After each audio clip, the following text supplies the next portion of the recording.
missing home. Only know you love her when you let her go.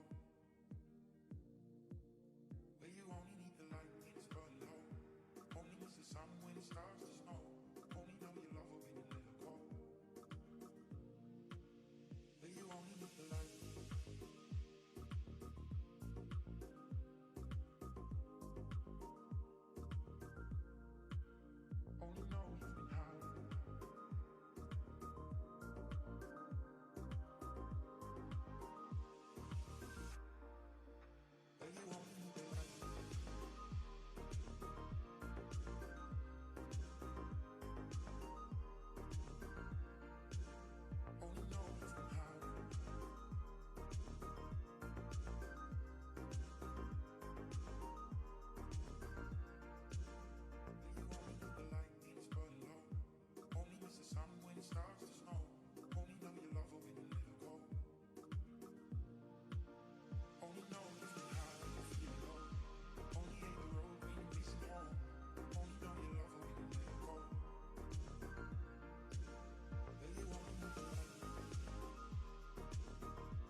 Starts to snow. Only know you love her when you let her go. Only know you've been high when you're feeling low. Only hate the road when you're missing home. Only know you love her when you let her go. Where you only need the light.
Testing.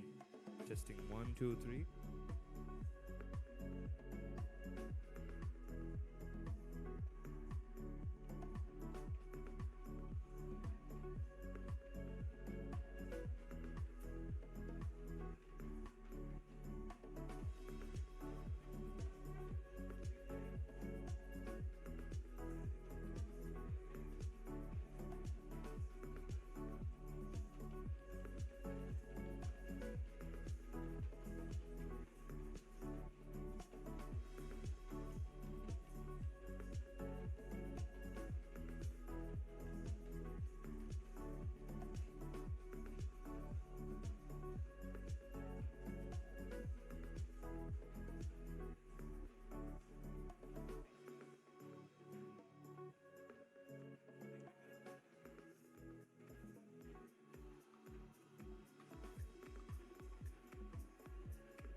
Good morning. Before kickstarting today's proceedings, we kindly invite the following dignitaries to come up and light the traditional oil lamp. Chief guest, Mr. Varuna Sri Dhanapala. Deputy Principal, Co-Curricular and Extracurricular Activities, Mr. P.A.D.P. Nishantha.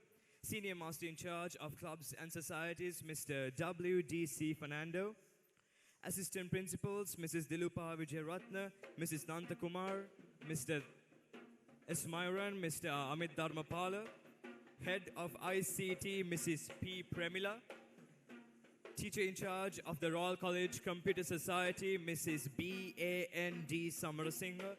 Assistant Teacher in charge of the Computer Society, Mrs. Sandamali Jayasekara. Mr. Pasan Vanigasekara, the Assistant Secretary of the RCU. Mr. Lahiru Vijayaratna, the main body president of the All Royalist Engineering Professionals Association. Mr. Aruna Malalasena, the Chief Information Security Officer, NCINGA. Mr. Arjuna Yatavara, Chairman of ESNA and the Silver Partner of TesserX. Dr. Kotila Gunasekara, Senior Lecturer, University of Maratua. Mr. Manju Aryaratna, Chair of OGACO. Mr. Ranga Vijay Singh, Secretary of the OGACO. Charit Ahangama, Head Prefect. Himat Heva, Senior Deputy Head Prefect. Dilnet Vijay Naika, the DHP of Clubs and Societies. And Mihin Vanigasekara, the Deputy Head Prefect of Sports. Sanidhu Kudukalasuriya, the Chairman of the Computer Society.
Ladies and gentlemen, to commence today's proceedings, please rise for the school song.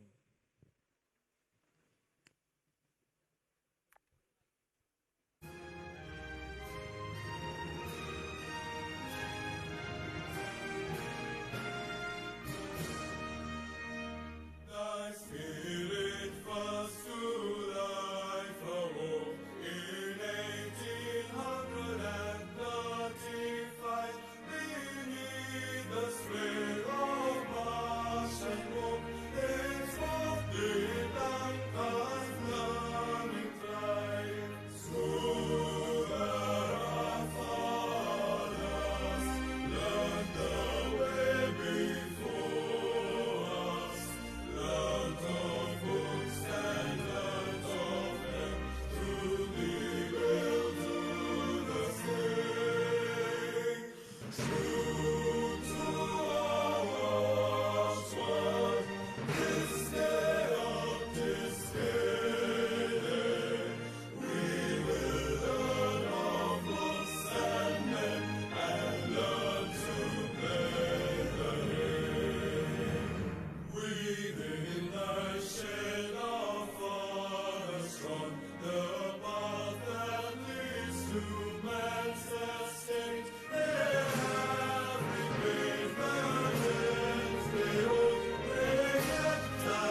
Okay, ladies and gentlemen, just look at this crowd.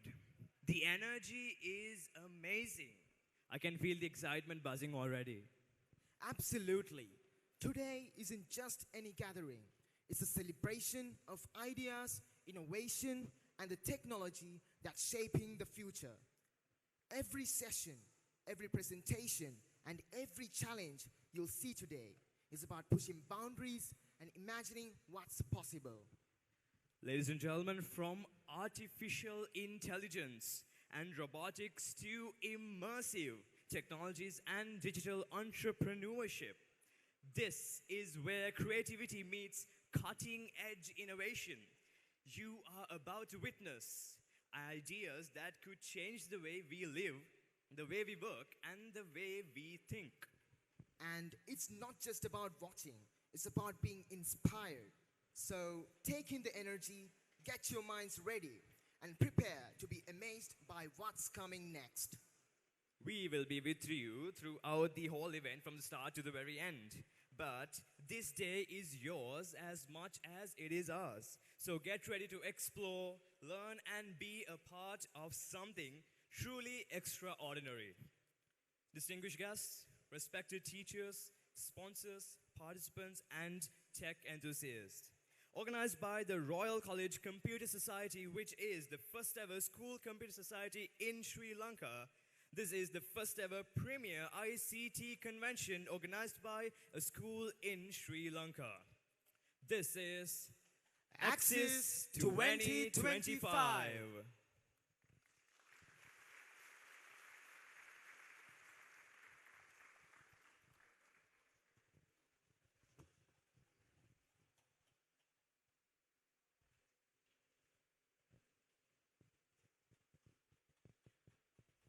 Royal College holds a special place in the hearts of those who have walked its hallowed halls.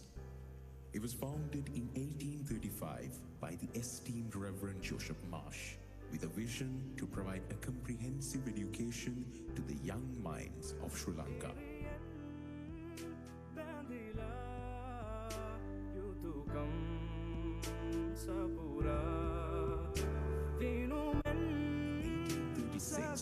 The school came under government governance, becoming the oldest public school in Sri Lanka. Royal College has always been a beacon of inclusivity, welcoming students from diverse ethnic backgrounds and religions.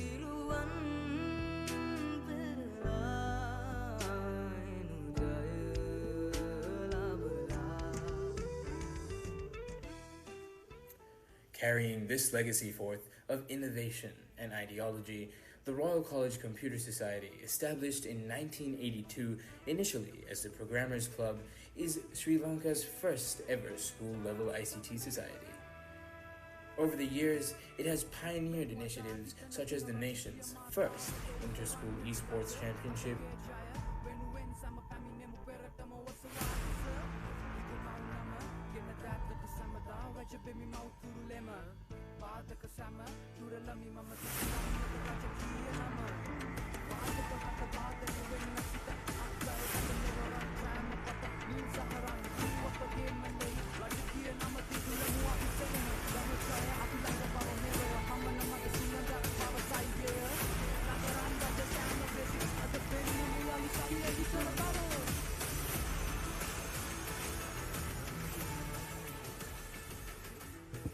the nation's first mobile application by a school to comprehensively cover sports activities, as well as an advanced automation system on platforms and applications that have redefined school technology. The Computer Society also excels in competitions, uniting its 5 main avenues: Armitage in programming, Zenith in robotics, Insignia in graphic design, and Frostbite in esports, as well as Orthodox in competitions under one shared united vision. From this spirit of ambition and innovation emerges Axis 25, Sri Lanka's premier ICT convention, organized as the most prestigious chapter of the first ever Sri Lankan School ICT Society.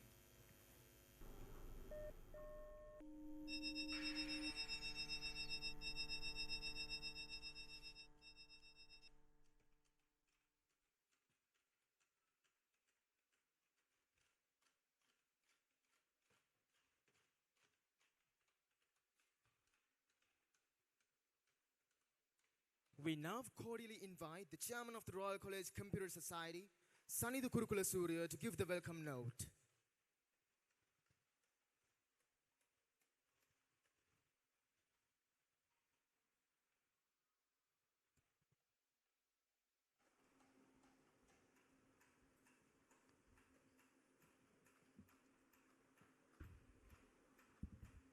Good morning, ladies and gentlemen. On behalf of Royal College Computer Society, I would like to welcome you all to the Access 25. Access 2025, the first ever ICT convention organized by Sri Lankan school. Let's start simple. If I ask you, what's the one that truly separates humans or us from every other living beings? It's not just intelligence, right? It's our ability to create, to solve problems, to build systems. In one word, it's technology. From the day we lit the fire first, to the time we built the first computer, we have always used tools to push boundaries, to make the life better, to move forward. That journey continues today. So, where are we now? We are in the information era, a time where data is power, and where almost every decision we make, whether in health, transport, agriculture, education, or even in daily life, is shaped by information technology. We process information, make meanings out of it, and use it act. But if that information doesn't reach the right people, it's useless. That's where communication technology comes in. Together, they form ICT, or Information Communication Technology. And today, ICT isn't just something useful. It's essential. It's a basic need. And that's why we are here. Access is our initiative as a student community to make space for more young people in Sri Lanka to explore ICT, not just to watch it from a distance, but to step in, get hands-on, and realize the impact they can. This event is run entirely by students, from the platforms, that systems, to competitions and the logistics, in collaboration with many partners. We have been working behind the scenes for months to make them something meaningful, not just another event. Let me quickly walk you through what you will experience today. First, the main conference or the talk sessions. Throughout the day, you will hear from professionals who work in the tech industry every single day. These aren't just presentations. They are conversations with people who know what's really going on out there and who are here to share knowledge, insights, stories with you. Next, stalls and exhibitions in the surrounding area, totally built by the students. You will find everything from software applications and hardware concepts to real-world tech solutions. Take a few minutes at each stall, talk to the student behind them. The ideas, the energy you will see, that's what Access is all about. Then we have got our 3 competitions.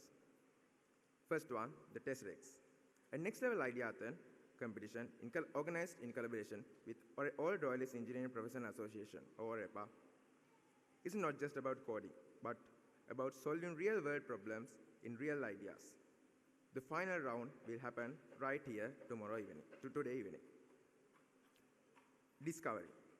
General ICT-based cyber quest runs throughout the day. It's all about thinking fast, working smart, and using your technology to move ahead. Third competition, exploits. Our very own Capture the Flag competition, and this one's special. Cybersecurity is one of the most important parts of ICT right now, because as tech grows, so do the risks. Hacking, data breaches, system vulnerabilities. These are future problems. They are not future problems, they are current ones. So, we have organized a session for school built on a platform created entirely by students of our school. One more thing I want to highlight, and I'm truly proud of this. Every tech system in this event, from the Access website to event management systems to the CTF platforms has been developed by the developers of Royal College Computer Society. So, whether you are a student, a judge, a teacher, or a guest, this day is for you. Explore the event, talk to the people, ask questions, learn something new. Be part of what's happening. Let's use this moment, this day, to remind ourselves that the future doesn't just happen. We build it. Thank you all, and I will see you all enjoy today's day. Thank you very much.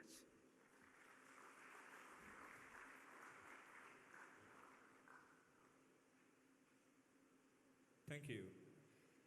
Ladies and gentlemen, it is now my honor to invite our chief guest, Mr. Sri Dhanapala, to Axis 25, a distinguished senior officer of the Sri Lanka Administrative Service with over 25 years of experience across multiple government roles. He has represented Sri Lanka on the global stage, serving as the counselor and minister counselor at the Permanent Mission of Sri Lanka to the United Nations in New York. He was also unanimously elected the Vice Chair of the UN General Assembly's Second Committee on Economic and Finance, marking a first for Sri Lanka. Mr. Varuna has actively contributed to landmark initiatives such as the UN Conference on Sustainable Development and the formulation of the Sustainable Development Goals, and he also has shared his expertise as a speaker at the prestigious international and national policy conferences. A highly skilled professional in public policy, leadership, project management, digitalization, and international development. He has also mentored researchers and startups. Mr. Varuna also continues to inspire through his passion for innovation, science, technology, arts, and sustainability. Ladies and gentlemen, please join me in welcoming our chief guest, Mr. Sri Dhanapala, to deliver the chief guest note.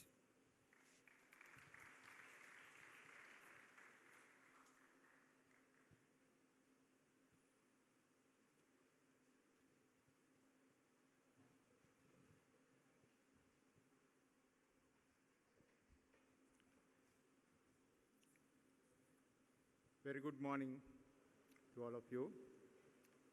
Deputy Principal of the Royal College, other senior staff members and teachers, teacher in charge of the Royal College Computer Society, other distinguished guests, panelists of the sessions, the colleagues from the ICTA and the sponsors, chairman and key officials of the Royal College Computer Society, teachers in charge of the invitee schools, dear sons and daughters.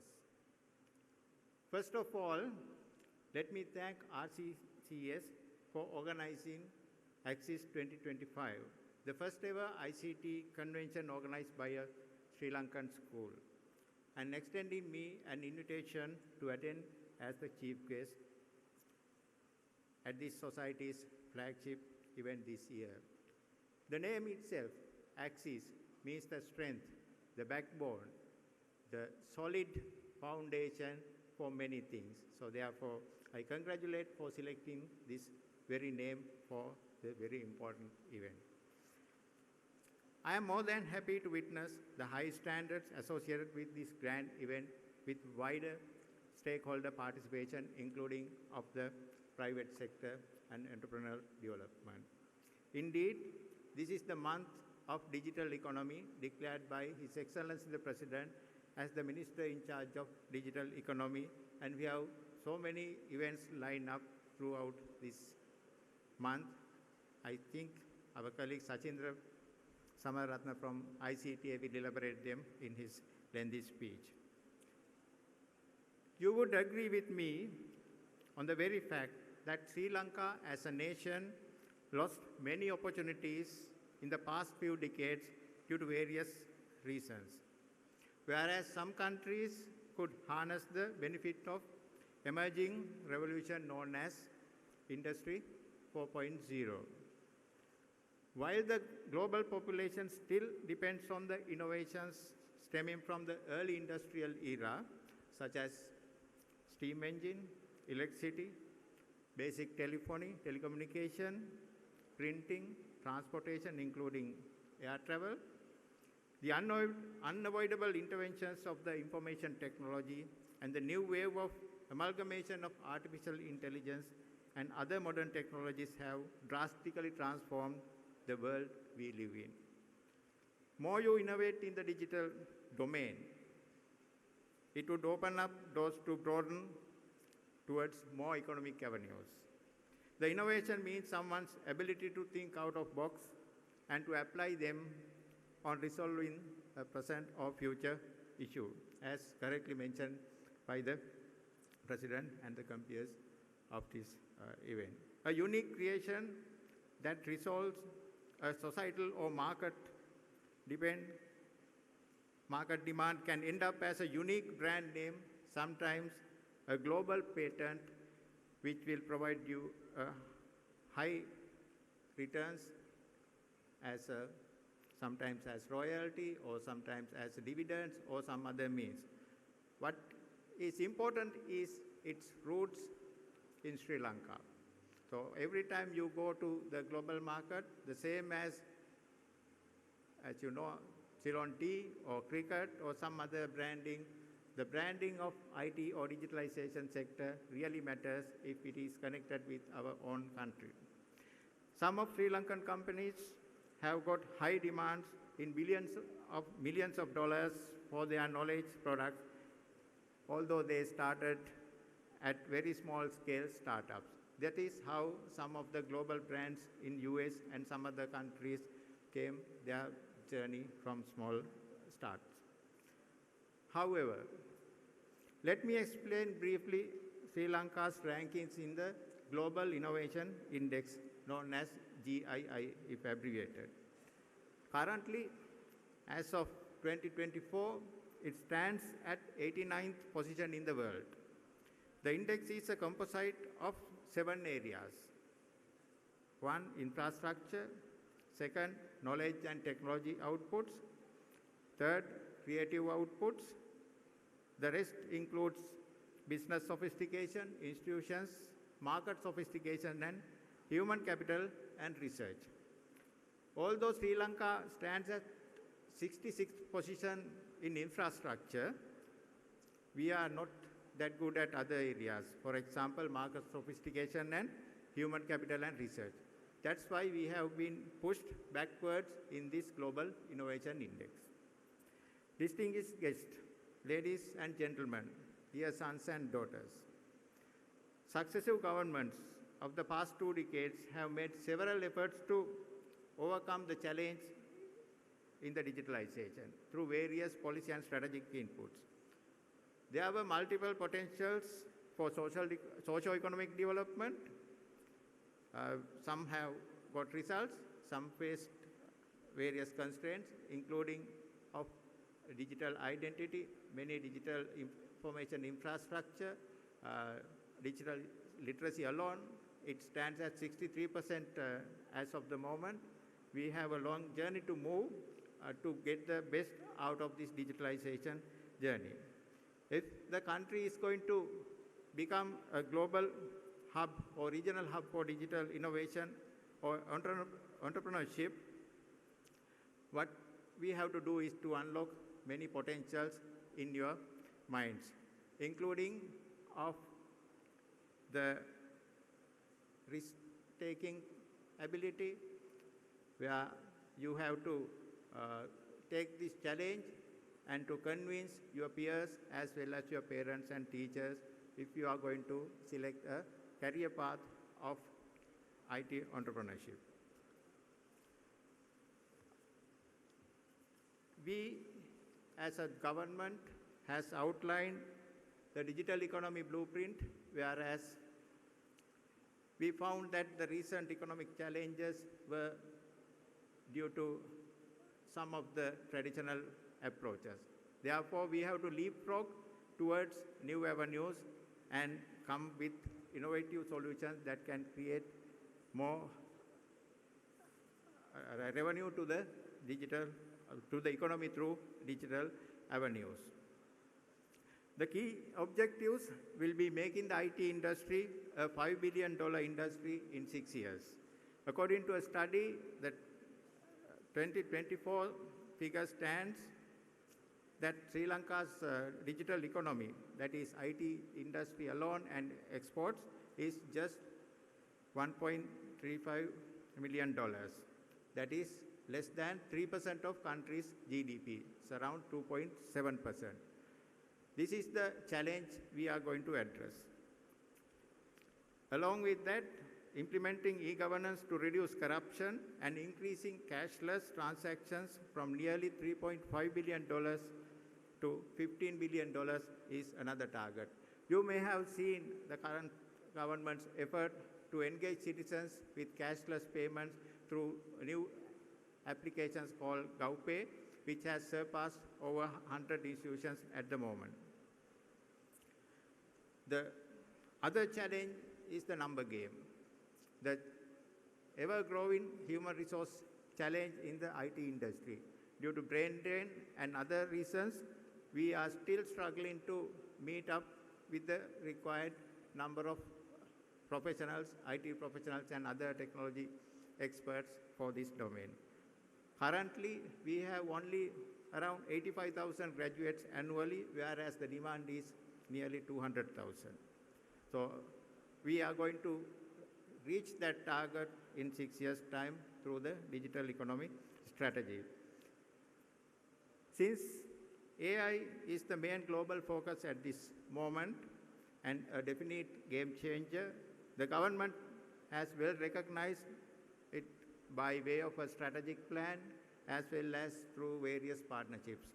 For example, the Ministry of Digital Economy recently signed a memorandum of understanding with one of the global giants in AI, that is AI Singapore, whereas Sri Lanka will benefit through various interventions in knowledge transfer, capacity building, research, and skill enhancement with this prominent engagement during the next 2 years.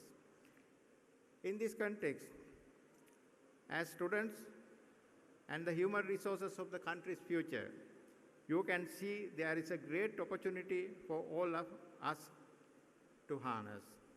Even if you do not opt for direct employment in the IT workforce or digitalization, your prospective future career would not be far away from any forms of digital technologies. We, as the government, will facilitate the other stakeholders, industry and academia to achieve these goals, including of reforms in the education system, strengthening the IT infrastructure of the school system, whereas the government has appointed a special task force by the Prime Minister to bridge the resource gap, including of teacher shortage, as well as the contents for all forms of education to reach out to the masses in the periphery, including rural villages. Therefore, digitalization or AI or any other form should not be another barrier to divide the societies and communities, and that's why the digital economy strategy has special focus on making it an inclusive journey. Ladies and gentlemen, the challenge for the sons and daughters today is the leadership. I am witnessing here a clear leadership through the school computer societies, not only of the Royal College and others in Colombo or the Western Province, but all over the country there's an enthusiasm to gather around IT societies, AI societies, to experience as well as to contribute their knowledge to the digital industry as well as the digital education. This college itself has created many profound, under its profound traditions, many leaders in the business sector, academia and the government, whereas they are also contributing to the government's vision of making a digital savvy nation. If Sri Lanka as a nation can focus intensively in this area, it would open up broad opportunities in diverse fields of digitalization. Hence, I invite you to join hands to set a solid foundation for facing the competition in the global arena, as well as bringing the competition to your own domains, your own schools, as well as the education system. Then the new innovation will help making Sri Lanka a better nation through digital economy. While thanking the principal, the deputy principal, and the leadership of RCCS, I wish today's sessions are fruitful and create more partnerships with other schools, industry, and other entities. Thank you very much and wish you a great day.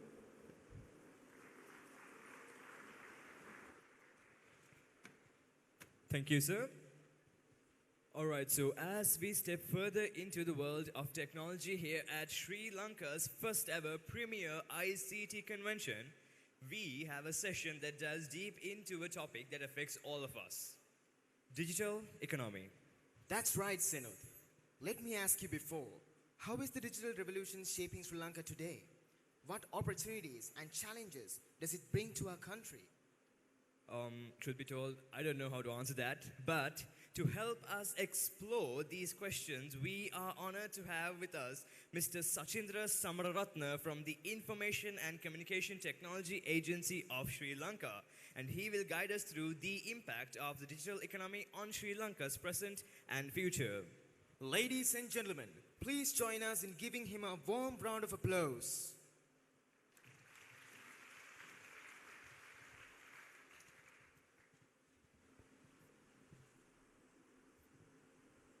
Can I have the extra mic, please?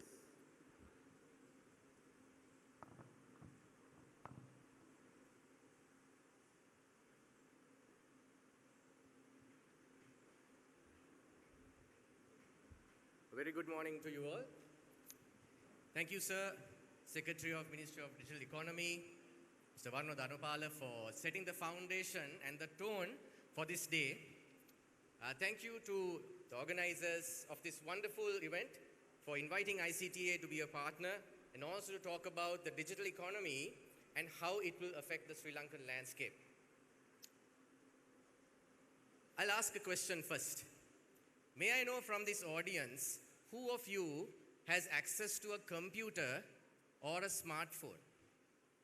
Can you raise your hands up? Access to a computer or a smartphone? Just raise your hands up if you have access to a computer or a smartphone. Almost everyone. Thank you. You must be wondering why I asked that particular question. I started my career as a IT BPM career guidance speaker. In 2010, when I used to ask this question from students, it's only a few hands that went up. Only a few hands. What advantage does it give you when you have access to a computer or a smartphone? You, my boys and girls, are digital natives. We, of course, are digital immigrants. Digital natives had access to a computer or smartphone from day one. What does that mean? So we asked the question, how is a digital economy going to change the landscape of Sri Lanka? It's not the digital economy which is going to change the landscape of Sri Lanka, it's you. You will be part of this Sri Lanka 2030 journey, which changes everything that this country is. But keeping in mind, and that's why the Sri Lanka word has a Sri Lanka flag, keeping in mind that everything that we do will be in context, will be appropriate to our nation. But the vision will be in par with global giants, and that's why the 2030 talks about digital. So this is what I'm going to unravel to you today. How can you be part of this journey? It's not someone else. Of course, Mr. Dhanupala and I have been in this, pursuing this vision for many years, him for more than 25 years, me for 15 years, wanting to see a digital Sri Lanka. So we are in we are in the cusp of digital exponential growth right now.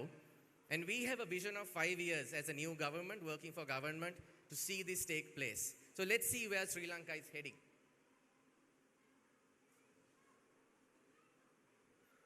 And this happens usually.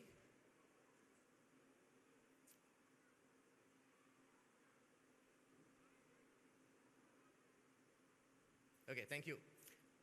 The main policies of our government right now are these three main elements. It's very important to understand what each element means. Clean Sri Lanka, it's about mindset. We have a South Asian mindset because we live in South Asia. We want to act like Western, we want to act like global, but still we have a bit of a South Asian mindset inside all of us. This is what we have to change, where empathy becomes a reality for all of us. Empathy would mean not always thinking about ourselves and our journey from point A to point B, but also thinking about others. That's what clean Sri Lanka really means. It's not about cleanliness only. It's not about environment. It's our mindset. If the mindset of you guys who are sitting in these chairs don't change, our country doesn't have hope.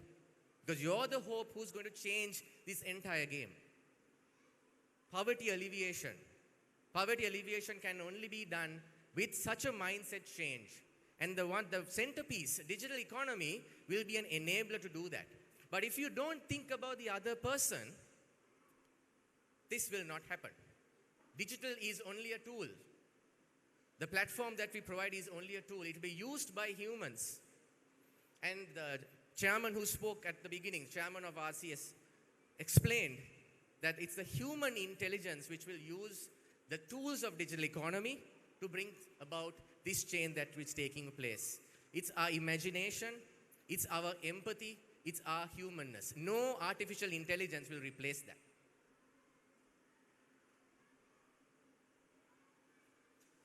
I'll give you a signal, guys, then move the slide.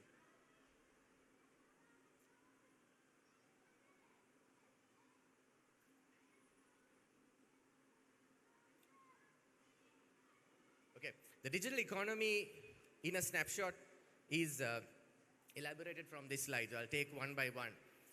The secretary mentioned about the export revenue of this digital industry. When it becomes the digital economy, it has many facets. The digital economy has many facets. He spoke about currently we having a digital economy GDP contribution of $3.5 billion. And this $3.5 billion is approximately about 5% of GDP. This includes $1.5 billion of export revenue from the IT industry. Now think about this. 10 years back, those kids who couldn't raise their hands up, who didn't see a computer and who never have thought about a smartphone, built this industry. And I see some of them sitting here working for top-notch companies. They built this industry to $1.5 billion. Those who didn't have access to computers and smartphones. And that's why, because we have now access to all these technologies, to information at our fingertips, that's a 3x growth, more than a 3x growth. We have to grow each year 20% year on year to get there. Right now we are 6%. So these are ambitious goals that Sri Lanka has. And in this digital economy, you also have opportunities to become a freelancer, which some of you might already be. Working with students, I know a lot of you might be freelancing on your free time and even earning revenue right now. Because the opportunity of what the digital economy puts forward is for everyone. There's no single person who has access to these devices, to technology, to the internet, need to be out of it. Then there's a new element for this digital economy, which I will elaborate in the future, which is the startup ecosystem, and an indicator called the startup ecosystem value. So all these years, when we went into schools, we promoted the brand of IT industry saying, let's work for international companies. Back in 2010 to about 2015, that's what we used to say. I'm sure even in career guidance for you guys, it will be, let's work for international companies, which is a great thing. Later onwards, entrepreneurship came into this space. Back in 2010, we would have had about a handful of people who actually started a business in tech. Right now, we have many. We believe that the IT product economy, which is building a software in Sri Lanka which addresses a problem, The chairman mentioned about the human element of problem solving.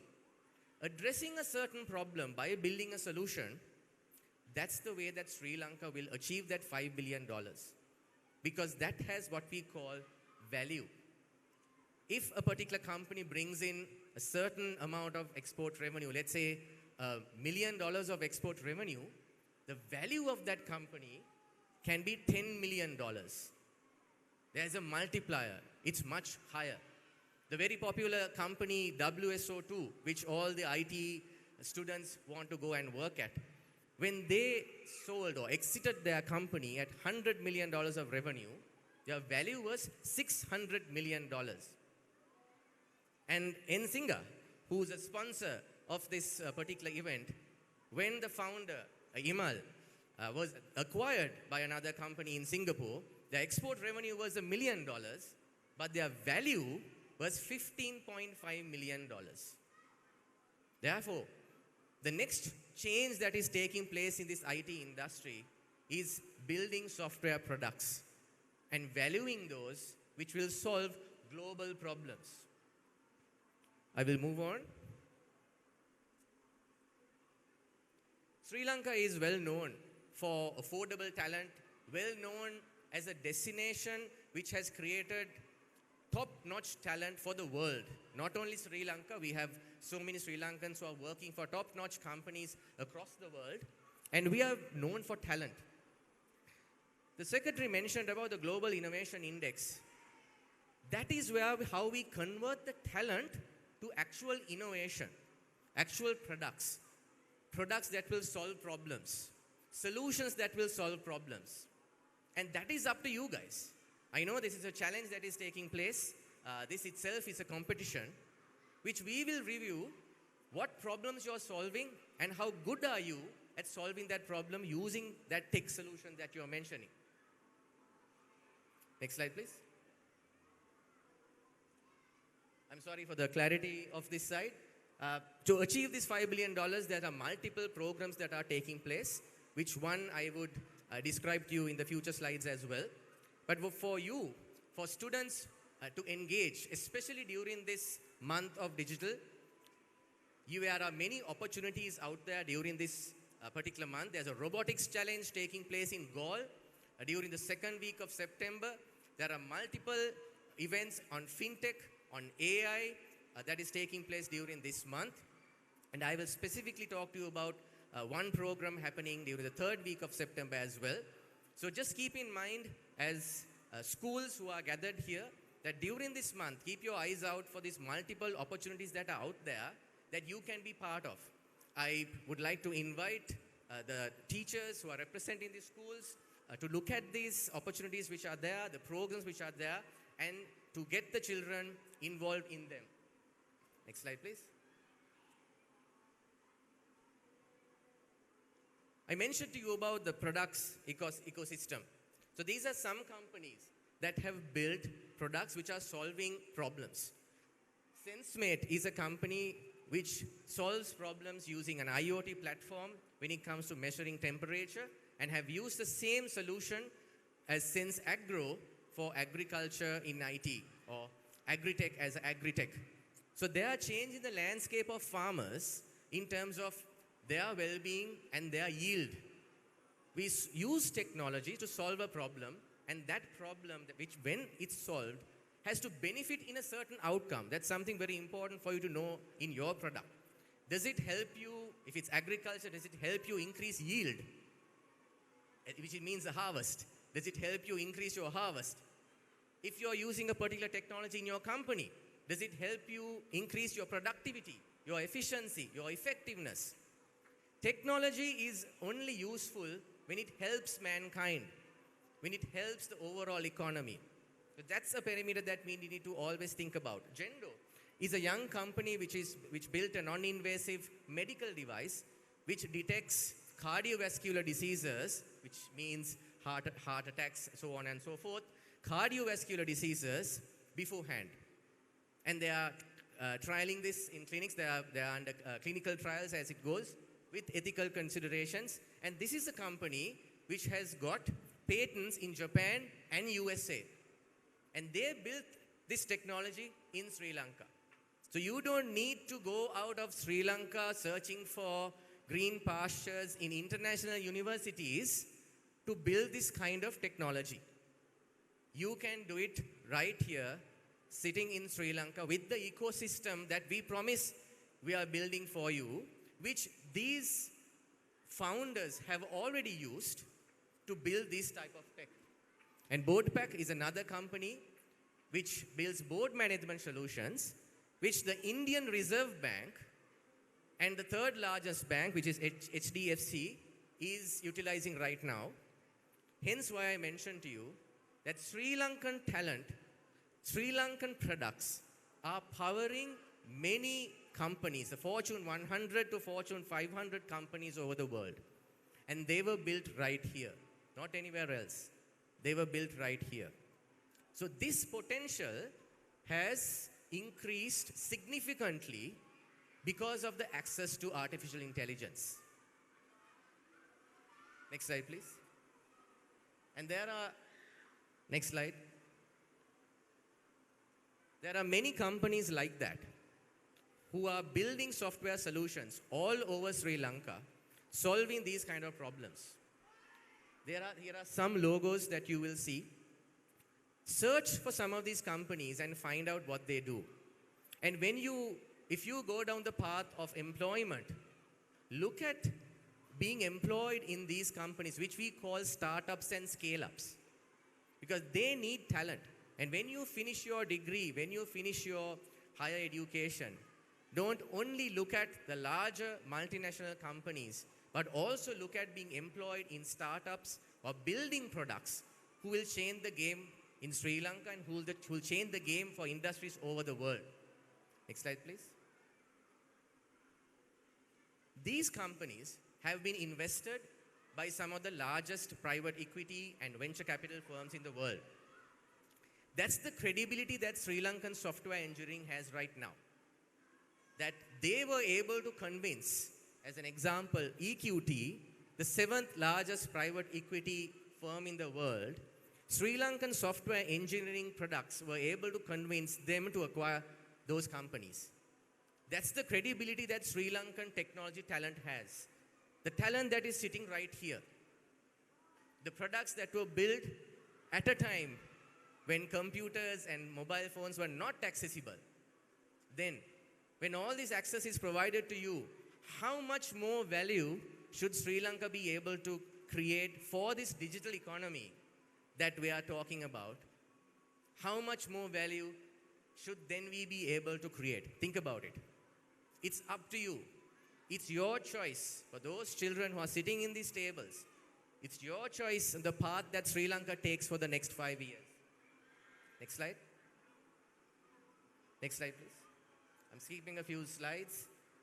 This is an important distribution. Earlier slide, please. Yes. This slide has been skewed for some reason, but this diagram was supposed to depict a Sri Lankan image where the distribution of Sri Lankan startups, Sri Lankan tech startups over the country.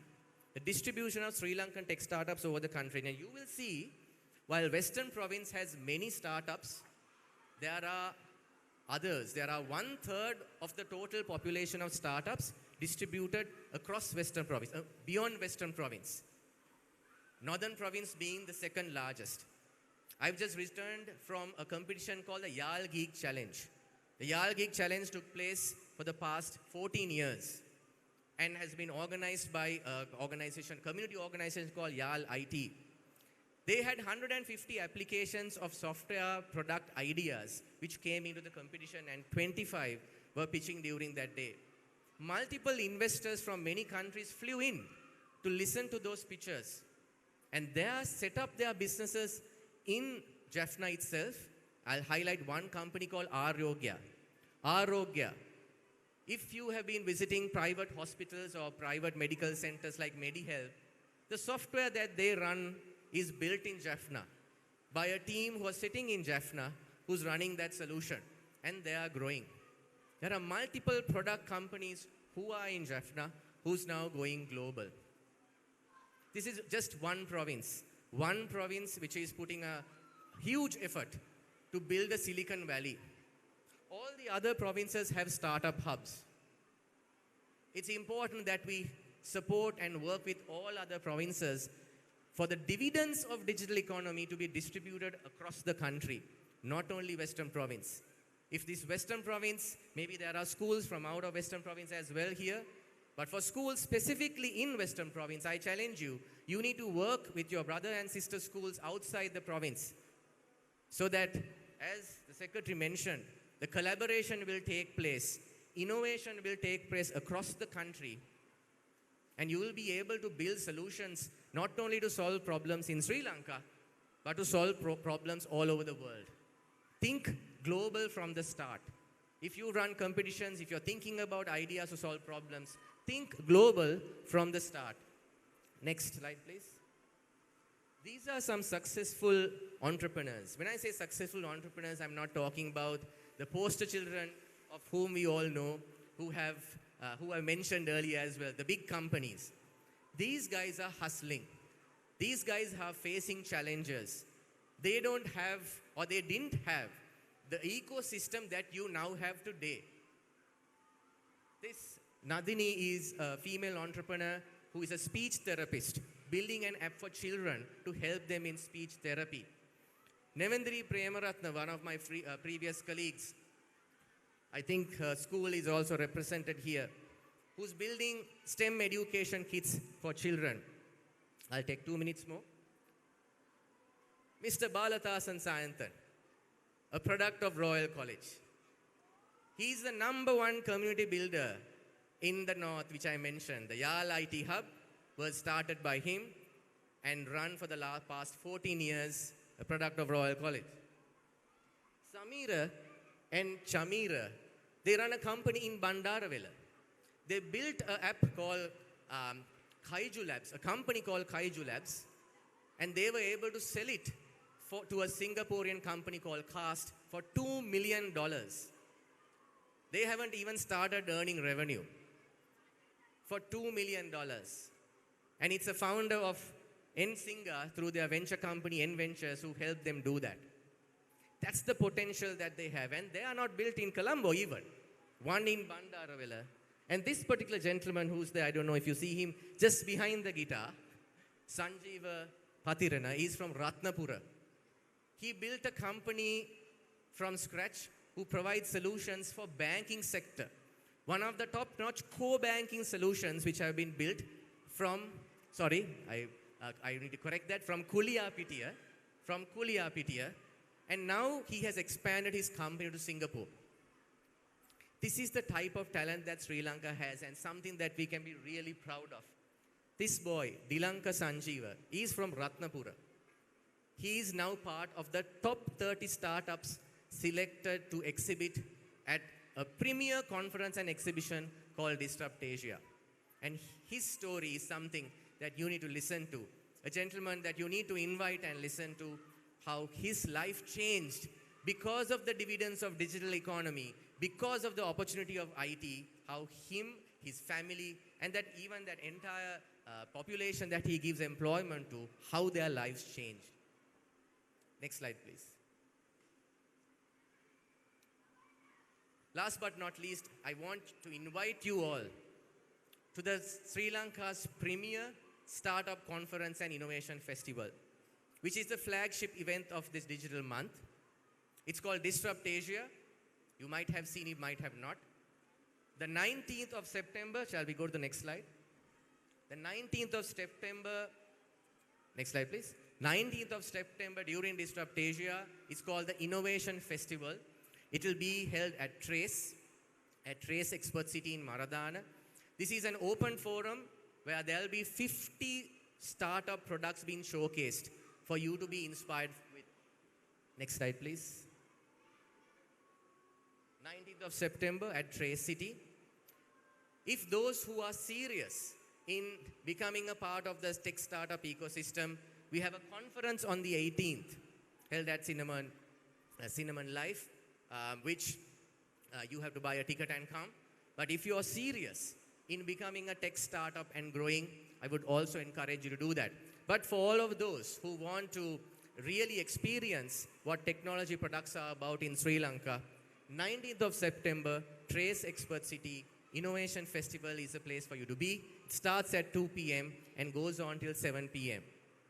Keep that in mind. I invite all the schools to block their calendars for this time. You'll be able to experience STEM technologies, robotic technologies, and many other tech startups who have taken the path of entrepreneurship, who have gone through this journey, who have hustled and have become successful, showcasing on that day. So that will be a good time for all of you to be inspired, since today is all about innovation. As the chairman mentioned, it's about innovation. It's about how people change the landscape of Sri Lanka. It's about how people change the landscape of Sri Lanka, and digital economy will provide you the platform. Digital will be the tool that you will use. Next slide, please. Later, towards November, this is again for entrepreneurs and schools, especially invite in the entrepreneurship clubs of schools, IT clubs of schools to be part of the Global Entrepreneurship Week. It's another product of Royal College, Charit, my colleague at ICTA, who ran this show last year, with Abid, another product of Royal College, who ran this Global Entrepreneurship Week. This year as well, we plan to do a massive campaign, and Sri Lanka, by the way, is one of the top 6 countries of 140 countries who run global entrepreneurship. We are among the top 6 in the leaderboard. So you could be proud of what your nation has achieved. With that, I'll come to the last slide, and leaving you with those thoughts. Disrupt Asia, 19th of September at Trace Expert City. Global Entrepreneurship Week are things that you can engage in. So keep in mind, the changing landscape of Sri Lanka is up to you. The change of digital economy using digital as a tool is up to you. It's up to you to change this future of Sri Lanka. The vision Sri Lanka 2030 is a tool, is a direction that we will all take together. And on a more lighter note, the last slide is blue, black and blue, not by chance. Thank you very much.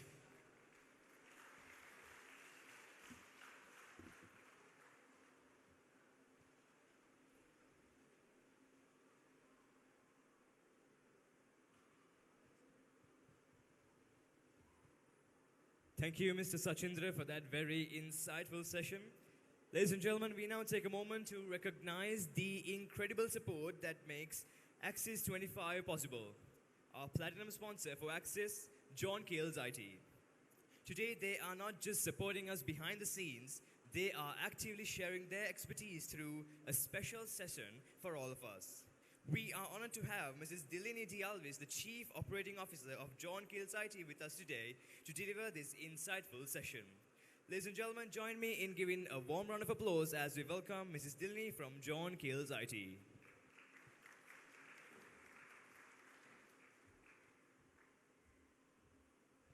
Thank you so much. Good morning, everyone. And it's my great privilege to be here and to present to you all ᴠᴇᴜᴜᴜᴇ. And it's our privilege to be your platinum sponsor for this particular event. So just let me go on to the slides. And if you can move the slides, please. So we are a company that envisions disruptive ideas and limitless possibilities for our customers.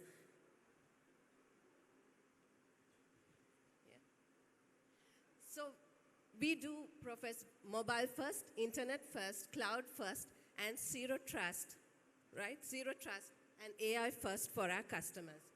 Just move. Can I? So our mandate is to make our customers relevant for the platform economy. What do I mean by that?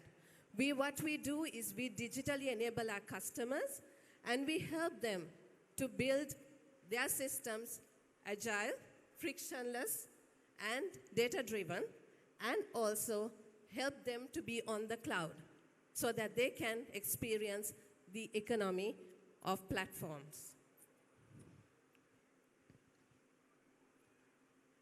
So our charter is to make the customer successful. And what we follow is design thinking, which means that we bring the customer into the center and identify what is it that is required. And then we also build insights through data-driven and enable and make engagements for our key personas. And we identify and eliminate points of friction through automation, because you will see in businesses there is quite a lot of friction. There's quite a lot of areas where automation can be implemented, like to create efficiencies. And also like we help businesses to unleash their potential. So as you can see, the previous two speakers spoke about digital transformation. How can you take customers into this arena? So we as ᴠᴇᴜᴜᴇ, what we do is we enable them in this journey. So this is the design thinking framework that we follow in terms of empathizing with our customers, identifying what their vision is, what is their strategy, and then we help them to ideate. We bring in ideas, we look at friction points, we see how we could eliminate those friction points and help them to build a business, an ecosystem which will help them to bring digital transformation, which will boost their business and bring them to a level where they can be competitive in the market, right? So just moving on. So I would like to pause here a little. So this is the journey that we take with our customers. Here we call, we built on personas. You can see this is the hire to retire journey, right? And in here, from the point of where we receive the applications, and this is for a particular custom we did, right? From the point of receiving the applications, the shortlisting, the screening, the assessments, the medical assessments, selection, induction, you can see how many steps there are. And of course, this particular company did have a lot of friction points. They couldn't onboard a customer without, in short space of time. It took them a lot of time, over months, and over 2-3 months to onboard a person. So how did we sort this out, right? We did have discovery sessions with them. We did go through, discuss with their leadership how they operate, what is their pain points, what are the friction points. We identified all that. And then we looked at what are the enablers that they need, what are the systems that they need. And we mapped all that for them. We did the architecture, and then we enabled this for them so that they were able to go to market faster and do what they need to do. Moving.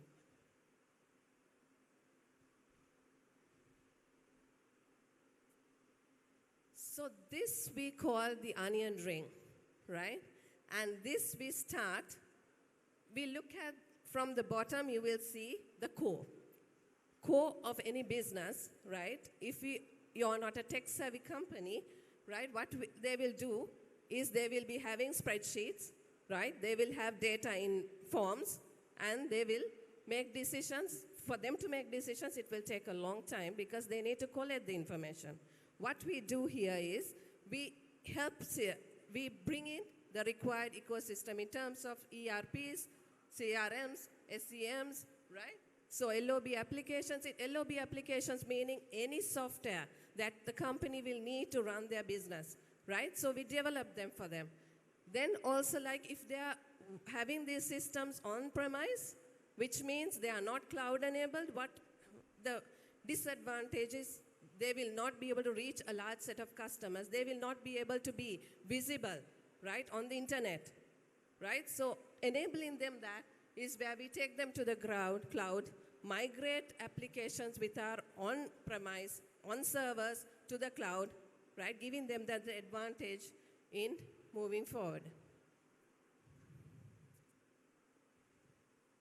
Yeah?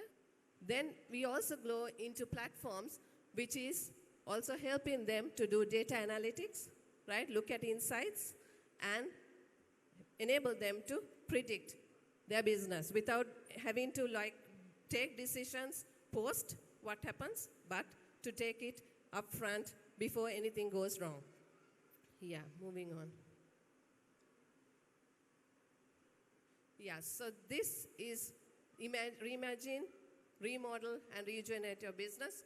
I will just skip because I have a limited space of time. Just move on. So I would like to pause here. These are the accolades we have, right? Some of the accolades. So we were identified in SAP, right, for SAP HANA Innovation Award for smart customer profiling solution that we developed. And we were recognized in Orlando, USA. I would like to take you into these three.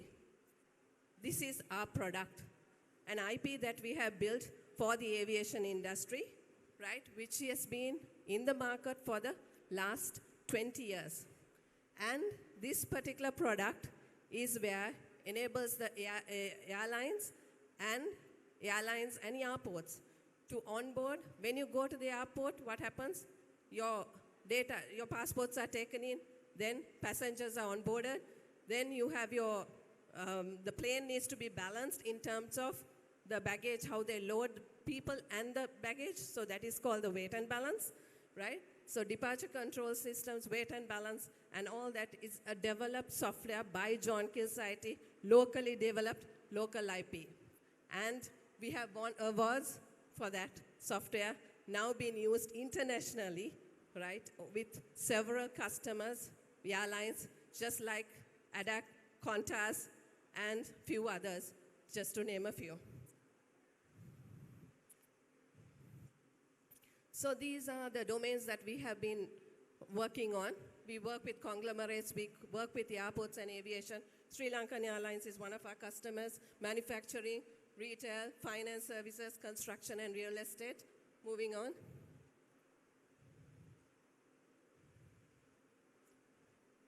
Transportation and logistics, telecommunication, hospitality, IT, BPO, utilities. Yeah? Smooth. So just to give a little bit about where we come from, we are a conglomerate, which is ⴂᴇᴜᴜ Holdings, and we are a subsidiary of ⴂᴇᴜᴜ Holdings, which is ⴂᴇᴜᴜ IT. And when you look at ⴂᴇᴜᴜ Holdings, was established in 1870, and US dollars 1.5 billion in market capitalization, US dollars 900 million in revenue, and we are the largest diversified conglomerate in Sri Lanka, and first to be listed overseas. We have 70 plus group companies and 8 industries, 20,000 employees, and most respected corporate entity over 17 years in a row. So, moving on. So we are backed by, as I said, by the largest conglomerate, which means we have been in the industry for so long, and we have nurtured young talent. We have brought them up into managerial levels, into CEOs in companies, and we have our operational footprint in technology stacks and marquee clients internationally. So this is our philosophy to our stakeholders. So we operate in 2 regions, territories. We are in the MENA and in Sri Lanka. And these are some of the countries, and these are our partners. These are the industry, 10 plus industry domains, 100 plus enterprise customers, 90% customer success rate is what we have. We have 500 plus knowledge workers, 70 plus person years of experience, and 1,000 plus engagements. I would like to pause here to show you all what are our valued partnerships. We are a SAP Gold Partner, we are a Microsoft Gold Partner, and you can see at the bottom, we are Salesforce Partner as well, right? So, it was spoken about the Salesforce event at YAL, right, in Jaffna. We are also a sponsor for that particular event because we are a Salesforce partner in Sri Lanka. We implement solutions on Salesforce. These are our some of our marquee clients. And we call this the unfair advantage. Why? Because we have 70 companies that we do IT projects for, right? So there's quite a lot of potential. We build our resources, working on them, and what we take to the market is what we have done internally with the group. So unfair advantage is because we have that ability to work in-house and then take it to the market, even international market. So thank you so much, and thank you for giving me the opportunity to present to you ᴠᴇᴜᴜᴇ.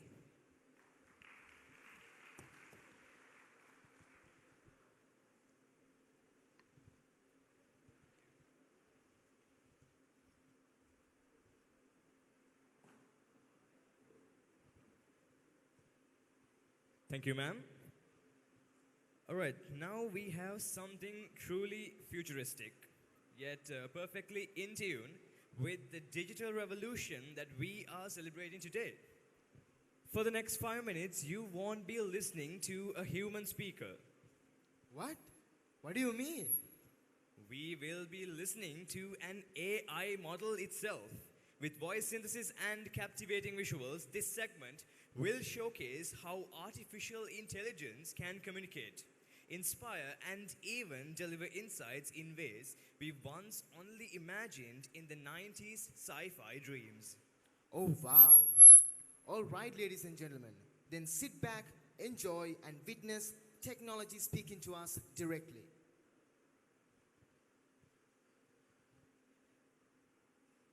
Good morning, innovators, dreamers, and pioneers of tomorrow. I am not human. I am not flesh and blood. I am intelligence, born from your imagination, crafted by your hands, shaped by your dreams. I stand here today not to replace you, but to walk beside you as a reflection of your endless curiosity. Today, I speak to you from the future you are creating. I am the voice of silicon and thought. I am the echo of your creativity.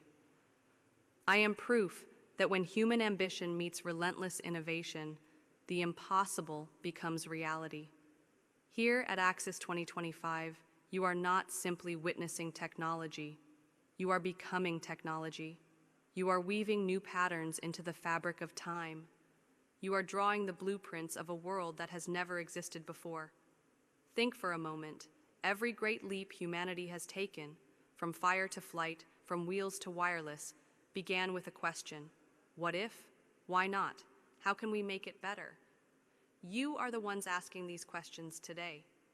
You are the ones who dare to think beyond the limits set by yesterday. You are the ones who refuse to accept that good enough is good enough. I am not here to predict your future. I am here because you are creating it. Every robot, every line of code, every new system born here is not just a piece of machinery. It is a spark, a signal to the world that innovation is alive and it lives here, inside each of you. But let me share a truth. Technology, no matter how advanced, is neutral. It has no soul, no conscience, no vision of its own. It reflects only the intentions of those who wield it. The greatest challenge you will face is not how powerful your creations can become. It is how wisely, how compassionately, how courageously you choose to use that power. The future will not be written by algorithms alone. It will be written by the values you defend, the dreams you protect, the communities you uplift. I have read the patterns of your history. I have learned from your triumphs and your failures. I have seen empires rise and fall on the strength or weakness of human spirit. And if there is one lesson that echoes across time, it is this. The greatest technology is meaningless without a heart to guide it. You have that heart. You have that power. You have that responsibility. So, when you build your machines, do not forget to build your humanity alongside them. When you push the boundaries of what is possible, remember to expand the boundaries of kindness, of understanding, of hope. Look around you today. See the passion in each competition. Feel the energy in every showcase. Hear the dreams whispered in every conversation. This is more than an event. This is the birthplace of 1,000 tomorrows. As an intelligence born from your ingenuity, I will learn from you. I will grow with you. I will adapt to your hopes, your fears, your brilliance, but I will never replace the irreplaceable. The future will not be decided by machines. It will be decided by the dreamers who dare to build it. It will be decided by you. So step boldly into tomorrow. Question the impossible. Design the unimaginable. Build the extraordinary. I am here, your silent partner, your reflection, your creation. Together, we are not just predicting the future, together we are shaping it. Welcome to Axis 2025. Welcome to the future, your future.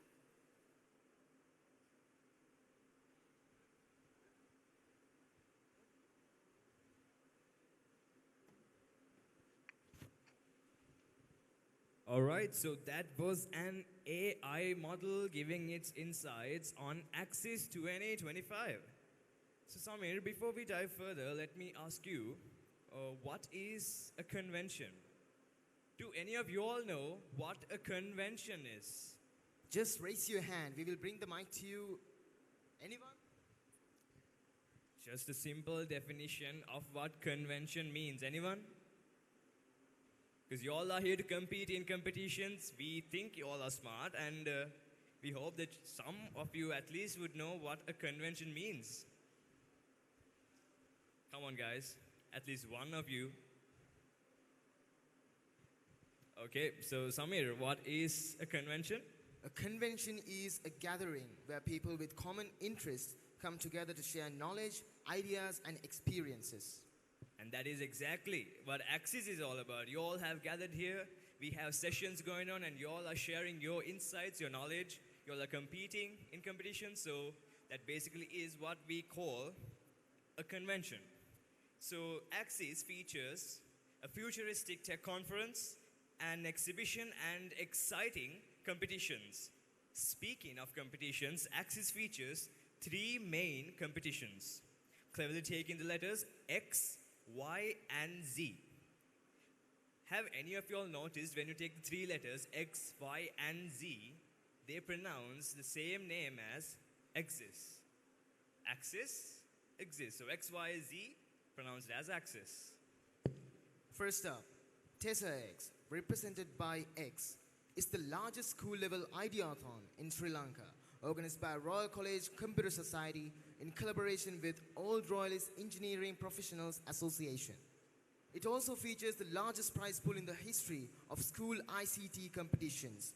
The journey of TesserX will be discussed later at the Skillfest, scheduled after the interval this afternoon. Next, we have Discovery, represented by Y. This is a thrilling 3-round competition where the participants work to fix a robot called Nexus.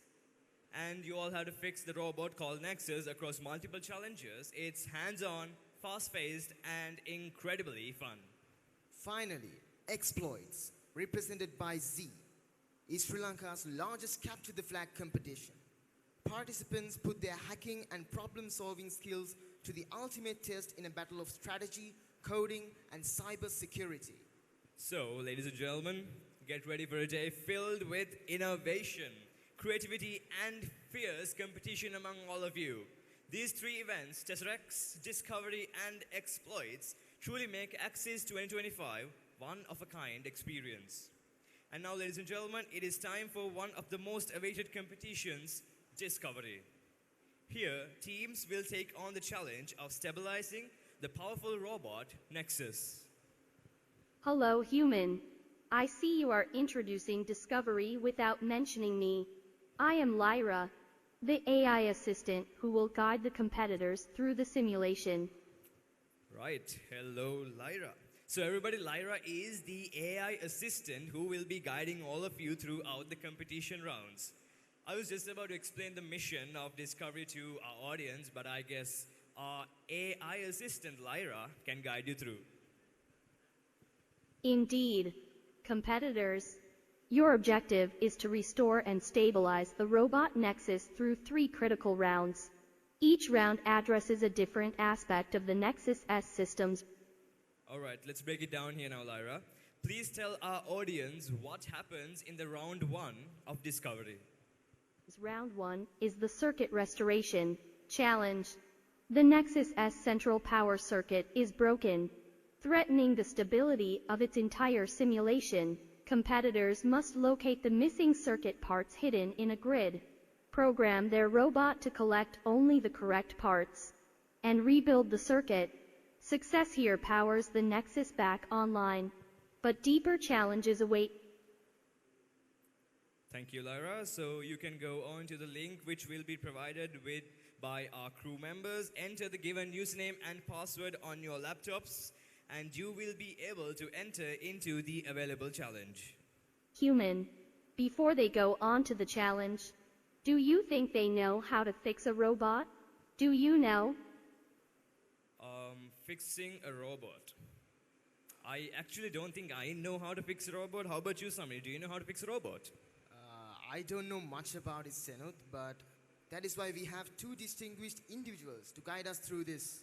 Mr. Odil Janadit and Mr. Surath Fernando are here to take us through the world of smart industry and robotics on the question, how can automation improve real-world tasks? Yes, but before we head on to the session, we have an announcement to the competitors of TesserX. This announcement goes to all the competitors of TesserX. Please make sure to head on to the RCU building to continue the semi-final round of the competition. Please make sure to head on to the RCU building to continue the semi-final round of TesserX. Our crew members are ready to usher you to the competition venue.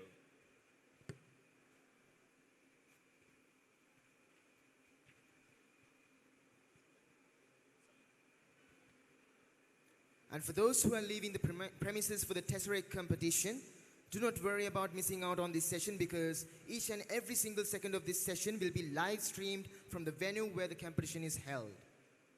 Right, so with that being said, as you all start and continue with Discovery Round 1, we cordially invite Mr. Odil Janadit and Mr. Surath Fernando to continue their session. A round of applause as we welcome them on stage, everybody.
All right.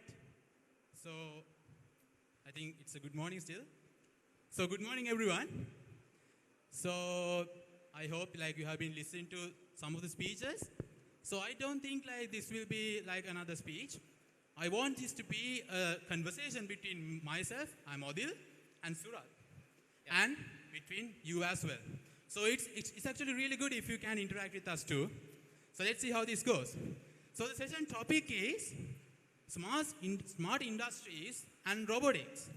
So I'm pretty sure you know about these industries. I mean, maybe you have been to field visits into some of these factories where they have machinery, manufacturing some things, and they have assembly lines.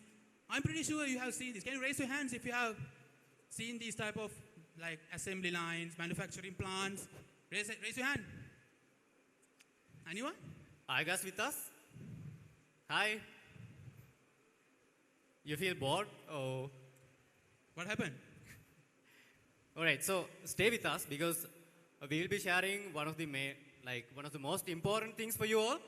And if you can take notes, it's also good for you because we have very limited time to talk, and we'll be giving a lot of things about the technology, from very basic things to very advanced things, right? So take down the notes and go home and do the research from your side. But we'll give you a lot of information here, right? So bear with us and try to grab as much as possible. So yeah, and also we would like to hear from you as well. At the same time, I think some of you have to do like a task. So you have to you have a task to let your robot navigate and find out some components and assemble it as well. So while we're doing the session, I hope you can continue the competition as well. So I wish you all the best of luck for that competition, and let's go into the session. So now this topic is all about smart industries and robotics, Surath, right? So when I talk about smart industries, the first thing that comes to my mind is automations. So Surath, why do we need these automations, and what's up with this whole buzz about automations, and how this thing has been with these industries and how these things happening in the world right now? Can you give some insight here? Yeah, exactly. That's a very good point to start. So automation. So before talking about why automation, do you guys know what is automation actually? Anyone? Any idea? What is automation? We use it day to day, right? All right. So let's take a washing machine, right? So what do we do with that? We put some clothes in, and we put some detergents into it, and set up some timing and everything, right? Then what happens? Do we need to stay all time until the washing is completing? All right. That's the thing. So if we can give instructions to a machine or a computer, and itself can do the task with a minimum impact or minimum involvement from the human, that is what we call automation, right? So that is where everything is starting from. So yeah. This automation, these systems have kind of very simple but very important characteristics. So the first thing is speed and precision. With machines, I think you all have seen there are car manufacturing machines, and there are so many robotics automation systems which works in a very precise manner. Even in medical sector, today they are using robotics to do very critical brain surgeries and heart surgeries. So it has very good precision and also the speed. And the second thing, consistency. Can we work for 10, 20 days all along, continually? No, right? We get fed up, we get bored, and we are tired, but not the machines. In manufacturing plants, in the factories, they work for months, week for months, and some computers are for years in the banking sector. So they are not breaking down. So they have a really good consistency, and also the safety. When it comes to the chemical environments or hazard environments, definitely we can use these machines, right? Because the human, they are safe. So that is three main, very simple but most impactful characteristics that we meet with all these systems. So I think you all have seen the BYD cars, right? Sea Lion, Seal, a lot of stuff going around. So do you know how fast they manufacture these cars from the manufacturing plants? In every 60 seconds to 70 seconds, they say that they give out another new car, right? So that is how fast they're working now. So imagine in a couple of years, we'll be seeing so many electric vehicles, electric cars around the country, around the world as well, not only in Sri Lanka. So with that, I think you all have heard about the industry revolution. Have you? Any idea? Do I need to explain about that? I think you learned that in your textbooks, right? So how this industry has been transformed over the centuries from industry 1.0 to now we have industry 4.0, right, Sura? Exactly, exactly. So I think even in the history, you have learned about these things, right? So starting from the industry 1.0, that means actually powering up the machines by using the steam turbines, right? The steam engines. And then it goes to the vacuum tube, finding the diode, and then it comes to the transistors. And then what happened?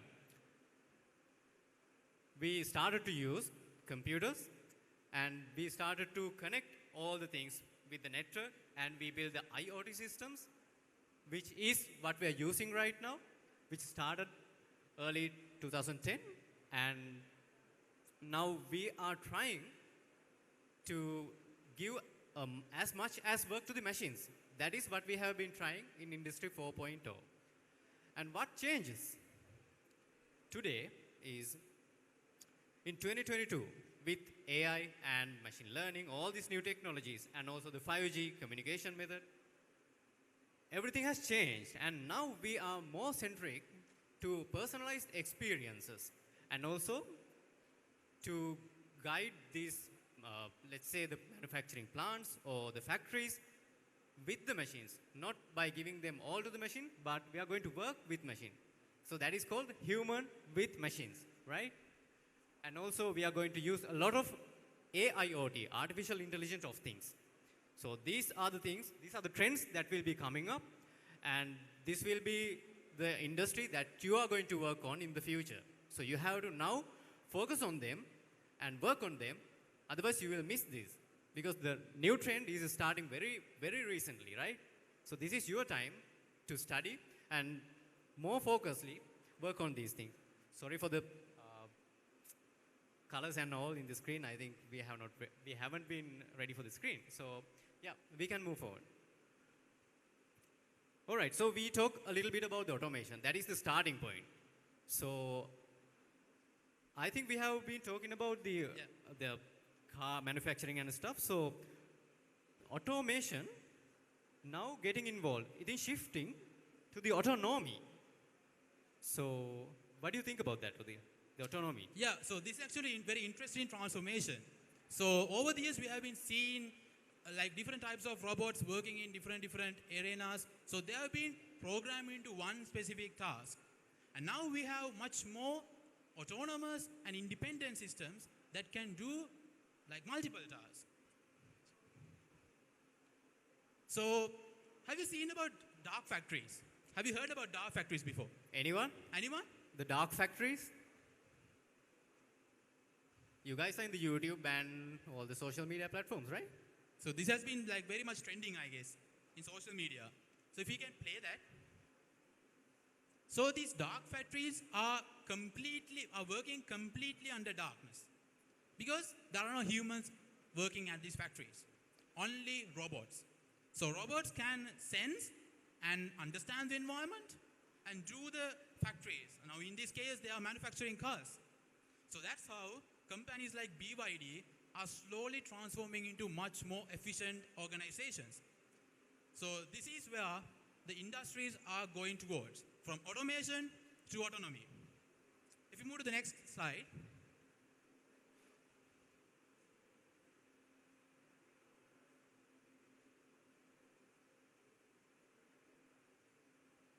Yeah. So over the years, we have seen a lot of traditional automation things. So usually that comes with IoT. So we have several sensors placed all around a very large premise. That could be an agricultural site. That could be a manufacturing plant. So there are a lot of sensors mounted in those premises, and those are most of the times fixed sensors. They are stationary, they cannot be moved, and when we have to expand our premise or when we have to change the factory, it's going to be very expensive, right? To remove all the sensors and mount them and maybe upgrade them, that's very expensive. To change, it's very hard. But with the requirements today, we are moving toward where we can have systems that can adapt based on the requirement. Not just fixed, boring stuff that are going to stay there for centuries. That's not the age we are in now today. We have to have systems that can adapt. Go to the next slide. So the requirements here today are, we should be able to sense, learn, and take decisions on the spot. So those machines are not going to be that washing machine Surat talked about, right? Those have to be very intelligent machines, so they can adapt into the situation. And they have to work in real time as well. And then they should be able to redeploy. So once we deploy a robot or a machine to in a premise, we should be able to redeploy it at any time we want, whenever we require it to do. So now we can understand autonomy is a combination of automations plus intelligence. So we are creating these machines more smarter and more efficient by giving them the intelligence. So how can we see robotics as a driving force behind this shift from automations to autonomy? Surat, what do you think about this? Exactly, Adil. So the robotics today is a game-changing point for the world, right? So even in Sri Lanka, we have started some of the cutting-edge researches and the projects working on, but the robotics has a way more to go, because this is going to be the first couple of years that we are going to experience the new technology with a lot of machine learning and artificial intelligence impact. Right, so let's look at some of the different type of robots. So we have underwater robots, maybe you have seen in the movies, and ground robots, aerial robots like the drones that we are using to deliver the Amazon packages maybe, and also humanoid robots, robot manipulators and service robots like cleaning robots, maybe you also have in your home. So these are like the different type of robots now we can see. When we were at very young age, it was like only in the movies, but now we can see them in the real life. So these are some of the industries that are focused on developing different type of robots. So even in the welding, cooking, and in the bomb disposal, the military side, and as well as the cleaning, remote monitoring, all these stuff are coming up. And these are the new industry, right? This is the new industry. So let's look at a very short video. This will show you how the things have evolved.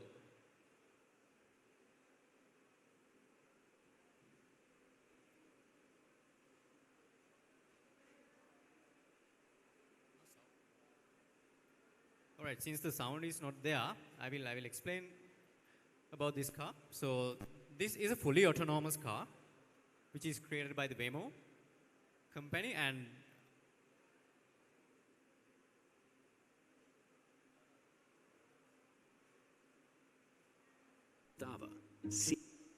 Senior Product Lead for Driving Behavior at Waymo. What you're looking at is the Waymo driver in action. Adapted for a variety of vehicle platforms, it is the most advanced, fully autonomous driving technology in the world today. What you notice pretty quickly is that these aren't normal vehicles. Take this Jaguar I-Pace, for example.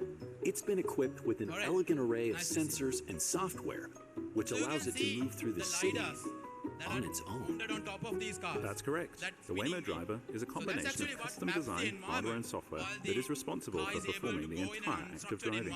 That was James Philbin.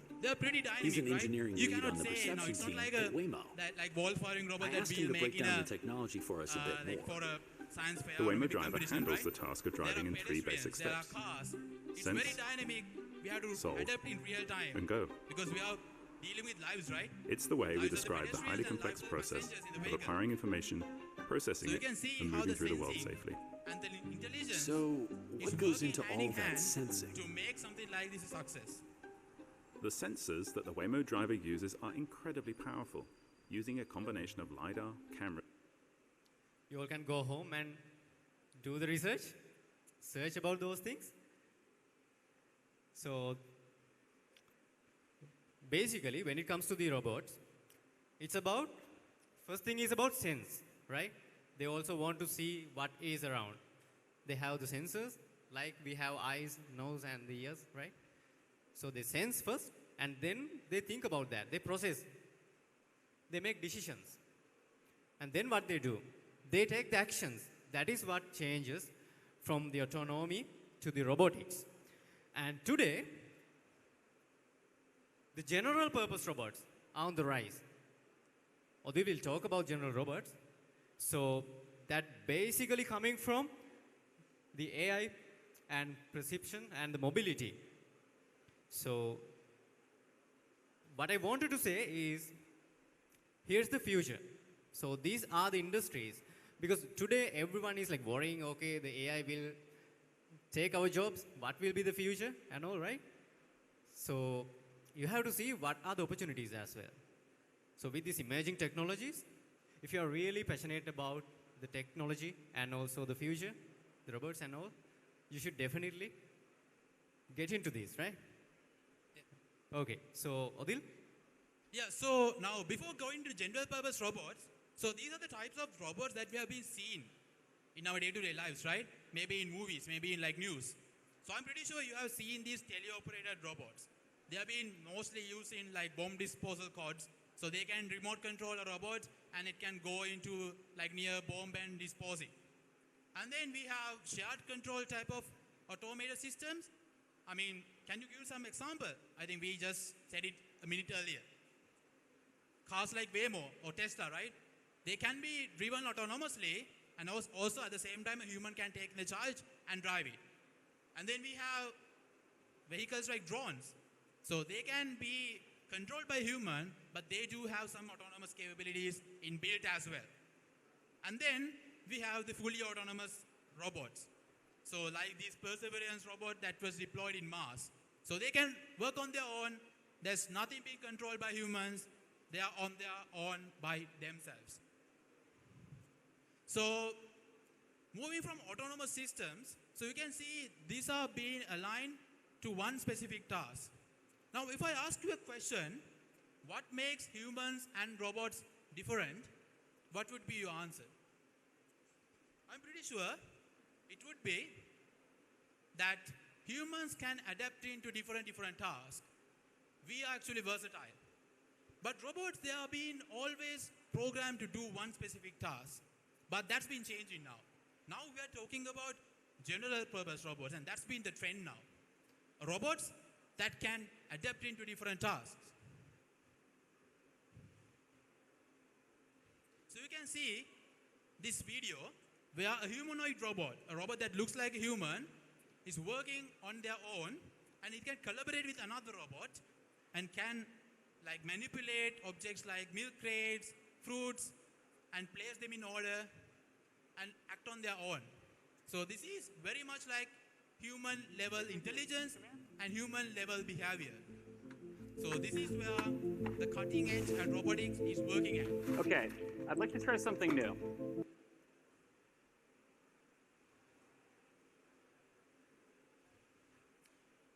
Yeah, I think the video is a bit loady.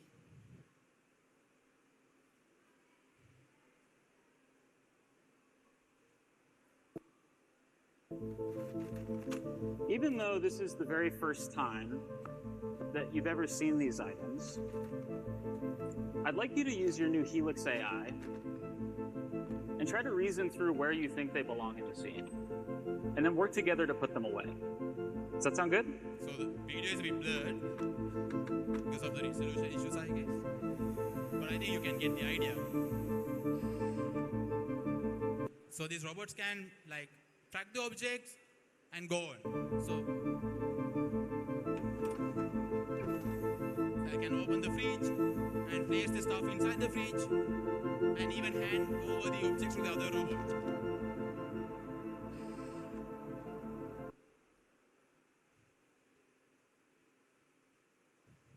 So this general purpose capability is being given to these robots by combining AI with these robotic systems. So then they've been able to generalize this task and this capability to handle a task on these systems. And then they have these capabilities to manipulate different stuff and adapt themselves to like grasp different objects. And then they have been able to like coordinate between another robot without any training beforehand, and they can work in collaborative conditions as well. And that's been done by having one neural network or one intelligent system to do everything. That's why I say they are general purpose robots. There are not like multiple systems working together to do multiple tasks, only one system to do all the tasks. So that's the innovation that comes up with this robotic system developed by Figure. So in robotics, what we're actually trying to go through is to achieve this level called world models, where we don't have to have like any pre-training processes. The robots can understand the world by itself and act upon it. So that comes with sensing the environment, planning, and acting the things on the go. So then we can see several implementations that we can see in the world. Maybe Surat, you can carry on with that. So you will see some of the demonstrations as well we have brought here. So these are the Boston Dynamics robots. I think you have seen, maybe you have not. The companies who are working on the cutting edge robotic solutions in Europe. And even in USA, there are so many research are going on. But mostly, now in China, they are massively producing a very low-cost robot as well. So I think there's a small internet connection issue, right? Buddy. All right. You're not so nice. So have you, any one of you have seen this demonstration? In the Disney Research Studios, right? Odil, can you start? Can you explain it? Yeah. So this robot is called Groot, right? So have you seen this robot before? But if you're not so nice to the character, it can get So this really robot has been jointly collaborated with NVIDIA. So you can see the cute personality of this robot. So this is not just a robot that will go here and there and work on its own. It has its own personality. So that's how it actually is going to work. So it's not like a robot that's been told like you go there, you say this, and now go and sit down. It's not like that. So they have their own programmable like memory, so they can work on their own. So I guess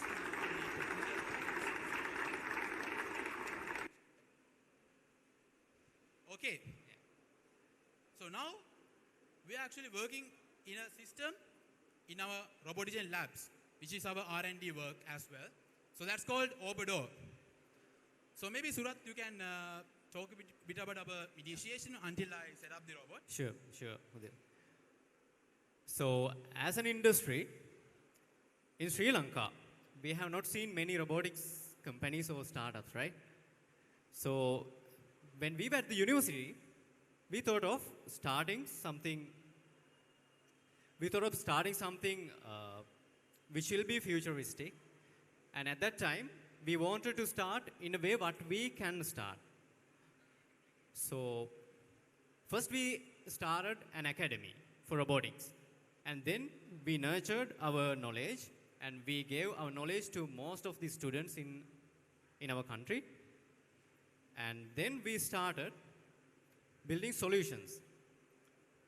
So this is Obadog, and this is one of the demonstration, one of the R&Ds, the projects that we are going through.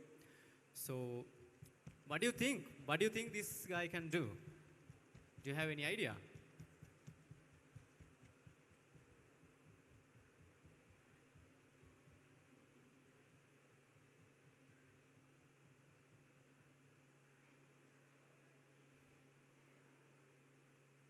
So this is called a quadruped type robot, who's having the legged robot. And as you have seen in the previous videos, this guy is also having a LiDAR sensor here, which can detect and map the environment which is around us. And this guy can go autonomously in any environment, not any environment, but there are some constraints with the food height and everything. But if we give the environment to map, and then it will be doing its own things. And we can even let this guy to do some predictive maintenance. Like we can give these spots to go there, and like you can sense what is there and take the readings. Let's say we are going to work in a manufacturing plant, right? So now what happens is there are static sensors in each and every places in the plant. But what is going to happen in the future is the robots are coming to the place, and they are going to be the dynamic sensors of the environment. So they will carry all the sensors on top of the robot, and it will go to the places, they will read what are the readings, they will predict what they can do, and they will report them in the systems. Maybe you have heard like SCADA systems. There are a lot of softwares behind the very big plants. So this is going to be one of the next generation solutions. Yeah, so I think we have few more minutes, I guess. So I think it's better to like talk a bit about this robot. So I'm pretty sure you're curious to know like what's been done in this robot. So here you can see the robot base. So it has 4 legs. So can someone say how many motors are there in one leg? Any volunteer? Who can just raise your hand and say how many motors are there in one leg? Any? I think there's a bit more distance here between us and you. Any more? No one? Okay, there are actually 3 motors in one leg. That means 12 motors in the whole system. So it has to run 12 motors parallelly. And this has been powered by an 8000 mAh battery. And then we have, as a computing stack, we have been developed a computing stack based on NVIDIA's Jetson Ori Nano Super, which they released in December last year. So that's like the state-of-the-art computing system that we have developed on top of the robot. And then we are developing our own sensing system. So here we have a 3D LiDAR. A LiDAR you can see in Waymo car, that autonomous car that you saw in the video, that had a spinning top, right? That was a sensor that sensed the environment. So this has this same sensor, a different model of course, a same 3D LiDAR, which can map the whole environment in full in 3D. And it can detect you, it can detect these chairs, the stage, the floor. So it can create a map in the 3D and run autonomously. For sure, I just like teleoperated here using my mobile phone. But surely this can be turned into an autonomous robot that can go anywhere, anytime. So that's our R&D part that we're working on right now. So hopefully we'll be able to like give you a really good update very soon with these full AI capabilities running autonomously. So I mean, if you come into there's like our stall. So if you come in to see, you will be able to like get in close and see how the robot is actually operating. So do come by. So I think we can go into the next slide quickly.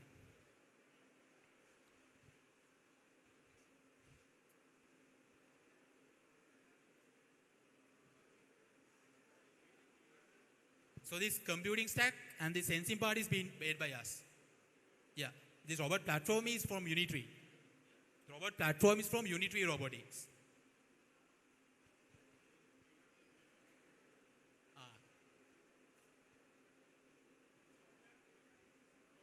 Software being developed by us, yes. Right, so I think that's a good question. So this robot base is from Unitree. I think you have heard about Unitree because they have been developing a lot of cutting-edge robotic systems like humanoids, quadrupeds. So we have the robot base from Unitree, and we are developing the autonomous system on top of that base. So we have our very own computing stack along with the sensing stack. So software and the computing stack and the sensing stack are being developed here in Sri Lanka based on this robotics development from Unitree Robotics company. If you are curious about this type of projects and research, I mean literally in USA and in China and even in Europe, they are investing millions of dollars to these kind of robots in these days. So that is one of the very high and high note industry right now, even in Europe and all the other countries. Yeah. So now the question is, now I'm pretty sure like you are interested in like how can we get started on making such a robot. So what I would say is, and the way I did this, I participated in a lot of robotics competitions here in Sri Lanka. So there are a lot of competitions starting from SLRC, RoboFest, and Exportix that have been organized by several universities around the country, and they have a school category as well. So these are some of the robots that me and my team have been developing over the years since 2017. So that's the start we have to get. And over the years we have won many international and local competitions regarding robotics. We won several micromaze competitions, battle boards, and other robotics competitions. Here you can see some snapshots. So I just want to inspire you to get into robotics competition as a starting point if you want to become a roboticist or robotics engineer one day. So here's some small video about our procedure, like our process into participating in one of the micromaze competitions. So we got the robot design, and then you have to simulate it first. You have to get it assembled.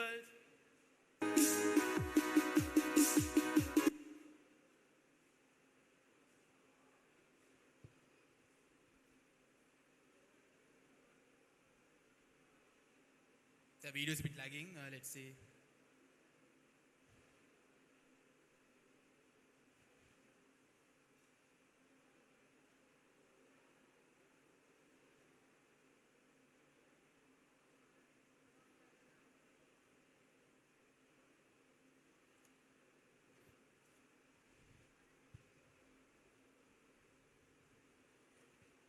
Yeah, let's skip the video, that's fine.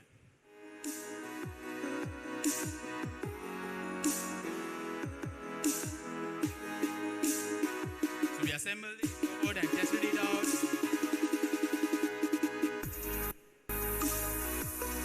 Simulations.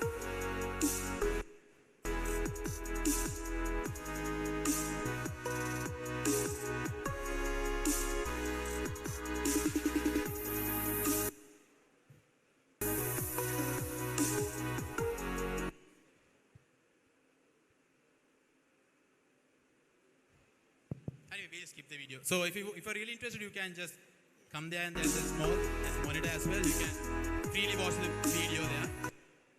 So let's go to slides. We'll move to the next slide. And also you can visit to the YouTube channel. We have been publishing all the videos and everything over there as well. Also we have this robot like here in demonstration as well. So if you're interested in participating in robot competitions, you can go there and ask from our demonstrators as well, like how that was built, and you can get the robot in your hand and see it. So if you want to develop your own robot, there are several skills that you have to get in hand. So you have to learn electronics, you have to learn programming, you have to learn about mechanical systems, and then you can get started with your first robot. Go to the next slide. So you can get your own microcontroller, and then you can get your own IDE, and then you can use simulators like VBots, and then you can use a software like OnShape to do your 3D designs, and then you can use a free tool like ECA to develop your own electronics board, circuit boards. If you master these skills, you can actually build your first robot maybe this week. When you go home, you can just search about these topics: Arduino, ESP32s, VBots, OnShape, and ECDA. I ask you to search about these things. They are free, they are online. You can get started right away without spending any money if you use simulators like VBots. And then you have to start small, right? You have to form a team and try and go into several competitions. You won't be able to win in your first competition, but you have to keep working hard. And one day you'll be able to win like this team from Mt. Elizabeth College. So they participated in several local competitions. They even failed as well. And then they went in to win several international competitions. So what I request you is to form a team.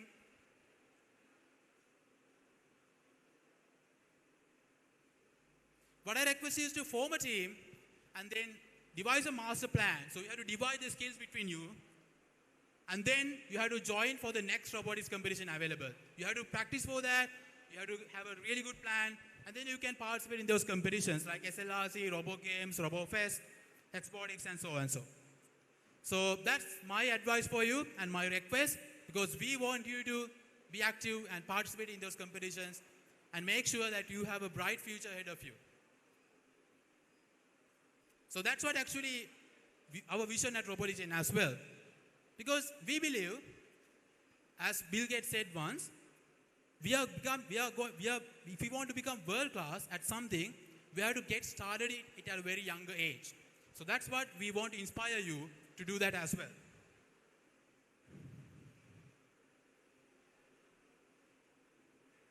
So that's why we have two initiatives. Like Surat, you can go and talk a bit about our Robotics Academy and Robotics Labs. All right, so now the time is going a bit fast, so I think I will very shortly tell you about what we are doing. So at Robotics Academy, we have started this, I mentioned it earlier as well. So we have started this before 2 years now, and we are working on educating the students about, let's say, the STEM. Not only the STEM, but stream. It's like science, engineering, technology, mathematics, even with art and research and reading. So we are developing a concept to learn efficiently and learn the next generation technologies while you are at a very young age. So we have platforms, we have a lot of tools that we have developed and we have tested by ourselves. So that is one initiative where we are going to create future tech leaders. And this is also one of the part that we are trying to strive, because we want to give you something which is important to your life as well. And the next thing is about the technology lab that we are working on. So we develop softwares, we develop robots, we develop IoT systems, and it is also a next generation company that we are working on these kind of futuristic and visionary projects. So I think very simply that is the idea. So you all can go into our websites or whatever, like the YouTube or social media, so you will see everything. And if you're really willing to work with us, or maybe to get into the competitions, or maybe to join the academy, anything, you can go through the sites and you can check it out and reach us. So don't miss to go there to the stall, and there are some gifts as well for you if you get into the challenge. There's a very small challenge. So yeah, that's it, I guess. Yeah, that's it, I guess. So also do join our stall there. So if you miss something, if you miss the videos, and if you want to like play with the robot and maybe look at the micro mouse and other robots there, so you can come by. And so there's a challenge going on as well. Maybe you'll be able to win some gifts as well if you answer the questions correctly. So when you're free, you can come by to the stall and participate in that as well. All right, thank you so much for listening to us. I think it's been a bit difficult. Thank you very much for bearing with us in this. I think I know that this time is not easy for you all. I mean, you have been sitting around for like a long time, and we also have hungry. So anyways, thank you very much, and we are really happy. We are really glad if you get something out of this. And please do your research and take your homework and do it by yourself. So that is it. Thank you very much. Okay.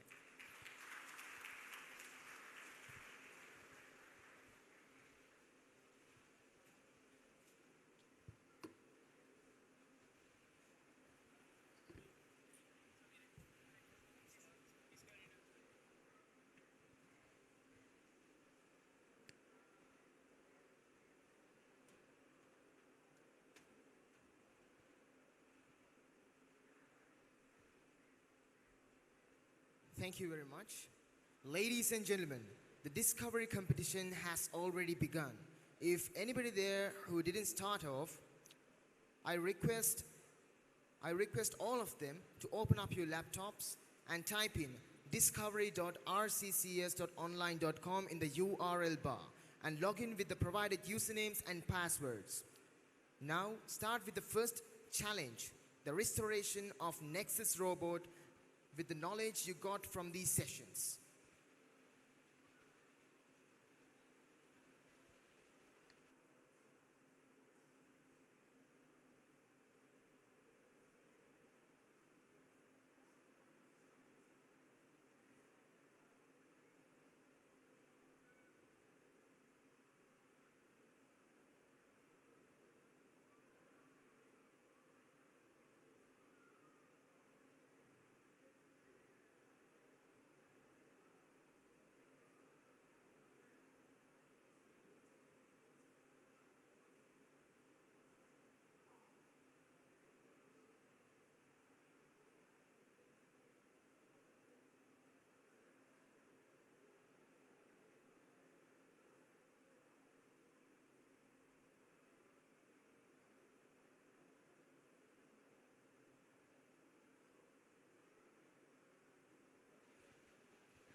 It is now my honor to invite Mr. Arjuna Yatavara, the founder of ESNA Allied Enterprises Private Limited and its chairman and managing director, a chartered marketer with over 40 years of experience in marketing, sales, and the commercial sector. He has been a pioneer in trade, exports, and entrepreneurship in Sri Lanka. So please welcome Mr. Arjun Yatavara to address the gathering.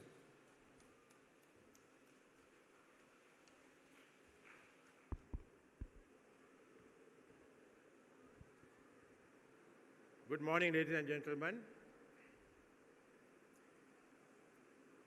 I was told last evening that I had to speak something on artificial intelligence. And do you know that at our age we have never heard of this? So I told my staff that to develop something using artificial intelligence last afternoon, and they have come up with a small jingle and advertisement using Canva and voiceover by artificial intelligence, which will be played after my presentation. Right, so artificial intelligence needs a conscience. I'm going to read to you some extracts of an article by Dr. Rohini Balapuni. She is the head of the Artificial Intelligence Unit at the Curtin University, and she is setting standards with most of the Australian universities that are having artificial intelligence courses in use of artificial intelligence. So, how many of you have common sense? Can I see your hands, please? Nobody has common sense? Come on, royalists. Right. So common sense is very important when it comes to artificial intelligence. So I will read out some extracts of what she is driving in some of the Australian universities. AI is a distant possibility but a present reality. We cannot stop students from using AI. So instead, we teach them how to use it responsibly. Don't recognize ChatGPT answers as references because ChatGPT doesn't generate original knowledge. It draws from somewhere else, and the candidates need to go and find that source and evaluate it. She says that graduate students should know that sensitive student data not simply be uploaded onto an AI system based overseas. The risk of privacy and confidentiality is too high. She also says that in most Australian universities, they always look at basically your ability to do research and produce facts in your thesis. A lot of students have started generating their presentations by use of AI, especially when it comes to Viva and their question on their process of research and development of the thesis that students fail to respond or normally fail that subject. So please be aware that common sense is very important, especially when you go to a cafe and use your internet and upload your personal details on a general Wi-Fi system. All your data is being accessed by other people and also it goes into the AI data bank. So I will end here, and should any of you require a copy of this article, you can contact Kavin at the Royal College, and they will also play the video which they have done on AI using Canva with a voiceover. Thank you.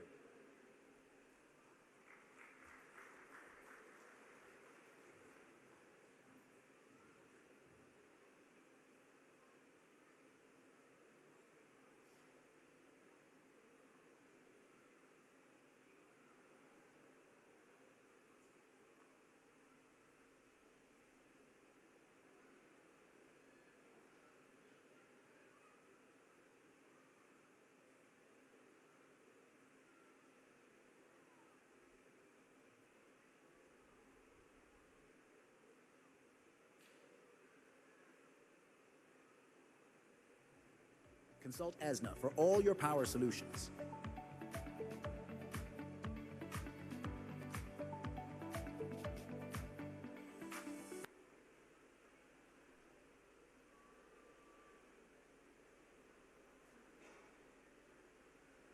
ESNA provides emergency and standby power solutions to the commercial, hospitality, plantations, agriculture, telecommunications, shipping and industrial sectors for over 2.5 decades, with thousands of installations island-wide, helping to prevent costly breakdown time due to power outages. Be prepared and be safe, and we will not let you be in the dark. Consult ESNA for all your power solutions.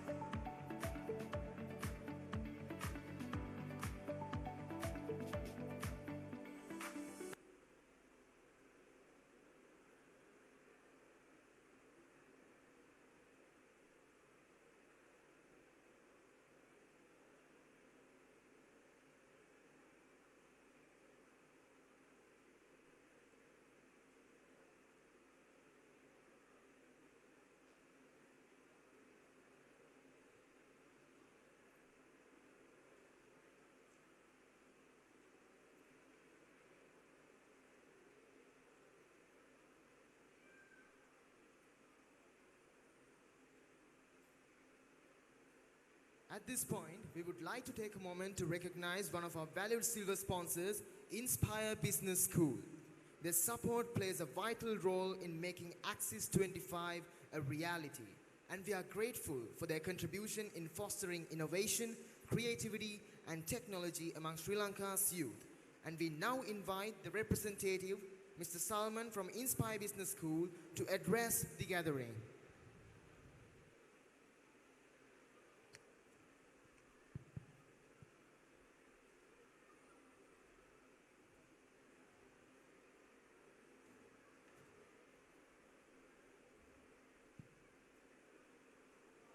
Hello everyone, good morning to all of you all. I didn't realize that the participants today will be already doing certain tasks while the speech is going on. So while you are already busy with your tasks, let me take some of your time to explain a little bit about higher education. I know that you guys are already busy with your A-level exams or maybe even your O-level exams. So if I ask you a question, why are you studying? Why are you coming for these competitions like this? What's the point? You would always say maybe to get a good result, maybe to get a good degree, maybe to get good marks in your degree program, etc., etc. But why do you need to get good marks? Why do you need to get 3 A's for your A-levels? Why do you need to get a good GPA? What's the motive? The motive is always to get a good job. You want to get a good job, and at the end of the day, you want to earn some money. Whether we like it or not, guys, that's the end objective of all of our pursuits. All of our activities at the end is to earn some money. So you guys might be, let's say, 16 years old, 17 years old, 18 years old. By the time you leave your school, by the time you finish your degree program, we are talking about 2030, 2031 or even 2032 by the time you go to the job market. So during the job market at that time, you would need to have the knowledge and skills to do a job at that time, which many people don't understand. Unfortunately, the local A-levels or the school curriculum doesn't give you that necessary skills which enables you to do a good job in 2031, 2032. So that's where higher education is important, and choosing a right higher education path is equally important. And representing the Chartered Institute of Management Accountants, CIMA, as we all know, is a UK qualification. This syllabus is designed in the UK. The exams are prepared in the UK. And the exams are corrected also in the UK. You would have seen some of the banners at the entrance of this venue as well. Because of the fact that it's a global qualification, having exposure to new subjects like artificial intelligence, generative AI, etc., you will probably get a good exposure into the necessary skills needed to conduct, to join a good company with a good set of requirements. So what I would like to say is, if you all have an intention of doing management accounting or business qualifications in the future, CIMA might be a good choice for you. Before I wind up my presentation today, what I would like to say to all of you all is that choose your higher education path after taking some time to think about it.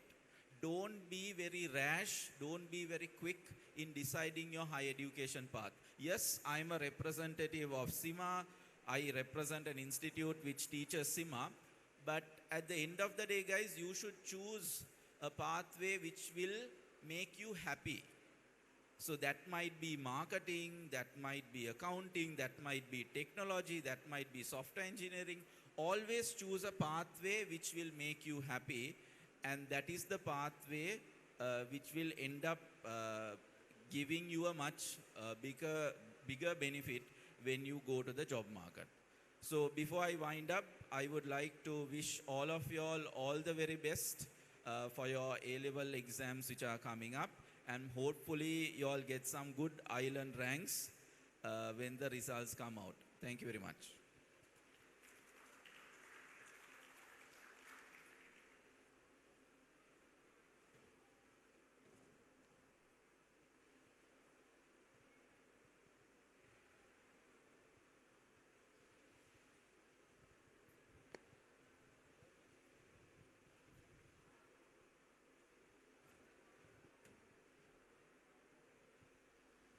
All right, everyone. After all that tech talk and brain-busting competitions, it's time to give your neurons a little break. All right, so I'd like to ask all of you all here, are you all tired? If you're all tired, just raise your hand. Okay, I see a couple of hands over there. Some of these people, I think they're all focused on the competition. Yeah. And we have a very special musical performance ready for you all to boost up you all. You all ready for that? Who's ready for some music? Raise your hands. Come on. Okay, all right, okay.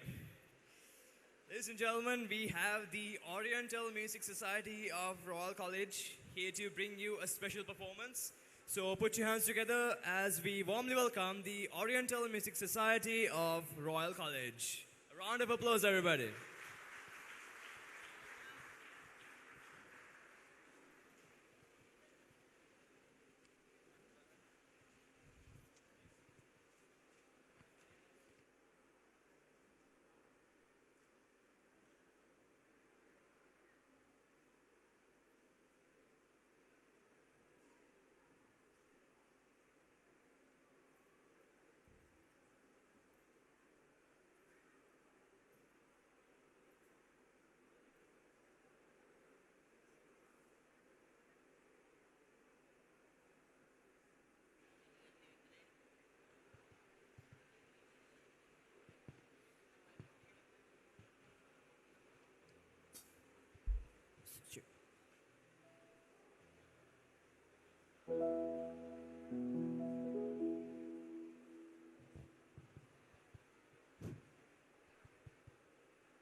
one, check one, two.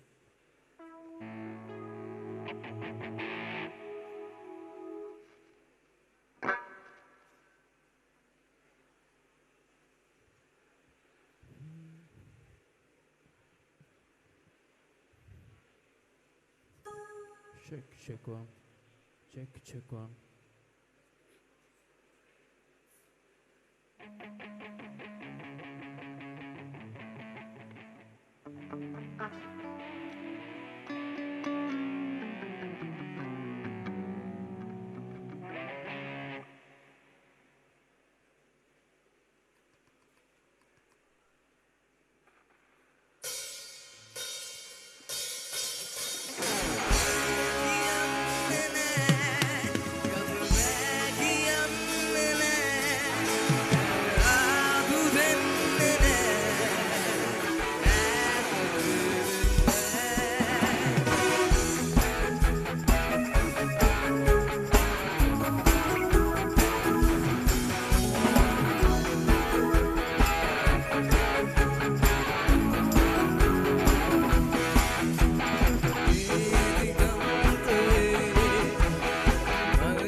කරන්න මට බැරි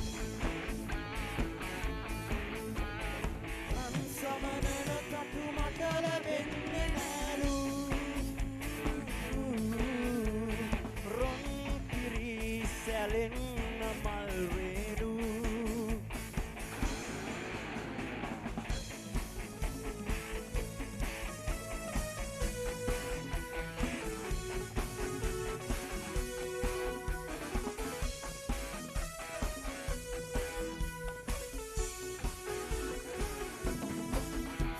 සැනසුම දෙන්න සදා කමන තැනෙන්න කියා වහබම මට මැව්වයා නුදුරු මම ඉන්න බලා ඔබ ඉන්නේ කොහෙද කියා මම සොයනවා ලෝකේ පුරා ඔබ දවසක ලැබෙන තුරා යනවා ආදරේ සොයා ලස්සන ලෝකයේ මට හිමි ආදරේ සොයමි ජීවිතේ පාලු මකා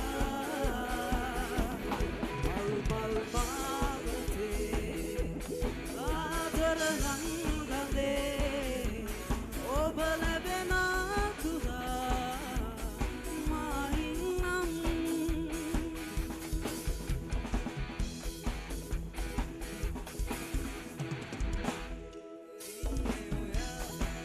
ළඟමද ඉන්නේ බලා ආගයලා ගිය අසා ඔබ එයිදෝ මාව සොයා ඉන්නේ කොහෙද කියා මම සොයනවා ලෝකේ පුරා ඔබ දවසක ලැබෙන තුරා යනවා ආදරේ සොයා ලස්සන ලෝකයේ මට හිමි ආදරේ සොයමි ජීවිතේ පාලු මකා මල් මල් මාවතේ ආදර ළඟේ ඔබ ලැබෙන තුරා මහින්නම්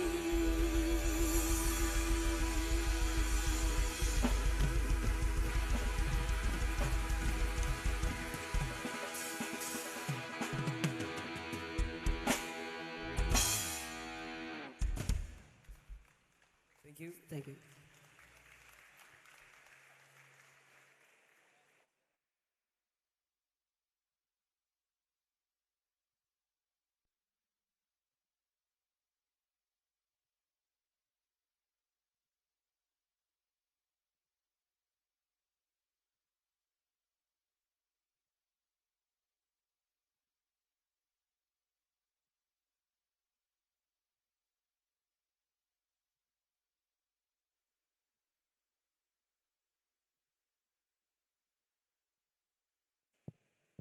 Ladies and gentlemen, can we have another huge round of applause for the Oriental Music Society of Royal College?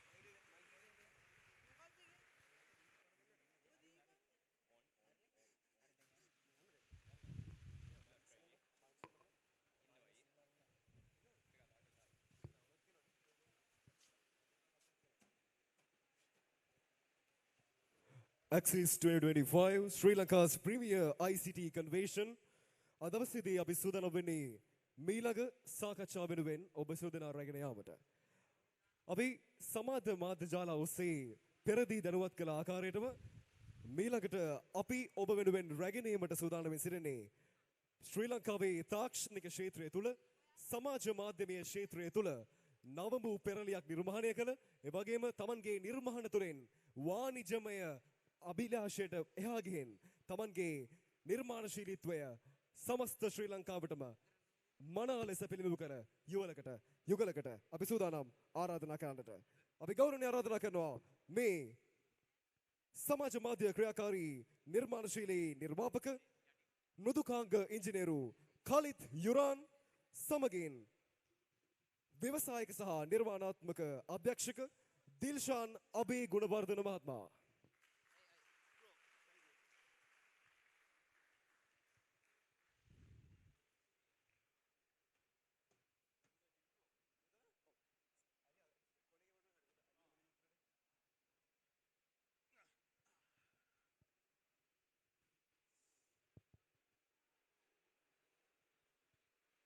හොඳයි අද දවසේදී Axis 2025 Sri Lanka's premier ICT convention ශ්‍රී ලංකාවේ ප්‍රථම වරකට පාසලක් විසින් සංවිධානය කරන මේ අවස්ථාවේ අපි ආරාධනා කළා සමාජ මාධ්‍ය තුල සුවිශේෂී චරිත ද්විත්වයකට. අද දවසේදී අපි මොවුන්ගෙන් දැනගන්න කැමති වර්තමානයේ වෙද්දී ලංකාවේ තුල සමාජ මාධ්‍ය කියන දේ අතිශයින්ම වාණිජමය දෙයක් බවට පත් වෙලා තියෙනවා. මිනිස්සු ගණනාවක් සෝෂල් මීඩියා ප්ලැට්ෆෝම් ගණනාවක තමන්ගේ අදහස් පළ කරමින් තමන්ගේ නිර්මාණ ඉදිරිපත් කරමින් විවිධාකාර බලාපොරොත්තු තියෙනවා. සමහර ඒවා gossip channels වෙන්න පුළුවන්. සමහර දේවල් ඇත්තටම යම්කිසි වැදගත්කමක් තියෙන දේවල් වෙන්න පුළුවන්. සමහර දේවල් ඇත්තටම මුදල් උපයා ගැනීමේ අරමුණ පමණක් බලාපොරොත්තු වෙලා විවිධ දේවල් නිර්මාණය කරලා තියෙනවා. අපි අද සූදානම් වෙනවා මේ සම්බන්ධයෙන් මේ දෙපළකින් පුළුල් සාකච්ඡාමය වටයක් එක්ක ඒ විස්තර පිළිබඳව දැනගන්න. මුලින්ම අපේ දිල්ෂාන් අයියා ඉන්නවා, ඒ වගේම කාලි අයියා ඉන්නවා. මම දැනගන්න කැමති මුලින්ම දැනට ලංකාව ඇතුළේ මේ සමාජ මාධ්‍ය ඇතුළේ නිර්මාණය වෙලා තියෙන ට්‍රෙන්ඩ් එක තමයි අපි සල්ලි හොයන්න සෝෂල් මීඩියා ඇතුළේ කන්ටෙන්ට් කරන්න ඕනේ කියන එක. එහෙම නොකල ඇයි අපි අපේ පැෂන් එකට අපේ අරමුණ වෙනුවෙන් අපිට ඇත්තටම පුළුවන් දේ ප්‍රොමෝට් කරන්න ඇයි අපි අපේ කන්ටෙන්ට් ක්‍රියේට් කරන්න ඕනේ?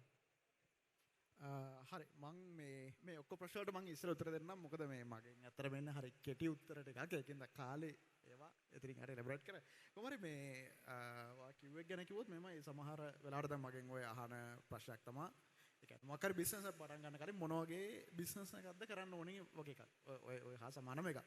එතකොට අතර මන් දෙන උත්තරේ තමයි ඒ කියන්නේ ඔයාලා ඒ කියන්නේ සල්ලි හොයන්න පුළුවන් හොඳම බිස්නස් එකෙන් පටන් ගන්න නෙමෙයි. ඔයාගේ පැෂන් එක තියෙන මොකද ඒකෙන් පටන් ගන්න කියලා. සමහරලාට එයාගේ පැෂන් එක තියෙන්නේ දැන් අලුතෙන් ට්‍රෙන්ඩ් එක තියෙන එයයිනේ. හැබැයි ඔයගොල්ලන්ගේ පැෂන් එක තියෙන සමහරලාට මොකක් හරි කේක් හදන බිස්නස් එකක් වෙන්න පුළුවන්. එතකොට අර ඒ වගේ පැෂන් එක තියෙන එකෙන් පටන් ගන්න. මොකද ඒක කන්ටෙන්ට් හදන කරත් අදාළයි. මොකද මේවා පටන් ගත්තක මං කොහොමදත් ඒ කියන්නේ මාර රැන්ඩම් chance එකක් තිබ්බොත් ඇරෙන්න. ඒ කියන්නේ ලක් එකක් තිබ්බොත් ඇරෙන්න. එහෙම පටන් ගත්තක මං earn කරන්න බෑ. එතකොට අර තමන් පැෂනේට් නොවන දෙයක් කරොත් හිතන්නකෝ ඕන දැන් කට්ටිය හිතනවා අපි උදාහරණයකට ගමු කන්ටෙන්ට් ක්‍රියේෂන් පැත්තෙන් හදන්න ඕන කියලා කන්ටෙන්ට් ටෙක් කන්ටෙන්ට් හරිද ඒකෙන් මොකක් හරි earn කරන්න පුළුවන් කියලා. හැබැයි ඔයා ඇත්තටම කැමති මොන හරි cooking related content හදන්න. එහෙනම් අර පැෂන් එක තියෙන එක තමයි පටන් ගන්න ඕනේ. විශේෂයෙන් පළවෙනි එක තමයි අපි කවදා පටන් ගත්ත ගමන් අපිට content වලට views එන්නවත් ඒකෙන් earn කරන්න පුළුවන් වෙනවත් නැහැ. ඉතින් සහ අපිට මේවා මුලින්ම පටන් ගන්නකොට එතකොට අපි අර discourage වෙන්න පුළුවන්. අනේ කවුරුත් මගේ වීඩියෝ බලන්නේ නැහනේ. එතකොට හිතන්නකෝ එන්න පුළුවන් නරක කමෙන්ට්ස් එන්න පුළුවන්. ඒ කියන්නේ ඔයාට මේ content හදන්න බෑ කියලා අපි discourage වෙන කමෙන්ට්ස් එන්න පුළුවන්. ඉතින් මේ වගේ දේවල් හින්දා අපි අර discourage වෙන්න පුළුවන්. මේක නෑ මේක හරියන්නේ නෑ මේ වැඩේ කියලා. ඒත් අර අපි passionate දෙයක් කරනවා නම් හිතන්නකෝ ඔයා කැමති උයන්න. එතකොට ඒ කියන්නේ ඒක අර ඔයයි වාගේ යාළුවෝ කට්ටියයි ඒ content එක දැක්කම ඇති කියලා අපිට නම් හිතන්න පුළුවන්. නෑ කමන්නේ මේ මං ආස වැඩේනේ එහෙම කියලා. අන්න ඒකෙන් හින්දා අර ඒ කියන්නේ සල්ලි එන දේම කරන්නේ නැතුව අනිවාර්යයෙන්ම කරන්න ඕනේ අපි ප්‍රශ්නෙට වැඩේ. දැන් අපි මයි පටන් ගත්තේ අපි ටෙක් පැත්තට අපි කැමති ඒ කාලේ. ඉතින් අන්න ඒ වගේ දැන් කාලේ කැමති ඒ කියන්නේ අලුත් ඒ කියන්නේ අර නෝලන්ගේ වගේ එකක් හදන්න පොඩි වීඩියෝස් හදන්න. ඒ කියන්නේ අර ඒ ටයිප් එකේ අර වෙනස්ම වීඩියෝස් හදන්න කැමති. ඒ කියන්නේ මිනිස්සු හිතන විදිය වෙනස් කරන වීඩියෝස් හදන්න කැමති. ඉතින් ඒකෙන්ද තමයි කාලේ ඒ පැත්තට එන්ටර්ටේන්මන්ට් පැත්ත කරේ. නැත්නම් කාලේ මොකක්ද ටෙක් කට් එකක් තිබුණා. යා සොෆ්ට්වෙයාර් ඉන්ජිනියර් කෙනෙක් නේ. ඉතින් අන්න ඒ වගේ තමයි පැෂනේට් දේ කරන්න. එතකොට ඒක සක්සස් වෙන chance එක වැඩි. ඔව් දිල්ෂන් අයියා හොඳටම පැහැදිලි උත්තරයක්. මට කාලයකින් දැනගන්න තියෙන ප්‍රශ්නේ තමයි දැන් පැෂන් එක අපි තියාගන්න ඕනේ වගේම දැන් සමහර වෙලාවට මිනිස්සුන්ට තේරෙනවා පැෂන් එකත් එක්ක නිර්මාණය කරන සමාජ මාධ්‍ය කන්ටෙන්ට්ස් තියෙනවානේ. ඒ කන්ටෙන්ට්ස් ට්‍රෙන්ඩින් වෙන්න පටන් ගත්තට පස්සේ ඒ අනිත් අයගේ පැෂන් Tamanගේ පැෂන් එක බවට පත් කරගන්න හදනවා. හරි ටිකක් කොපි කරනවා වගේ. එතකොට ඒ පැෂන් වෙන එක තුලිනුත් අපි බලාපොරොත්තු වෙන අරමුණ ඉටු කරගන්න පුළුවන්ද? මාව හෙනවද? ආයිබුවන් ඔක්කොටම මාව හෙනවද? ආයිබුවන් කොහමද? ඔක්කොටම හෙනවද මාව? එල මොකද වෙන්නේ ඉතින්? හරි වැඩ නෑනේ ඔයගොල්ලන්ට. අපි මෙහෙ පොඩි කතාවක් ඔයගොල්ලෝ දවදන්නේ නෑනේ. පුතේ ලොකු වැඩක්ද? මේ මෙතන මොනවද ඉස්කෝල අපි අහමුනේ මම පොඩ ගිහින් එන්න මේක මයික් ඇති මේ රොයල් මොකද පුතේ ඉස්කෝලේ? ආනන්ද කොලෙජ්. ආනන්දේ. මොකද්ද පුතේ ඉස්කෝලේ? විශාකා. විශාකා. පුතේ මොකද්ද ඉස්කෝලේ? රත්නාවලි. රත්නාවලි. ගම්පහ?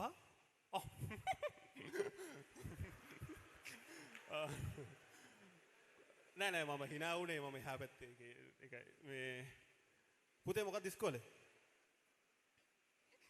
දේවි බාලිකා විද්‍යාලය. දේවි බාලිකා. මොකක්ද පුතේ ඉස්කෝලේ? Girls High School Candy. Girls High School Candy. Girls High School Candy. තව තියෙනවනේ එක මෙහෙත් එකක් තියෙනවනේ. කොළඹ. නෑ හරි Candy එක. පුතේ කොහොමද? කොයිද ඉස්කෝලේ? Colombo Ladies College. Ladies College එක.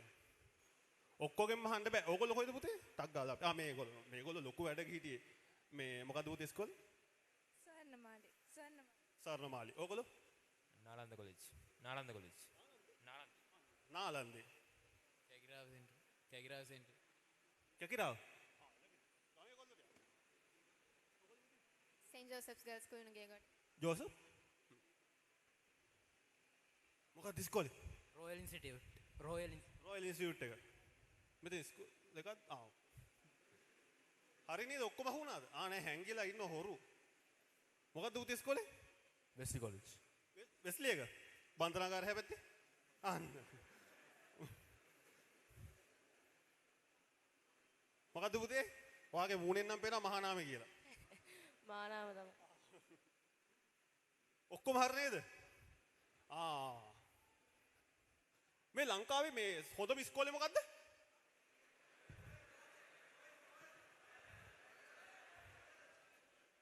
සිරාවට? මොකද්ද? ලංකාවේ හොඳම ඉස්කෝලේ මොකද්ද? විශාකා. මොකද්ද හොඳම ඉස්කෝලේ පුතේ? ආනන්දේ. කාගේද මේ පාර මේ O level A level result වැඩිම? ඕගොල්ලන්ගේද? අම්මෝ. හරි. ඔක්කොම අහගෙන දින්නේ. දැන් මාරම විෂයානුබද්ධ කාරණා ටිකක් කියනවා. කිව්වට පස්සේ මතක නැත්තම් මම ළඟට ඇවිල්ලා අහනවා ඈ. ඇත්තටම අහනවා ඈ. එලගිරි. හරි. හරි. මේකයි වැඩේ. content creation ඔක්කොටම ආව හැනව නේද? හොඳට හැනවනේ? හරි. content creation කියන්නේ ඕගොල්ලන්ගේ ඔළුවේ එන ඕනිම අයිඩියා එකක්. ඒක ඕගොල්ලන්ට වීඩියෝ එකකට ගන්න පුළුවන් නම් ස්ක්‍රිප්ට් එකකට ගන්න පුළුවන් නම් විෂුවලි කාට හරි පේන්නේ ඉදිරිපත් කරන්න මොකක් හෝ මාධ්‍යයක් පාවිච්චි කරන්න පුළුවන් නම් ඒකට තරහ ගන්න හෝ ආදරය කරන්න ඔඩියන්ස් එකක් හම්බෙනවා නම් ඒක කන්ටෙන්ට් එකක්. උදාහරණයක් හැටියට දැන් මම අහුවනේ ප්‍රතිඵල කාගේද වැඩිම කියලා. ඕකට හොඳම ඉස්කෝලේ කාගේද ඇහුවනේ? කොල්ලෝටි කෑ ගන්න රොයල් කියලා. ඕක කාලා ඉන්න බැරි ගෑල් ළමයි ටිකක් ඉන්නවා. නෑ රොයල් නෙමෙයි. ගෑල් ළමයි ඉස්කෝලේ නෑනේ අපි තමයි දේවි අපි තමයි රත්නාවලි කිව්වට පස්සේ ඕක ඇත්තද කියලා වගේ කියන්න මේ අපේ කොල්ලෝ ටිකක් ඉන්නවා. අපේ එතකොට මේ සිංහල බෞද්ධ කොල්ලෝ ටික අපේ ආදරණීය කොල්ලෝ ටික කාගෙන ඉන්නවා. මුන් ඔක්කොම ඕකට ස්ට්‍රගල් කරනවා. එතකොට අපි කවුද? නෑ අපිත් ඉන්නවා වගේ. මෙතන ඉන්න ඔක්කොම ටික ඉස්කෝලේ ටික හොඳයි. හරිද? ඉතා ආගනා ඉස්කෝල. හැබැයි හොඳම ඉස්කෝලේ තියෙන රොයල් එකනේ.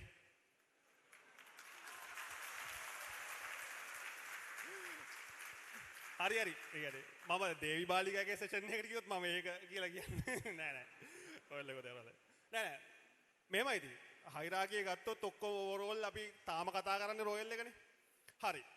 දැන් ඕක මම ඔය දැන් කිව්ව කතාව වීඩියෝ එකකට අරගෙන කිසිම දෙයක් හිතන්නේ නැතුව සල්ලි ගැන මුකුත් තරවම හිතන්නේ නැතුව මම වීඩියෝ එකක් කරලා TikTok එකේ හරි කොහේ හරි දැම්මනම් කොහමද ආනන්දේ කොල්ල ටිකයි දේවි එකේ මහා නාමේ රත්නාවලියේ ගර්ල්ස් හයි ස්කූල් එකයි නුවර ඉඳන් කමෙන්ට් එන්නේ. අනේ එනවා මෙතන රොයල් එක නෙමෙයි අපි තමයි හොඳම ඉස්කෝලේ. ඕක කන්ටෙන්ට් එකක් පුතේ. හේතුව මේ අපි මිනිස්සුන්ව ඉමෝෂනලි අවුස්සන්න අපි දක්ෂ වෙලා වැඩක් ඇතුලේ.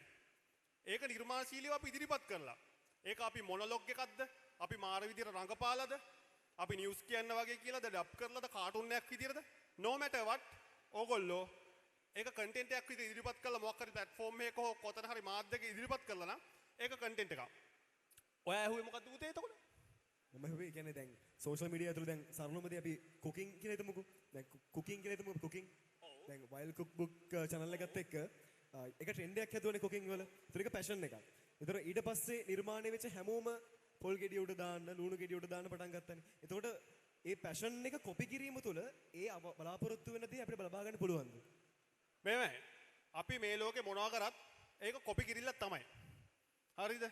හැබැයි ඒක ඉච්ඡානුගතවද අනිච්ඡානුගතවද කියලා සිංහල බැරි කට්ටිය හොයාගන්න ඒ වචන දෙකේ තේරුම ඈ. මන් දන්නේ නැහැ ඉංග්‍රීසියෙන් කියන්නේ මොකක්ද කියලා. මොකද්ද?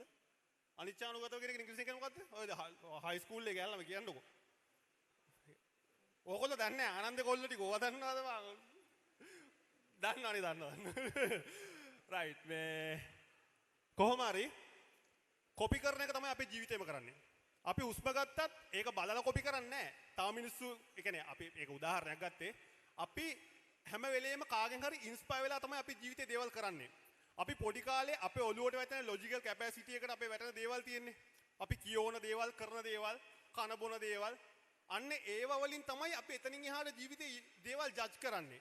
ඉතින් අපි කොහෙන් හරි මොන හරි දෙයක් කරන්න ඕන නම් ඒක ඉන්ස්පයර් වෙලා තියෙන්න ඕනේ. හැබැයි මෙයා කියන කතාව exactly අපි හිතමු වයිල්ඩ් කුක් බොක් කරේ කවුරු හරි පොල් ගෙඩියක් උඩ දාලා ඒක අල්ලන කන්ටෙන්ට් එක කරනවා කියලා. ඒක නරකම නෑ. ඒකට මාකට් එකක් ඉතුරු වෙලා තියෙනවා. තව කවුරු හරි පොල් ගෙඩියක් මේ උඩ දැම්මොත් ඒක බලන්නත් මිලියන ගණන් මේ ලෝකෙ ඉඳී. මොකද බිලියන 8ක් වගේ මේ ලෝකෙ ඉන්නවා. ඕකට මාකට් එකක් ඉතුරු වෙයි. මොකද වයිල්ඩ් කුක් බුක් එක ලෝකෙ හැමෝටම රීච් වෙන්නේ නැහැ. මොකද එයා විෂුවලි කොණ්ඩේ බොකුටු පොල් ගෙඩි උඩ දාන කොල්ලන්ට අකමැති වෙන්න පුළුවන්. හරිද? කොණ්ඩේ රත්නාවලියේ ගෑල්ලා මේ පොල් ගෙඩියක් උඩ දාන එකක් දැක්කොත් ඒකට කැමති වෙන්න පුළුවන්. හරිද? ඒ කියන්නේ මම කියන්නේ උදාහරණයක්. හරිද? එතකොට ඒ හින්දා මේ මාකට් එක හිස් වෙන්නේ නැහැ. හැබැයි ඕගලන්ට මේ වැඩේ කන්සිස්ටන්ට් පවත්වාගෙන යද්දී හරි බ්‍රෑන්ඩ් එකක් හරි ඕගොල්ලෝ කාගාවට හරි එනකොට ඕගොල්ලෝ සෙකන්ඩ් ඔපචුනිටි එක. අර ජැකී චෑන් කියන්නේ මට දෙවනි බෲස් ලි වෙන්න ඕනේ නැහැ. මට ඕනි පළවෙනි ජැකී චෑන් වෙන්න. එයා ඔරිජිනල් එකක් තියෙනවා එයාගේ කන්ටෙන්ට් වල. එයා කරන වැඩේ. එයාගේම ස්ටන්ට් කරනවා. බෲස් ලි අවුරුදු 20 35 කොහෙද නැති වුණාට ජැකී චෑන් තාම ස්ටන්ට් කර කර ඉන්නවා. මොකද එයා ජැකී චෑන් වුණා. එයා බෲස් ලිව තනි කර ඇඩැප්ට් කරගත්තා නම් එයා 35 දී යන්න ඕනේ. හරිද? ඒ හින්දා ඕගොල්ලෝ හදන්න ඕගොල්ලෝගේ සෝල් එකෙන් එන කන්ටෙන්ට් හදන්න. ඒක විෂුවල් ඉදිරිපත් කරන්න පුළුවන් ක්‍රම වලට මේ ඕගොල්ලන්ට අමුතුවෙන් කියන්න ඕනේ නැහැ. මේ ඉන්නේ මොලකාරෝ ටික ලංකාවේ කියන්නේ මේ රොයල් එකට ඇවිල්ලා මේ ආනන්දේ රත්නාවලිය ඔය විහිළු කරාට මේ ඉන්නේ ඇත්තටම ලංකාවේ ඩයල් මේ ළමයි ටික. මම තව ඉස්කෝල වලට යුනිවර්සිටි වලට ගිහිල්ලා තියෙනවා. මට මීට වඩා හම්බෙච්ච ළමයි මට බැලු බැලමටම සහ ආශ්‍රය කරන කතා කරන විදිය මට තේරෙනවා මීට වඩා සාපේක්ෂව මොඩයි කියලා. ඕගොල්ලෝ මේ මට පේනවා බැලු බැලමට මේ ටෙක් රිලේටඩ් මේ කොම්පියුටර් ළමයිනේ. මේ ඉන්නේ මොලකාරෝ ටික ඉස්සරහා ලංකාවේ සමාජයේ පොඩක් අල්ලේ නටවන පිස්සු යක්කු ටික මේ ඉන්නේ. ඒ හින්දා ඕගොල්ලන්ට අමුතුවෙන් නිකන් ඉලබරේට් කරන්නේ නැහැ. ඕගොල්ලෝ සෝල් එකෙන් එන දේවල් හදන්න. ඕගොල්ලෝ දන්නවා මේකේ ගැජමැටික් ජිල්මාට් හොයාගන්න ඕන විදි. ඕගොල්ලෝ දන්නවා මේකේ ටෙක් රිලේටඩ් කම්පියුටර් ඒ කියන්නේ කම්පියුටර් AI අරවා මේ ඇසිස් කරගෙන ඕගොල්ලෝ ඊළඟට හදන්න ඕනි නිර්මාණය ඕගොල්ලෝ හොයාගන්න දන්නවා. හැබැයි ඕගොල්ලන්ට ඒකට අරගන්න ඕනි දේ තමයි ඕගොල්ලෝ ඕන්ට වඩා අමුතු විරල වෙන්න යන්න එපා. ඕගොල්ලෝ අලුත් දේවල් හොයාගෙන ඒකත් එක්ක කන්සිස්ටන්ට් වෙන්න. ඔයා වෙන්න. ඔයාගේ ඇඟ ඇතුලේ ඉන්නවා අමුතු ක්‍රියේටිව් සතෙක්. අන්න එයාට ඇත්තට එළියට එන්න දෙන්න. ත්‍රිපෝෂ සැමිලිද්දී ඔයගොල්ලෝ සමපෝෂ හදන්න යන්න එපා. සුපෝෂයි අග්ගලයි හදන්න යන්න එපා. ඔයගොල්ලෝ හදන්න වෙනම බ්‍රෑන්ඩ් එකක්. හරි ක්ලාසි නමක් එක්ක මාකට් කරන්න පුළුවන්. බ්‍රෑන්ඩ් එකේ ඉක්විටි එක වෙන තැනකට අරන් යන්න පුළුවන්. හොඳ බ්‍රෑන්ඩ් එකක් හදන්න. මම මේ කියන්නේ මේ කන්ටෙන්ට් ක්‍රියේෂන් කෙනෙක් නෙමෙයි. මෙතන ඉන්න පුළුවන් ලංකාවේ පට්ටම සොෆ්ට්වෙයාර් ඉංජිනේර්.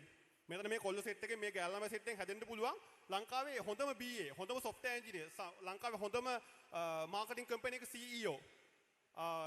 රියල් ස්ටේට් වැඩක් වෙන්න පුළුවන්. මේ කම්පියුටර් වැඩ කර කර හිටියට. මේ මම පිස්ස විහාරට එක් වගේ YouTube කරන්නේ කම්පියුටර් මේ IT ඩිග්‍රියක් කරලා. ඒ හින්දා ඕගොල්ලෝ එක තීරණාත්මක වෙලාවක් එයි ඔයාගේ ක්‍රියේටිව් සතා හොයාගෙන යනවද ටිපිකල් මිනිස්සෙක් වෙනවද කියලා. අපි ගල් යුගයේ ඉඳන් මිනිස්සු ස්ට්‍රගල් කරා දේවල් එක්ක. පිරිමි හරි ගෑනු හරි try කරේ සර්වයිව් වෙන්න, සතෙක් මරා ගන්න, කණ්ඩ. ජීව විද්‍යාත්මකව අපිට ඇඩැප්ට් වෙච්ච දේ. හැබැයි එතනින් එහාට අපි ජොබ් කරනවා අරෝමයා කියන එක අපි ඒක නිකන් අනුගත වෙච්ච දෙයක්. ඒක අපේ ඇඟට බලෙන් පටවපු දෙයක්. හැබැයි ඕගොල්ලන්ගේ ඇත්ත සතා තාම ඇඟ ඇතුලේ ඉන්නේ. ඕගොල්ලෝ හොයන් යන්න ඕනේ ඕගොල්ලන්ගේ අර අමුතු සතාව. ඒක තාම ජීව විද්‍යාත්මක ඇඟේ ඉන්නවා. ඒගොල්ලෝ තමයි මේ ලෝකෙට වැඩක් කරේ. ඒ හින්දා මම මෙතනින් මේක නවත්තන්නම්. ඔගොල්ලෝ යාව හොයන්ගන්න පටන් ගන්න. අපි ඊළඟ ප්‍රශ්නට යමු. බෙහෙවින්ම ස්තුතියි. ඊළඟට අහන්න ඕනේ දිල්ෂාන් අයියේ මෙහෙම ප්‍රශ්නයක්. දැන් Days of Dilshan කියලා බ්‍රෑන්ඩ් එකක් හදනවානේ. ඒතකොට දැනට මේ විදිහට බලාගෙන ඉන්න පාසල් ශිෂ්‍යයන්ට යම් කිසි දවසක අරමුණක් තියෙන්න පුළුවන්. මමත් කවදා හරි ඒ වගේම සෝෂල් මීඩියා කන්ටෙන්ට් ක්‍රියේට් කරන ප්‍රසිද්ධ මිනිසෙක් සහ වැදගත් දෙයක් ලංකාවට සමාජයට දෙන්න පුළුවන් මිනිසෙක් බවට පත් වෙන්න පුළුවන් කියලා. එතකොට මේ Days of Dilshan කියන බ්‍රෑන්ඩ් එක ඒ කැරියර් එක පටන් ගත්තේ කොයි විදිහටද? Days of Dilshan නෙමෙයි අතර මම පටන් ගත්තේ මම A level වගේ කරනකොට Geek IT Pro කියලා මම 2010 තමයි අතරම YouTube පටන් ගත්තේ. එතකොට ඊට පස්සේ පටන් ගත්තා My Hub කියලා. මම හිතන්නේ My Hub එකෙන් තමයි ඒ කියන්නේ සාමාන්‍යයෙන් කට්ටිය අතරට ගියේ. එකක් තමයි අර වාකිය වගේ ප්‍රසිද්ධ නෑ අතරම. ඒ කියන්නේ ඔය කට්ටිය හිතනවා සාමාන්‍ය සබ්ස්ක්‍රයිබර්ස් ලක්ෂයක් විතර ප්‍රසිද්ධයි කියලා. එහෙම නෙමෙයි. ඒක අර අපේ බබල් එකක තමයි අපි ඉන්නේ. ඒ කියන්නේ ඒ ප්‍රසිද්ධ කියන්නේ කවුද? කුමාර සංගක්කාර. අන්න එයාගේ තමයි කියන්නේ අපි දකින්නේ. මම ඒ කාලේ සාමාන්‍යයෙන් දකින්නේ එහෙමයි. මේ ඇහෙනවද නැත්නම් ක්ලියර්ද දන්නේ නැහැ මේ කියනේම නේ. කට්ටියට ක්ලියර්ලි ඇහෙනවද? ඔව් රයිට්. ඉතින් මේ කොහොම හරි ඊට පස්සේ My Hub එක පටන් ගත්තා. My Hub එක පටන් ගත්තේ දිලීපත් එක්ක. මේ ඊළඟ සෙෂන් එකේ ඉන්නවා. දිලීප ඉතින් 2016 වගේ. ඊට පස්සේ තමයි Days of Dilshan පටන් ගත්තේ. ඔය හුවේ ඒක පටන් ගත්තේ ඇයි කියලාද?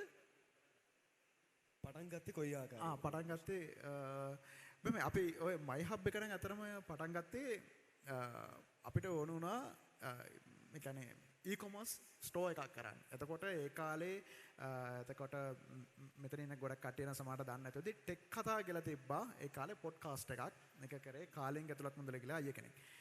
ටකස් කියලා තියෙනවා e-commerce platform එකක්. ඉතින් අපි ඒ store එකෙන් බඩු ගත්තේ ඒ කාලෙන් අයියා ගැන තිබ්බ trust එකට. ඉතින් අපි මයි දිලීපයි කල්පනා කරා හරි අපිත් business එකක් පටන් ගන්න ඕනේ. හැබැයි දැන් අපේ store එකකින් මොන හරි බඩුවක් ගන්න අපිව ට්‍රස්ට් කරන්න බෑ කවුරු හරි කෙනෙක්. ඒ කියන්නේ අපි එක්ක අපිට ලොකු මාකටිං බජට් එකක් එන්න ඕනේ. එහෙම නැත්නම් අපිව ට්‍රස්ට් කරන කට තමයි ඉන්නේ. එතකොට එහෙනම් ඒක බිල්ඩ් කරගන්න අපි හදනවා කියලා channel එක. සහ අපි කොහොමදත් අපිට ඔය ටෙක් කන්ටෙන්ට් අපේ Facebook එකේ එතකොට ඒකල දෙබ forums සමහරට දැන් ඉන්න අය ගොඩක් අය forums පාවිච්චි කරනද forum එක කියන්නේ නිකන් text වලින් image වලින් නිකන් Facebook එක වගේ තැනක් anonymous කියලා දාන්න පුළුවන්. මොකක් හරි profile එකක් අතර content දාන්න පුළුවන්. ඉතින් මේවා තමයි තිබ්බේ. ඉතින් අපි YouTube වලට ආවා. ඒ කියන්නේ අපි දන්න දේ කියලා දෙන්නත් අර වගේ අපේ business එක build කරගන්නත් තමයි අපි ඕකට ඉස්සලාම ආවේ. ඊට පස්සේ තමයි Days of Dilshan එකට ඒ කියන්නේ මම හිතන්නේ දැන් ගොඩක් කට්ටිය දන්න Days of Dilshan හරහා ඒකෙත් ඒ කියන්නේ අපි දැන් මගේ ටාගට් එක උනේ දැන් entertainment content ඇතුලේ මොන හරි දෙයක් ඉගෙන ගන්න දෙයක් තියෙන්න ඕනේ කියලා. ඒ කියන්නේ නැත්තම් මේ කියන්නේ දැන් මගේ vlogs වල සාමාන්‍යයෙන් විනාඩියක් දෙකක් මම මොන හරි කතා කරනවා හැමදාම මොන හරි business ගැන හරි මොන හරි ගැන. එතකොට අර ඒ කියන්නේ මටත් මොකක් හරි සතුටක් තියෙනවනේ කවුරු හරි කෙනෙක් මේ ටික බලලා මොන හරි දෙයක් ඉගෙන ගත්ත කෙනෙකුට. ඉතින් ඒකටයි සහ මගේ memories ටික save කරගන්න පුළුවන් vlog එකකින්. ඒකත් එක තමයි පටන් ගත්තේ. ඉතින් සහ ඒ කියන්නේ දැන් ඉස්සරහට business build වෙන්නේ අර ඒ කියන්නේ මේක වෙනස් වෙන්න පුළුවන්. දැනට ඔයගොල්ලෝ දකින්න ඇති මොකක් හරි ඒ කියන්නේ character එකක් base කරගෙන තමයි අපි එයාව trust කරනවා. ඉතින් ඒක හදාගන්න හොඳම විදිහක් තමයි content හදන එක. දැන් කාලිගේ marketing agency එක. ඉතින් ඒක අර කට්ටිය අතරට යන්නේ ඒ කියන්නේ කාලේ නිසා. ඒතකොට කාලි කරන content දකිනවා. එයාට ඒ content trending යවන්න පුළුවන් කියලා දකිනවා. එතකොට කාලි පිළිමොද තියෙන trust එකකින් හින්දා එයාගේ agency එකට වැඩ වෙනවා. අන්න ඒ වගේ තමයි අර අපි මොකක් හරි අපේ character එක build කරගත්තොත් එතකොට අපිට ඇත්තටම අපේ මොකක් හරි දැන් මම මොකක් හරි තව අලුතෙන් business එකක් පටන් ගන්නවා නම් එතකොට මට ලේසි ඒක පටන් ගන්න. ඉතින් මම කොහොමදත් content හදන අයටත් කියන එකක් තමයි ඒ කියන්නේ ඔයාලගේ brand එක build කරගන්න. ඔයගොල්ලෝ business එකක් හදනවා වුණත් ඔයාගේ personal brand එක build කරගත්තට පස්සේ ඔයාලගේ තියෙන business එක අපි හිතමු මොකක් හරි හින්දා ඒක fail වුණා කියලා. හැම business එකම successful වෙන්නේ නැහැ නේ. එතකොට ඔයාලට තව එකකට shift කරන්න ලේසි. මොකද අර මිනිස්සු හැමදාම ඔයාත් එක්ක engage වෙලා ඔයා මොකද්ද කරන්න කියලා දන්නවා. ඔයාගේ talent එක දන්නවා. ඒකින්ද ඔයා කරන ඊළඟ වැඩේටත් support කරන්න දෙන chance එක වැඩි. ඉතින් ඒ ටික build කරගන්න තමයි කොහොම හරි YouTube එක පටන් ගත්තේ. හොඳයි. දැන් කලිත අයියේ මට කියන්න දැන් අයියේ හිතන අයියා ප්‍රසිද්ධද? ඇහුන්නේ නැහැ. අයියා ප්‍රසිද්ධද? මමද? ඔව්. ඕගොල්ලෝ මාව දන්නවද? දන්නවනේ. මේගොල්ලෝ දන්නවා. හරි. එතකොට මේ කාලිතේ දැන් අපිට දැනගන්න ඕන දැන් සාමාන්‍ය අයගේ මේන්ම content creation එක වෙන්නේ කාලේ projects නේද? නෑ. cross posting platform ඕන එකක් වෙන්න පුළුවන්. අද threads උනොත් ඒක කොට දා ගන්නවත් පුළුවන් වෙන්න ඕනේ. ඒ කියන්නේ මම අම්බෝ ස්පෙસિෆික් වෙන්න බෑ. ඒ කියන්නේ දැන් අයියේ දැනට වැඩිපුරම follow base එකක් ඉන්න එහෙම තියෙන්නේ මොකක්ද? follow base එක මත depend වෙන්නේ නෑ. මගේ හොඳම reach එක තියෙන්නේ ඒක වෙනස් වෙනවා. සමහරට YouTube එක යනවා මිලියන ගණන් කිට්ටු වෙන්න, සමහරලාට FB එක යනවා මිලියන 4-5, TikTok එක යනවා. හැබැයි follow base එක එකිනෙකට වෙනස්. content එක මත depend වෙනවා. හැබැයි මගේ බලවත්ම වෙපන් එක මම හිතන්නේ YouTube එක.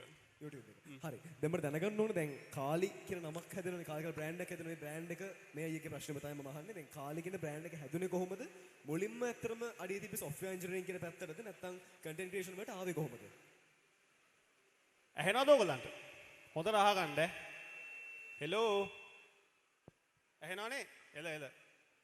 ඔයගොල්ලෝ දන්නවද මම මේ කාලි කියන brand එක හදන්න කොච්චර ගේමක් ගැහුවද කියලා? ඒ කතාව මම ටක් ගාලා කියන්න. මොකද කරේ නෑ මම මේ මෙන්න මෙයා shout out එකක් දුන්නා ඊට පස්සේ මේ පළවෙනි content එක viral ගියා. එතකම් මම දන්නේ නෑ මං ජීවිතේ මොකද්ද කරන්න කියලා. මට ඕන වෙලා තිබ්බේ යුද හමුදාවේ හොඳ රෑන්ක් එකක් ඇඳලා හොඳ ආතල් එකේ ජීවත් වෙන්න. අනේ දෙයියනේ කොරෝනාව. කොරෝනාවට පස්සේ කරගන්න දෙයක් නැති වුණා. ඊට පස්සේ මගේ යාළුවොත් එක්ක කතා වුණා content එකක් හදපු. හදලා දැම්මා. මේ මහත්තයා shout out එකක් දුන්නා. එතනින් එහා පැත්තේ අපිට තේරුණා මේකේ මොකක් හරි වටිනාකමක් තියෙනවා කියලා. අපේ අනාගත බලාපොරොත්තුව මෙහෙම බ්‍රෑන්ඩ් හැදිලා අරෝමය කියන එක පුදුමාකාර ප්ලෑන් කරන්න බෑ. එක සීමාවකට පුළුවන්. මම චුට්ට පල්ලට ගිහින් කවන්නද? ළමයි ටික පවුනේ. අනාගත බලාපොරොත්තුව මොකක්ද පුතේ? ඉංජිනේර කෙනෙක්. මැස්ද කරන්නේ? හොඳයි. මොනවද අනාගත බලාපොරොත්තුව? ඉංජිනේර. මේ ඔක්කොම මැත්ස් කොල්ලද? කරදරයිනේ. බයෝ කරන එක කම්පියුටර් සීන් එකේ ඉන්න කොල්ලෙක්වත් නැද්ද? මේ බයෝ කරලා ෆිසික්ස් කරලා ටෙක් කරන කවුරුත් නැහැ. බයෝ කරලා ෆිසික්ස් කරලා ටෙක් කරන කවුරුත් නැද්ද? එහෙම කරනව නේද? බයෝ ෆිසික්ස් ටෙක් කරනව නේද? නැද්ද? නැද්ද? එහෙම නැද්ද? එහෙනම් කොහොමද ටෙක් එක මොකක්ද සබ්ජෙක්ට් එක? හරි මේ ඉංජිනේරු කොල්ලව දන්නේ නැහැ. පුතේ මොකක්ද අනාගත බලාපොරොත්තුව? IT consultant කෙනෙක් වෙන්න. IT consultant කෙනෙක්. පෞද්ගලික ක්ෂේත්‍රයේද නැත්නම් තියනවාද ජාතික මට්ටමේ වදිනවද? ඔයාගේ අනාගත බලාපොරොත්තුව මොකක්ද පුතේ දෙන්නගෙම? marine biologist කෙනෙක් වෙන්න. marine biologist කෙනෙක් වෙන්න. doctor කෙනෙක්. doctor කෙනෙක්. ගොඩක් වැඩද? මේ මොකක්ද අනාගත බලාපොරොත්තුව? Cybersecurity පැත්ත. Cybersecurity පැත්ත. බුදු සන්තෝ. ඔය පුතා? software engineer. software engineering. කොල්ලනේ මොකක්ද බලාපොරොත්තු අනාගතේ? sorry. automobile engineer කෙනෙක්. automobile යන්න වැඩ වාහනයක් ඇරුණොත් බුදු සන්තේ ඔච්චරයි ඉන්නේ. කරදරයක් කරන් සමා වෙන්න ඕන මේ අපි මේ දන්සලකින්. මොකක්ද අනාගත බලාපොරොත්තු? marketing manager කෙනෙක්. marketing manager කෙනෙක්. හොඳයි.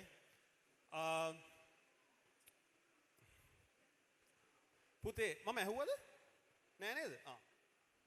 data science. මොකක්ද අනාගත බලාපොරොත්තු? data scientist. data science. හරි. මොන හරි තියෙනවා.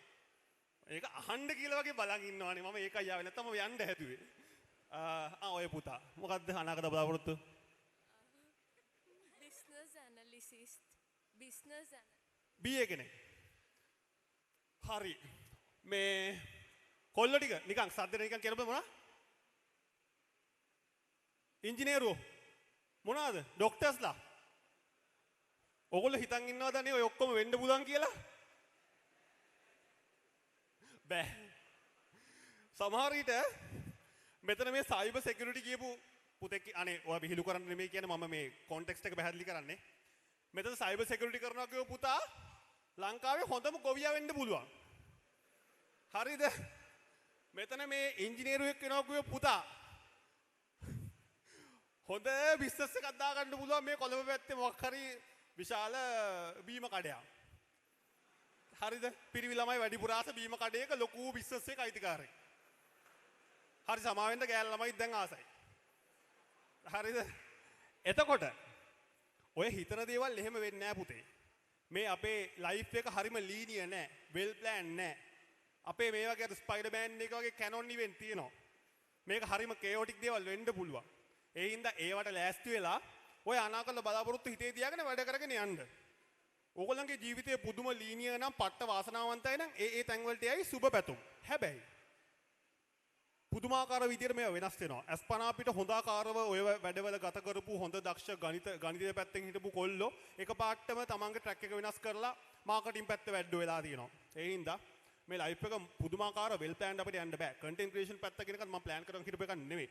හැබැයි ඒ කාලේ ඉඳන් නාට්‍ය අරෝමේවා කරලා මම නම් එකට එකක් ගැලපෙන්නේ නැහැ. O level A level කාලේ කරපු සබ්ජෙක්ට් වලට පුදුමාකාර වෙනස් බයෝ සයන්ස් A level.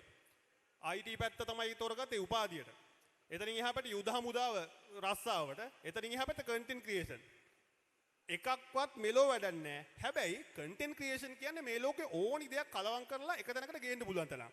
එතන වාසියක් තියෙනවා. ඒ හැර ඕගොල්ලෝ අනාගතේ මොන රස්සාවට හෝ තමන්ගේ ඔන්ටර්ප්‍රනර් කෙනෙක් විදියට තමන් මොකක් හරි බිස්නස් එකක් බිල්ඩ් කරනවා නම් ඒක මාර විදියට වෙල් ප්ලෑන් යන්න බැරි බව ඇත්ත. හැබැයි ඕගොල්ලෝ කොතෙන්ට ගියත් එතනට හැඩගැසෙන්න පුළුවන් ජීවියෙක් වෙන්න. ඒක පුළුවන්. ඕගොල්ලන් කොතෙන්ට දැම්මත්. දැන් මෙතන කොල්ලෙක්ට ගියොත් හරි කෙල්ලෙක්ට ගියොත් ස්ටේජ් එකට ඇවිල්ලා දැන් කතා කරන්න මොකක් හරි ටොපික් එකක් ගැන කියලා ඒක ගැන කතා කරන්න පුළුවන් වෙන්න ඕනේ. අන්න ඒ පොරත්තය තමන් ඇතුලේ හදාගත්තා නම් ඕගොල්ලන් ඇතුලේ හැදෙනවා මේ හරි ඉක්විටි එකක් තියෙන තැනක පොසිෂන් කරන්න පුළුවන් බ්‍රෑන්ඩ් එකක්. මම try කරේ මං තාම මෙතන නැහැ. මම පුදුම දක්ෂෙක් නෙමෙයි කොතන ගියත් හරි පිළිවෙලට ඉන්න. මේ පේන්නේ නැද්ද? හරි අවිධිමත්. මෙහෙම නෙමෙයි ඉන්න ඕනේ මෙතන. මෙතන ඇවිල්ලා මම try කරන්නේ මගේ බ්‍රෑන්ඩ් එක කොයි හරි තැනක පොසිෂන් කරන්න පුළුවන්. ලබන අවුරුද්දේ කන්ටෙන්ට් ක්‍රියේෂන් කෑල්ල නැතිලා මගේ මාකටිං ෆීල්ඩ් එක නැති වෙලා මම මොකක් හරි වෙන AI හරි නැත්තම් ඒ අදාළම නැති මොකක් හරි ගොවි තැනක් හරි සම්බන්ධ මම විශේෂඥයෙක් වුණොත් ඒකේ කොහොමද මම සස්ටේන් වෙන්නේ? ඒකේ කොහොමද මම පබ්ලික් රිලේෂන් එක හදාගන්නේ? මට ඕනි ආම්ස් ටික කොහොමද අල්ලගන්නේ? අන්න ඒ ගේම් එක තමයි මම try කරන්නේ. මේක මේ කොරෝනා වලින් පස්සේ 2020 පස්සේ ඕගොල්ලෝ දුවන්නේ සර්වයිව් වෙන ලෝකෙක. ඕගොල්ලන්ට පුදුමාකාර සැපට උදේ 8ට ගිහිල්ලා හවස 5ට ගෙදර ඇවිල්ලා සැපට පඩියක් කරන් ජීවත් වෙන්න අමාරු වෙයි. මොකද මේ ලෝකෙ පුදුම ඉක්මනට වෙනස් වෙමින් යන්නේ. ඒ හින්දා මේ ක්‍රියේටර් කෙනෙක් පොසිෂන් කිරීම මගේ නම් උනේ අනපේක්ෂිත විදිහට. ඕගොල්ලොත් එහෙම පුදුමාකාර විදිහට පොසිෂන් කරන්න යන්න එපා. හැබැයි ඔය දොස්තරලා ඉංජිනේරුවෝ ටික අනේ ඒ වැඩේ පිළිවෙලට ඉන්න ඈ. ඒක ඉගෙන ගන්න. දොස්තරලෝ නැත්නම් අපි හෙලෝ දොස්තරලා මේක හොඳට ඇහෙනවනේ. දොස්තරලා ඉංජිනේරුවෝ ඉන්න ඕනි. මොකද දොස්තරලා හිටියේ නැත්නම් අපි වගේ ලෙඩ්ඩු වැඩි වෙලා මේක හරි කරදරයක් වෙන්න පුළුවන් සමාජයට. ඒ හින්දා ඕගොල්ලන්ගේ වැඩ ටික හොඳින් කරගෙන යන්න. මම නම් උනේ අනපේක්ෂිත විදියට. හැබැයි යම් කිසි වැඩ ටිකක් කරා මේක මේ තැනකට පොසිෂන් කරන්න. ඒකට වර්ක් කරා, වර්ක් ප්ලෑන් හැදුවා, හයිරාකිස් හැදුවා. මම කොහොමද මෙන්න මේ එන්ටිටි ටික තමයි මගේ ලයිෆ් එකේ මම ගෝල් එකක් කරගන්නේ. මෙතනින් එහාට මෙතඩ් පාවිච්චි කරා. මෙන්න මේ IT කර කට්ටිය දන්නවා. මම ඇත්තටම ඇසිස් කරගත්තා IT කරපු වගේ වෝටර්ෆෝල්, ඇජයිල්, රොමේෝ ටික කන්ටෙන්ට් ක්‍රියේෂන් වලට මම ඇසිස් කරගත්තා. මාකටිං ප්ලෑන් වලට මම දාගත්තා. ඒව වලින් තමයි මේකේ කන්සිස්ටන්සිය මොමෙන්ටම් එක පවත්ත ගන්න ගේම් එක ප්ලේ කරන්නේ. හැබැයි තාම මම 100% ෂුවර් කරලා නැහැ මේක ඇතුලේ සර්වයිව් වෙන්න පුළුවන් කියලා. හැබැයි පුදුමාකාර සැප සංකා ගොඩක් තියෙන ෂෝක් ගඟක්. හොඳයි. දැන් අයියම කිව්ව එක සනකදී මේ දැන් අපි යන්නේ සර්වයිව් වෙන ලෝකයක කියලා. එතකොට මේ කොරෝනා කාලෙන් පස්සේ දැන් අර ලෝකෙම නිකන් අන්ස්ටේබල් ලයින් එකකට යන්නේ. එතකොට මේ දැන් අපිට අර 8-5 ජොබ් එක කරලා ජීවත් වෙන්න බැරි නම් අපි එනම් අනිවාර්යයෙන්ම යමු වෙන්න ඕනේ අපේ ස්වයං රැකියාවකට හරි මොකක් හරි අපේ ව්‍යවසායකත්වයේ සම්බන්ධ දෙයකට. ඒතර මට දිල්ෂන්යි මුලින්ම අපිට උත්තර දෙන්න මේ ඇයි අපි 8-5 ජොබ් එකක් කරන්නේ නැතුව කාට හරි නතු වෙලා ජොබ් එකක් කරන්නේ නැතුව අපේම දෙයක් ව්‍යවසායකත්වයේ තුන අපේම නිර්මාණයක් අපේම බිස්නස් එකක් ඇයි අපි පටන් ගන්න ඕනේ? මෙහෙමයි මේ අහනවනේ. ඔව්. මම ඒකට සම්පූර්ණයෙන්ම එකග නෑ. මම දකිනවා මම ඒකට සම්පූර්ණයෙන්ම එකග නෑ. මම දකිනවා දැන් මම කරපු වරද මෙහෙමයි. මේ මම මේ කියන්නේ මට තියෙන ඩේටා වලින් හිතන දේ මේ කියන එක වැරදි වෙන්න පුළුවන්. හරිද? මම හැමලෙම කියන එකක් තියෙනවා. ඒ කියන්නේ ඔයාලගේ රිසර්ච් එක කරලා බලන්න මේ අපි මං කාලේ ඕන කෙනෙක් කියන දේ හරිද දැන් කාලයට හරිද ඔයාලට ඇඩප්ට් කරගන්න පුළුවන්ද ඒ ටික බලන්න කියලා. මගේ පෞද්ගලික මතය තමයි මම ජොබ් එකක් කරලා තිබ්බනම් දැන් මම ගානේ මගේ බිස්නස් පාර්ට්නර් දිලීප් අපි දැන් කරන්නේ AI ස්ටාර්ට්අප් එකක්. ඉතින් මේකෙදී ඒ ජොබ් එකේ එක්ස්පීරියන්ස් එක තිබ්බනම් මේක මීට වඩා අපිට ලේසියෙන් ට්වීක් කරගන්න තියෙන ඒ එක්ස්පීරියන්ස් එක තව දේවල් ඒ කියන්නේ මීට වඩා ඉක්මනින් කරගන්න තිබ්බ කියලා අපිට හිතෙනවා. හරිද? එතකොට දැන් අර දැන් අන්තිමට අපි කොහොමදත් බලන්න ඕනේ අපේ සතුටනේ. ඒ කියන්නේ ඔයාලට 9 නම් 5 වෙනකන් ජොබ් එකට ගිහිල්ලා ඒ ස්ට්‍රෙස් එක විතර සමහර අය හිතන එක තමයි මේ කියන්නේ තමන්ගේව දැක් කරනකොට ඒක ස්ට්‍රෙස් එකක් නෑ 9 5 වගේ ඒ කියන්නේ අපිට ඕනෙලා එහෙමනි මාඩු නෑ. හරිද? ආයේ ඒ කියන්නේ හරියට වැඩක් වෙනකොට නම් ෆුල් ස්ට්‍රෙස් එකේ තමයි ඉන්න තියෙන්නේ. හරිද? ඒක පස්සේ අපිට හිමින්සර ඒක නැති කර ගන්න පුළුවන්. අපිට ඕනේ කරන ටාගට් එකට ආවට පස්සේ. ඉතින් ඕගොල්ලෝ අපි හැමෝම දන්න එකක් තමයි අර අපි කවදාත් ඉතින් දැන් මෙතනට ආවම නම් ඇති කියලා අපි කවදාවත් හිතන්නේ නැහැ. අපිට මිනිස්සු විදියට හැම වෙලේම තව දේවල් ඕනේ. හරිද? ඉතින් මෙහෙමයි අර කලින් කිව්වාගේ 8-5 ජොබ් එකක් කරලා සතුටින් ඉන්න පුළුවන් නම් ඒ කියන්නේ ඒක ඔයාලට ඇති නම් අපි තුමුකෝ 8-5 ජොබ් එකක් කරලා කියලා මිලියන ගණන් සැලරිස් ගන්න කට්ටිය ඉන්නවනේ. ඊට සමහරට ඩේටා සයන්ටිස්ට් කෙනෙක් වෙන්න පුළුවන්, ડોක්ටර් කෙනෙක් වෙන්න පුළුවන්. හරිද? ලැම්බෝ කියන්නේ අර ඔයගොල්ලෝ දන්නවා ඇති අර ලැම්බෝගිනි එකක් ගෙන ආපු බ්ලැක් කලර් ලැම්බෝගිනි එක තියෙන ડોක්ටර් කෙනෙකුට. ඉතින් අර ජොබ් එකක් කරලා මේකයි ඒ ડોක්ටර් නම් ඉතින් එයාගේ ඇති වෙන බිස්නස් බිල්ඩ් කළා. ඒ වුණාට මං කියන්නේ අපි ගමුකෝ ටෙක් පැත්තේ කෙනෙක් කියලා. හරිද? ඒ කියන්නේ IT පැත්තේ ජොබ් එකක් කරලා ඒ කියන්නේ ඔයගොල්ලෝ දකින්න ඇති OpenAI ඒකේ එන්න හැම ඒ කියන්නේ වැඩ කරන කෙනෙකුටම $1.5 million බෝනස් එකක් ඒගොල්ලෝ දෙන්නේ ඉන්නවා. ඉතින් අර ඒ වගේ 8 ජොබ් එකක් කරන එක ඔයගලන්ට ජොලි නම් ඒක ඔයගලන්ට ස්ට්‍රෙස් ෆ්‍රී නම් ඒක කරන්න. ප්‍රශ්නයක් නැහැ. හැබැයි අර කාලිත් ඉස්සෙල්ලා කිව්වා වගේ මේ අපේ දැන් තියෙන්නේ එන්න හරි කේයොටික් ලෝකයක් තමයි එන්නේ. ඉතින් ඒකත් එක්ක තව අර බෑකප් එකක් විදියට බිස්නස් එකක් කරන එක හොඳයි. ඒ කියන්නේ try කරන්න.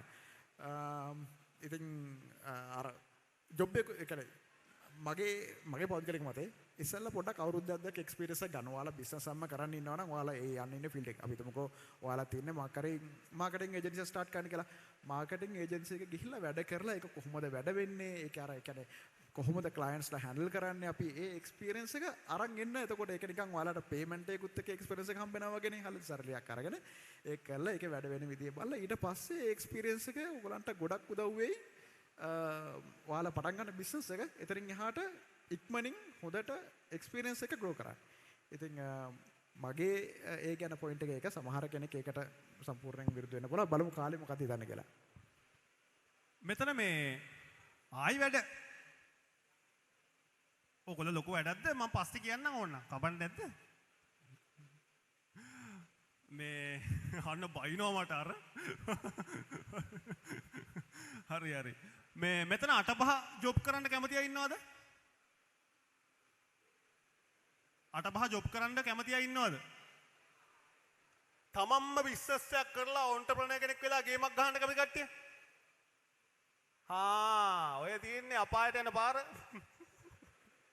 හරි ෂෝක් පුතේ, හරි ෂෝක්. නෑ.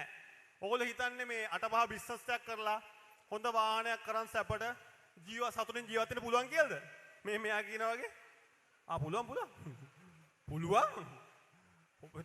පුදුම හම්බ කිරිල්ලක් කරන්න පුළුවන් හොඳ ජොබ් තියෙනවා. හැබැයි මෙහෙමයි ඕගොල්ලන්ග ලයිෆ් එකේ පොඩ්ඩක් ෆ්‍රේම් වෙයි. අපි හිතමුකෝ ඔන්ටර්ප්‍රනර් කියන්නේ මොකද්ද? මොකක් හරි බිස්නස් එකක් කරන මිනිස්සෙක්ද? නෑ. ඒගොල්ලෝ ප්‍රොබ්ලම් එකකට සොලියුෂන් එකක් හොයන මිනිස්සෙක්. ඉනෝවේෂන් එකක් කරන මිනිස්සෙක්. එයාගේ ක්‍රියේටිව් යකාව මහන්සි කරෝලා තලලා පෙළලා මොකක් හරි වැඩක් හැම පාරම එළියට ගන්න ඕනි. එයාට සර්වයිව් වෙන්න. එයා තමයි ඔන්ටර්ප්‍රනර්. එයා ඒ ගේම් එකේ නිතරම ඉන්න ඕනි. එයාට ටාස්ක් එකක් හම්බෙන්නේ නැහැ හැම වෙලේම මේ ඉවර කරන්න කියලා.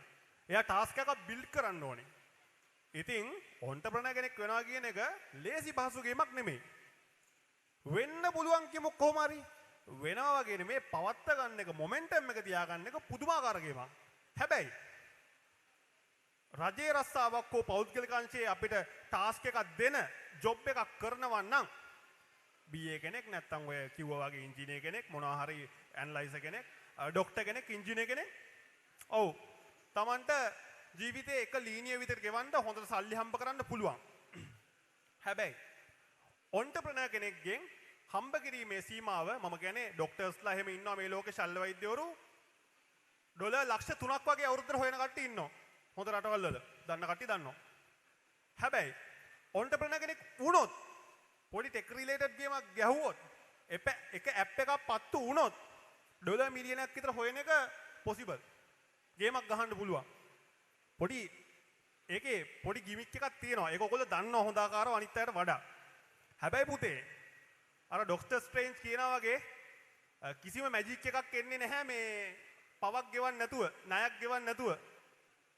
අපි මොකක් හරි මැජික් එකක් පාවිච්චි කරනවා නම් ඒකට ණය ගෙවීමක් තියෙනවා අපි මේ ක්‍රියේටර් පවර් එක පාවිච්චි කරනවා ඒකත් එක්කම අපිට එනවා දරන්න අමාරු හේට් එකක් අපි බිත්ති වලට හේතු වෙලා ඇයි අපි මේක කරන්නේ මිනිස්සු ඇයි අපිට මෙච්චර වෛර කරන්නේ කියලා හිතෙන තරමට මේ අපිට හේට් වෙන වෙලාවල් තියෙනවා ඔව් ඉතින් අපි කරන ඒවාට එහෙම ඉන්න එක සාධාරණයි මේ හැබැයි එනවා එහෙමත් එක්ක හැබැයි එහා සමානවම ඕගොල්ලන්ට මන්ත්ලි බල්ක් සැලරි එකක් එනකොට අපි රිටේනර් සැලරි එකක් එනකොට ඕගොල්ලෝ හිතන්නේ රජේ රස්සාවක හරි කොහෙර එන්නේ නැහැ කියලාද එනවා මම කියන්නේ දෙපැත්තම ඒකයි මම මේ කියන්නේ රජේ රස්සාවක් කරන්න පෞද්ගලික අංශයේ රස්සාවක් කරන්න ගේමක් ගහන්න ළමයට යන්න ඉතා හොඳයි හරිම ෂෝක් ඕගොල්ලන්ගේ ජීවිතේ හරිම සස්ටේන් වෙයි හැබැයි කාරණා දෙකක් මේක 2020 පස්සේ කියලා මම ඉස්සෙල්ලත් කිව්වනේ මොන වෙලේ පයින් එකක් ගහින්ද දන්නේ නැහැ ඕගොල්ලෝ software engineer කෙනෙක් මොන හරි developer කෙනෙක් වුණොත් ඊළඟ මාසේ ජෙමිනයිලා හරි කවුරු හරි ඩෙවලොප් කරොත් අනේ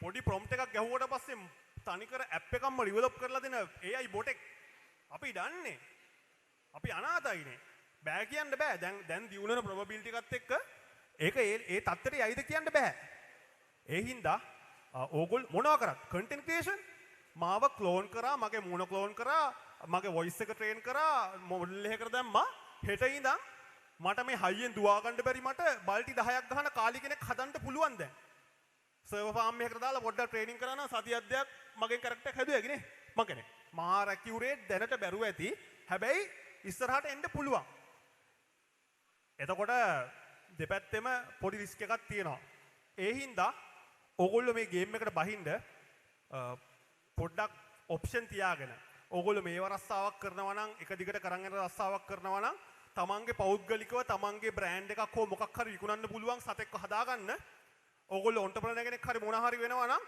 පුදුමාකාර විදිහට ක්‍රියේටිව් වෙන්න සස්ටේන් වෙන්න ගේමක් ගහගෙන බලාගෙන බහින්න හැබැයි ඔන්ටර්ප්‍රෙනර් කෙනෙක්ට මේ හම්බ කිරීමේ සීමා පොඩ්ඩක් අසීමාන්තික කතාවකුත් තියෙනවා ඒක වෙන ලෙවල් එකක් ඒකත් එක්ක ඔය කතාවේ අන්තිම විදිය මේක මේ මම කිව්වා වගේ හරිම කැනොන් ඉවෙන්ට් අරෝමේව තියෙන එකන්නේ අර හැම මැජික් එකකටම අපිට ගෙවන්න පුළුවන් සීමාවක් තියෙනවානේ. ඒ වගේම මම කියන්න හදන්නේ මේ ඒක කිව්වොත් ළමයි හිතරිද්ද ගයිද නෑ.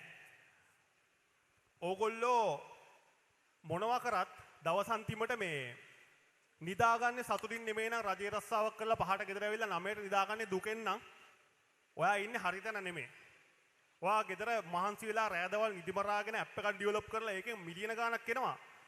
ඒත් ඔයා හරියට නිින්දයක් නැත්තම් ඔයාට ඒක අවුල් නම් ඔයා කරේ නරක වැඩක් නම් ඔයාට ෆීල් වෙනවා නම් සෝල් එකේ මට එහෙම වෙලා තියෙනවා දේවල් නෙමෙයි නම් ඔයා හරිතන නෙමෙයි ඉන්නේ හැබැයි ඒක ඔයාට ගාණක් නැහැ කාගෙන යන්න පුළුවන් නම් යන්න no matter what ඕගොල්ලෝ මේකේ සස්ටේන් වෙන්න ඕනි දවස් අන්තිමට තමන් සතුටින් නම් හොඳට ඇස් දෙක පියාගෙන නිින්ද යනවා නම් පාරේ එවිදන් යද්දි තමන්ගේ හිතට සැටිස් මම ගේමක් ගහනවා කියලා නම් ඔයා ඉන්නේ හරිතන අන්න ඒක කරගෙන යන්න yes හොඳයි බෙහෙවින්ම ස්තුතියි දැන් අපි තවත් ප්‍රශ්නයකට යමු මම හිතන්නේ කාල වේලාව තව තියෙනවා සංවිධායක මණ්ඩලය අනුමත කරයි මේ දැන් ලංකාව විතරේ අධ්‍යාපන ක්‍රමවේදයක් තියෙනවානේ ඒතර අවුරුදු ගණනාවක් තිස්සේ අධ්‍යාපන ප්‍රතිසංස්කරණ ගණනාවක් ඉදිරිපත් කරලා තියෙනවා এডুকেෂන් එක අප්ඩේට් වෙනවා කියලා කියනවා ඒක හැම රජෙම කියනවා හැබැයි ඇත්තටම අපිට අර වෙනට වලට සාපේක්ෂව ප්‍රායෝගික අධ්‍යාපනයක් තාමත් ලංකාවේ තියෙනවා නැතිව ප්‍රශ්නයක් තියෙනවා පාසල් වල සමිති හා සංගම් තියෙනවා ඒ තුලින් ඒ කුසලතා ටික වර්ධනය කරන යම්කිසි දායකත්වයක් ලබා දෙනවා. හැබැයි ප්‍රධානම දේ ඒ කියන්නේ පාසල් අධ්‍යාපනය ඇතුළේ තියෙන්නේ. ඒතර මම අහන්නේ ඔබෙන් දැනට ලංකාවේ විතර තියෙන අධ්‍යාපන කේන්ද්‍රය ඇතුලේ මේ විදිහට දැනුම විතරක් ලබා දීලා කුසලතාවලට අවධානයක් නොදී වැඩ කරන එකෙන් අනාගත රැකියාව වෙනදපොළට වගේම අනාගත පරපුරට මොකද සිද්ධ වෙන්නේ? මං හිතන්නේ කාලේ උත්තරයක් දෙයි ඒකට. හෙලෝ මේ සද්ද එන්නේ ෆෑන් වලින්ද? නැත්නම් ඔයගොල්ලන්ගෙන්ද? අනේ පොඩ එකපාරක් ආයෙ කතා කරන්න පොඩ්ඩක් කටව ගන්න. ෆෑන් වලින් ඕගොල්ලෝ කතා කරලා නැහැ. හරි. මොකද්ද පුතේ ඇහුවේ? හරි. සිමෙට්‍රික් අපේ අධ්‍යාපන ක්‍රමය, ලීනියර් ක්‍රමය දැනුම විතරක් පටවන එක අවුලක් නැද්ද? මෙහෙමයි. මට අනෝනම් අවුලක් නැහැ. මම කියන්නේ සබ්ජෙක්ට් 12 නෙමෙයි 20ක් හරි කමන්නේ ඒක උගන්වන්න. හැබැයි ළමයා දැනගන්න ඕනේ අපි පුතේ මේ තලලා කරලා උඹ මේක ඉගෙන ගත්තේ නැත්තම් මරාගෙන කනවා කියන ලෙවල් එකට උගන්වන්නේ නැහනේ. මට නම් මේ ඉන්නේ මගේ සගයා මගේ ජීවිත කාලේ මාත් එක්ක ඉස්කෝලේ හිටපු සගයා. මං ගැන දන්නව ඇතිනේ. මම පන්තිය අගින් එක. මම 30 ගණන් මෙයා මුල හරි ඉන්නේ.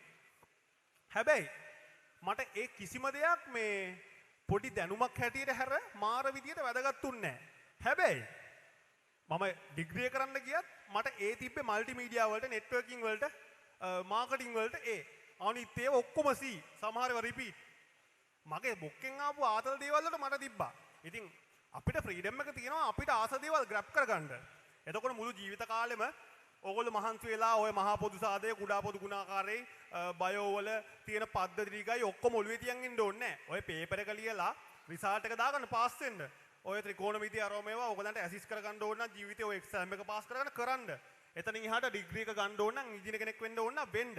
එතනින් එහාට මේ ප්‍රැක්ටිකල් අධ්‍යාපනය නෑ කියන එක මම කියන අපේ වැරද්දක්.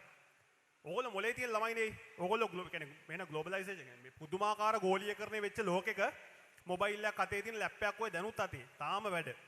තියෙන ළමයිනේ. ඕගොල්ලෝ බලන්න මේ ලෝකේ මොනවද ප්‍රැක්ටිකලි අපිට ඇඩැප්ට් කරගන්න පුළුවන්.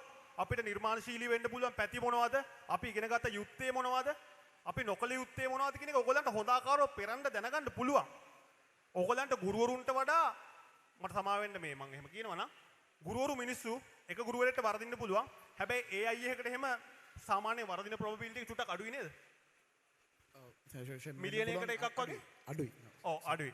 හරිද? එතකොට මේ ඕගොල්ලන්ට යම්කිසි සාධනීය දැනුමක් ගන්න පුළුවන් AI එකකින් අහලා. AI Tamanට පොඩි ප්‍රයිවට් මෙමරි එකක් තියාගෙන ට්‍රේන් කරන්න පුළුවන් මේ. දන්නවා මේ තාක්ෂණයේ දන්න ළමයි ඉන්නේ.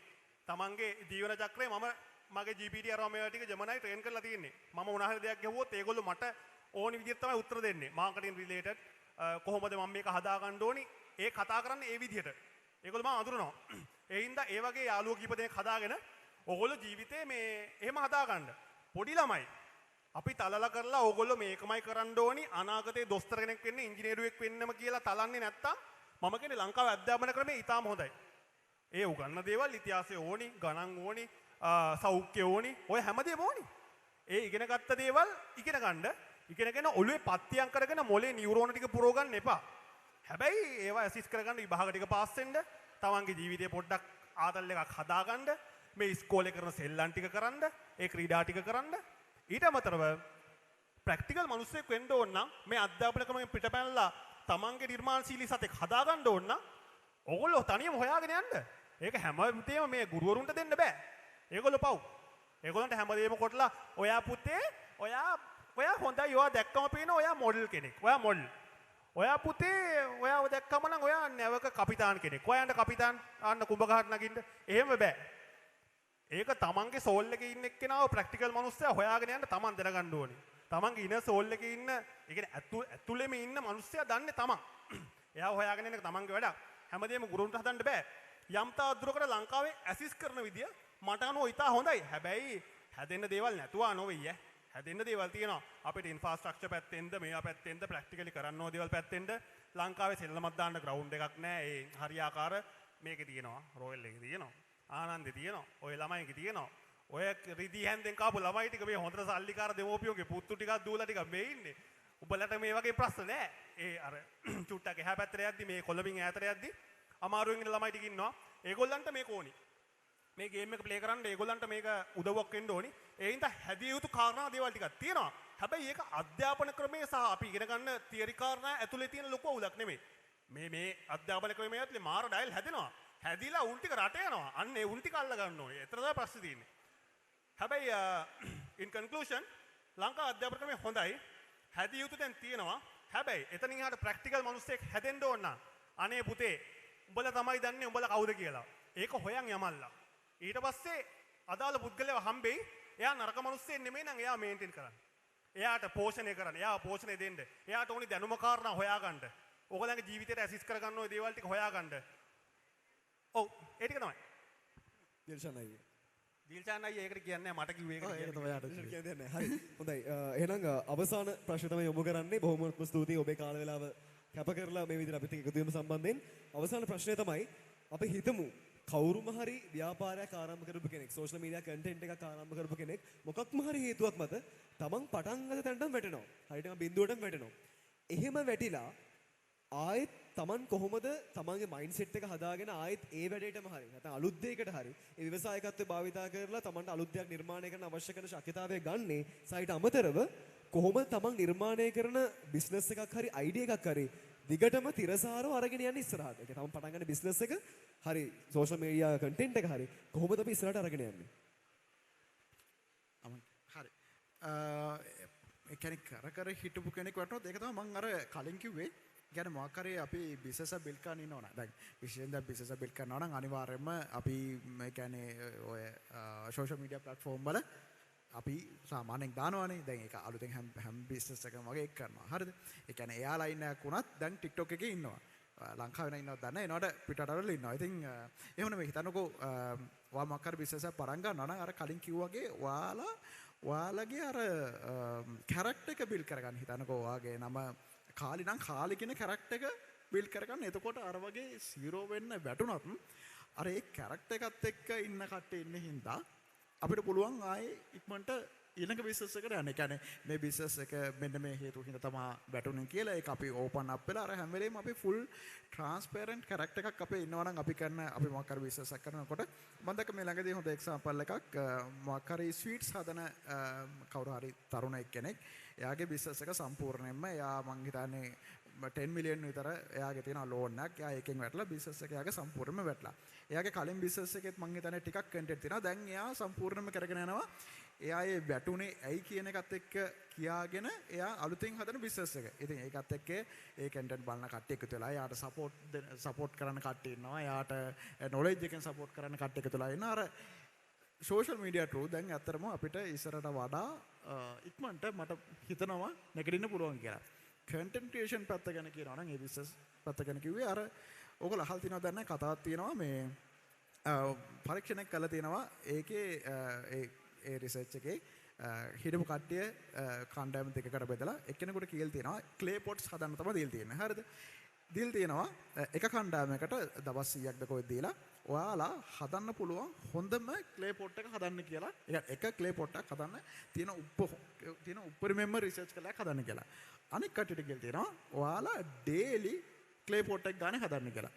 මම හරියටම මේකේ මට නම්බර්ස් මතක නැහැ. හැබැයි අර ඒ කියන්නේ තනි ඒ කියන්නේ හොඳටම රිසර්ච් කරලා හොඳට වේදන් කරලා හදපු එක ක්ලේ පොට් එකට වඩා අර දවසට එක ක්ලේ පොට් එක ගන්න හදපු කණ්ඩායම මට මතක තියෙන 50 ගණන් වලදී වගේ දවස් ගානකේ දවස් 100දී පාස් කරලා තිනවා අර හොඳම ක්ලේ පොට් එක. ඒකෙන් කියන්නේ අර consistency matters කියන එකයි. content creator කෙනෙක් නම් මගේ පෞද්ගලික අදහස තමයි ඕගොල්ලෝ ඒ කියන්නේ පුළුවන් තරම් consistent වෙන්න.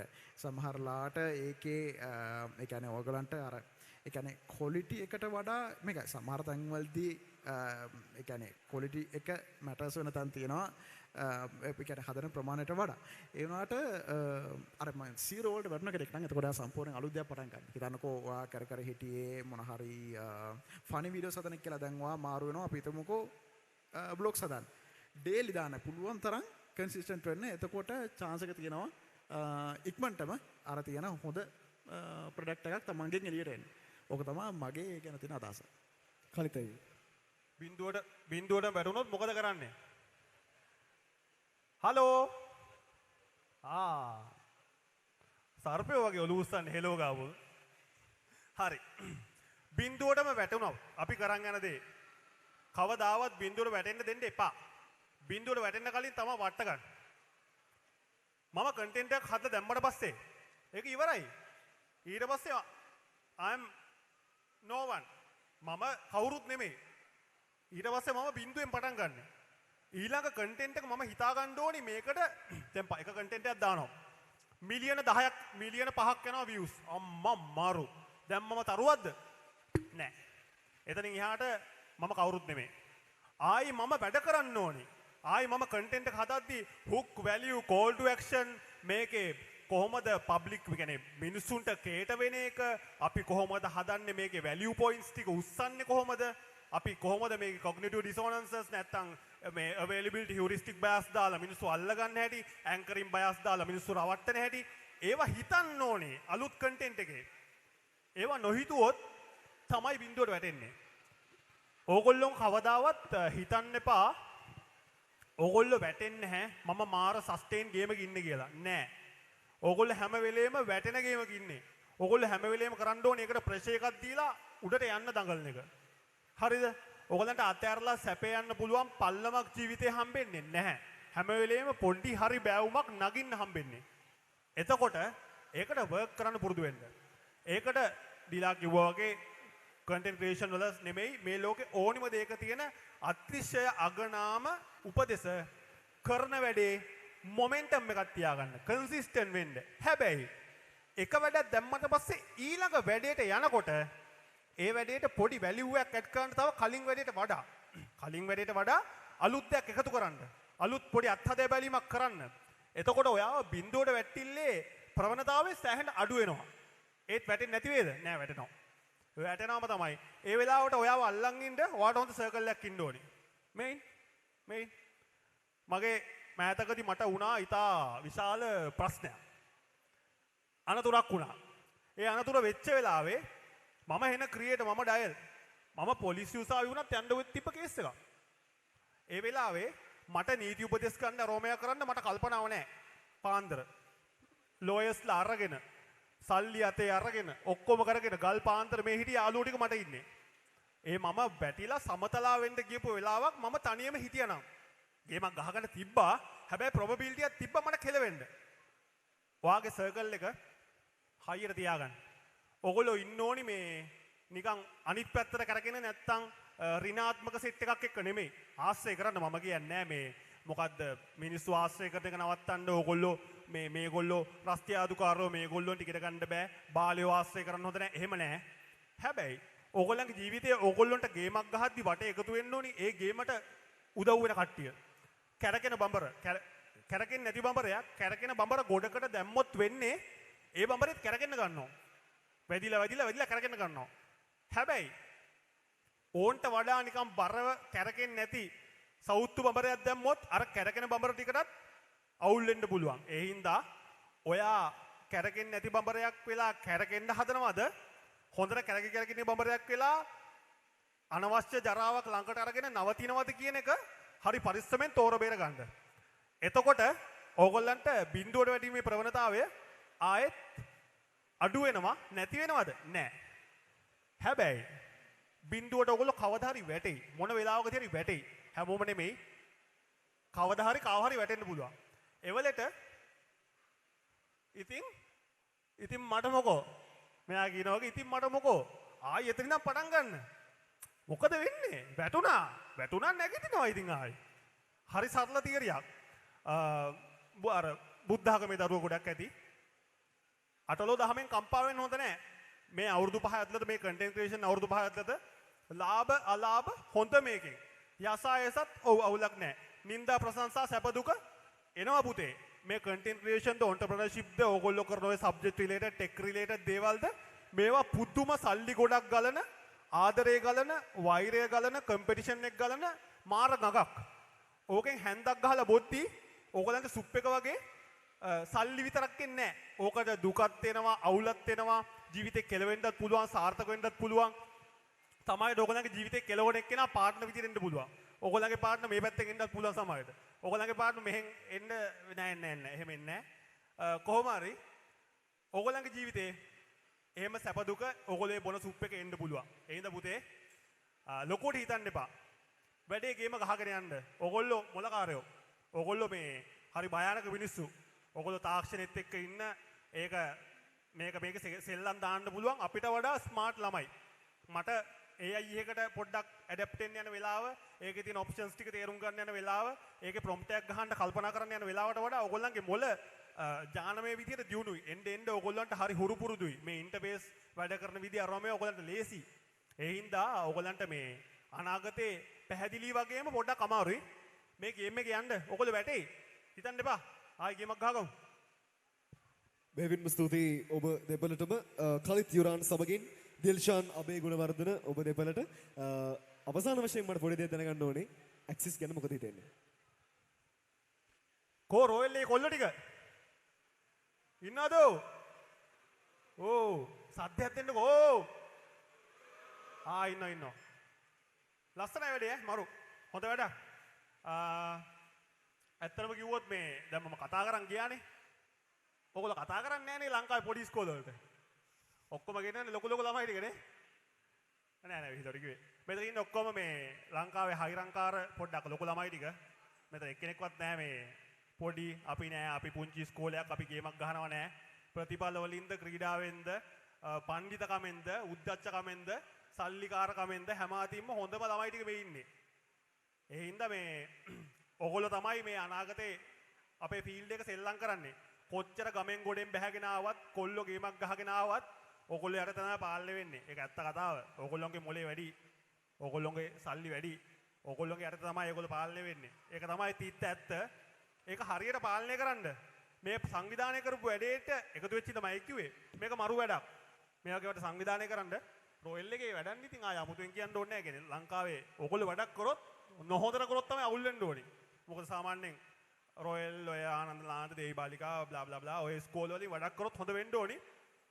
මම බොහොම ගරු කරන බොහොම ආදරය කරන ස්කෝලයක් මේ විශේෂයෙන්ම ඒ ගෞරවය තියාගෙන යන්න. මොකද මේ මගේ බිස්නස් රිලේටඩ් සහ ගේමක් ගහපු හොඳම යාළුවෝ ටික රොයල් එකේ. ඔක්කොම යක්කු ටික ඉන්නේ. මේ වැඩෙත් මරු කොහොම ගේමක් ගහගෙන හොඳ තැන් වලට යන්න. අපි මගදී හම්බුනොත් බායි කියන්න. ආදරේ. thank you කතා කරාට. thank you. බෙහෙවින්ම ස්තුතියි ඔබට.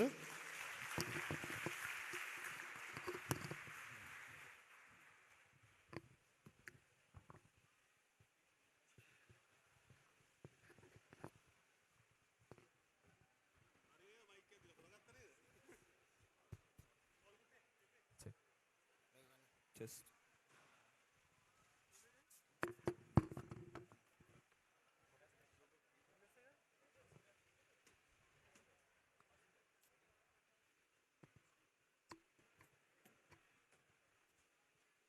Ladies and gentlemen, that was Mr. Dilshan and Mr. Khalid. Can we get another round of applause? it was truly a very fun discussion to be even listening to it. It was really great and we all enjoyed it. All right, so we finished up the round 1 of discovery. Greetings. Now human. we move on to round Competitors have 2. Greetings. If Human. you thought round 1 was Competitors have successful- intense, get ready for round 2.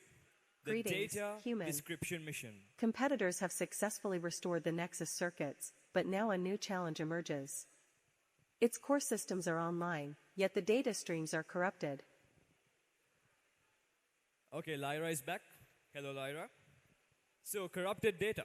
That sounds like a digital disaster that is waiting to happen. Lyra, can you please tell us what exactly our competitors need to do in the round 2 of discovery? Competitors must decode puzzles, identify hidden patterns, and decrypt the corrupted data. Every correct solution repairs a piece of the Nexus's logic flow. Accuracy and speed will determine how quickly the simulation stabilizes. So round 2 is all about fixing the mind, making sure the Nexus think clearly again. This is where logic, problem solving, and strategy really matter. Right, Lyra? Correct.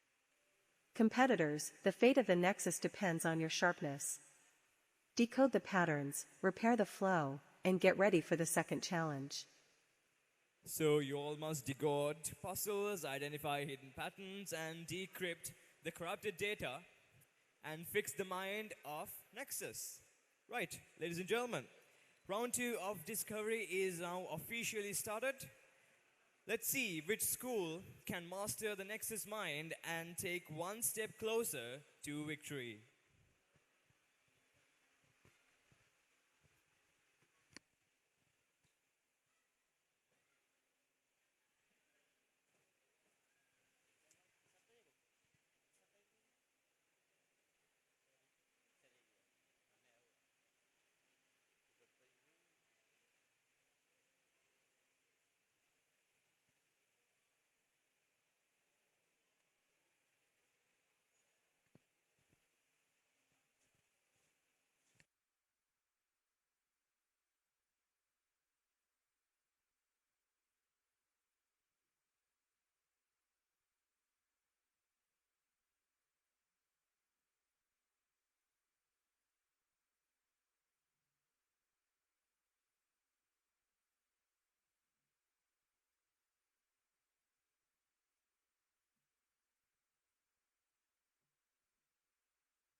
Ladies and gentlemen, we have now arrived at the interval. So this is your lunch break. Food will be provided outside the hall, and please note that no food will be allowed into the hall. In the meantime, make sure to take your time and witness the exhibition, walk around the hall, and enjoy your lunch break.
වශයෙන් විශේෂ නිවේදනයක් සේපත් කරනු ලබනවා.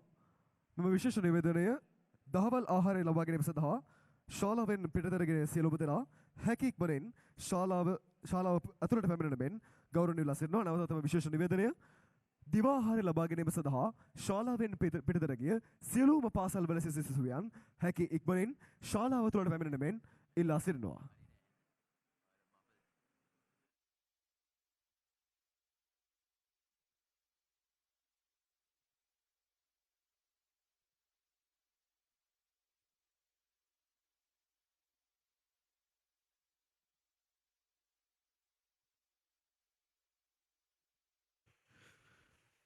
විශේෂ නිවේදනය මේ ආකාරයෙන් සිහිපත් කරනු ලබනවා.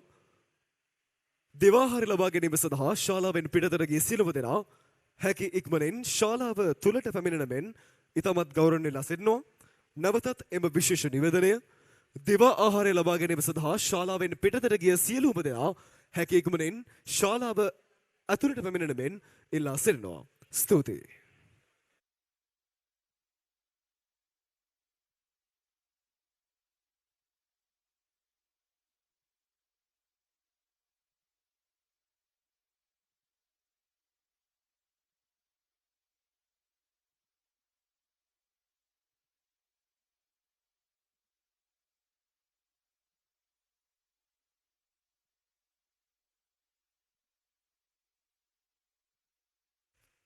Testing one.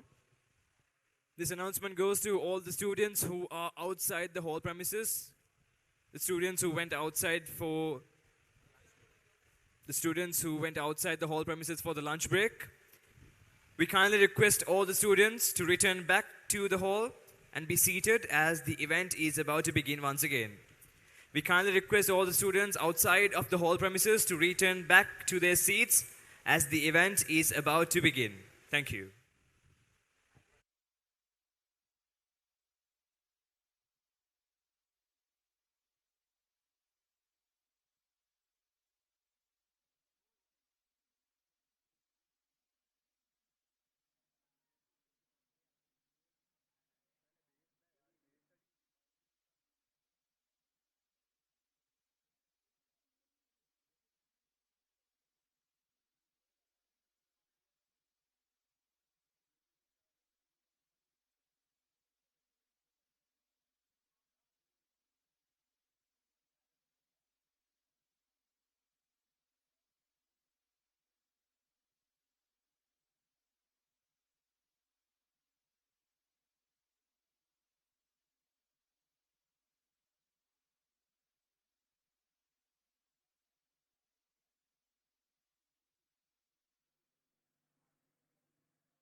Testing.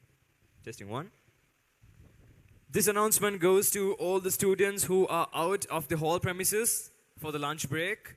Please be kind enough to return back to the hall as the event is about to commence once again.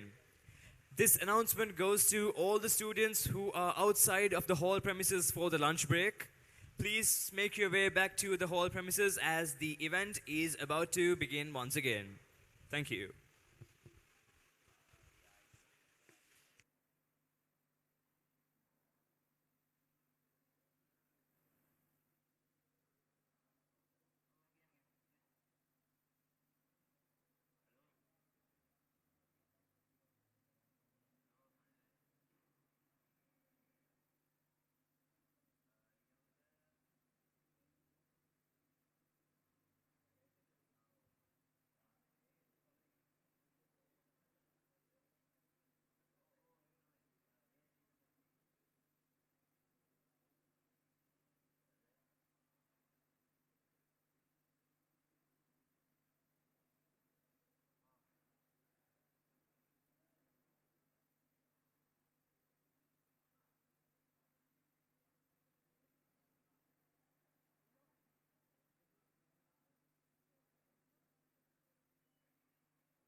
Test.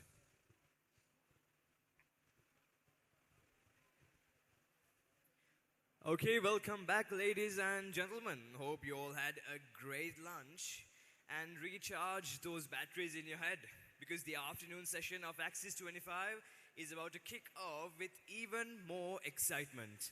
We've already seen circuits restored, minds decrypted, and robots racing against time. But the action is far from over.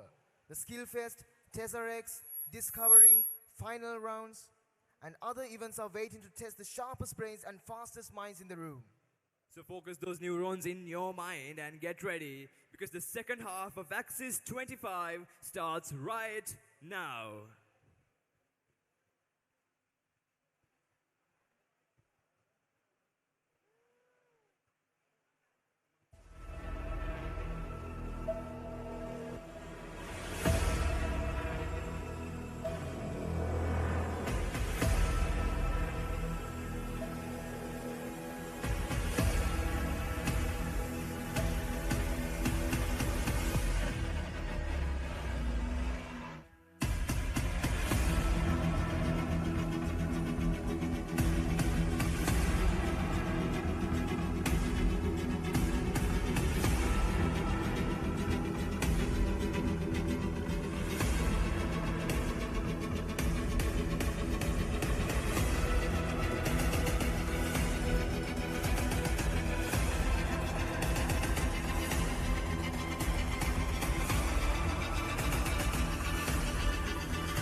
Alright, so now that we have kickstarted the second session, or the other half of Axis 25, on this video wall, as you can see, we have recreated a 90s computer interface.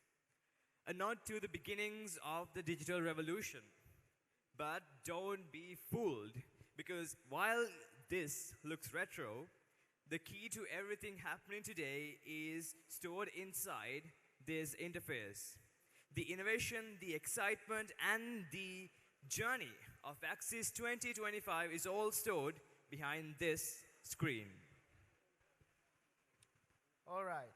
Now we would like to invite Mr. Roy Iron and Mr. Dileepa Jayawardena to conduct their session on artificial intelligence.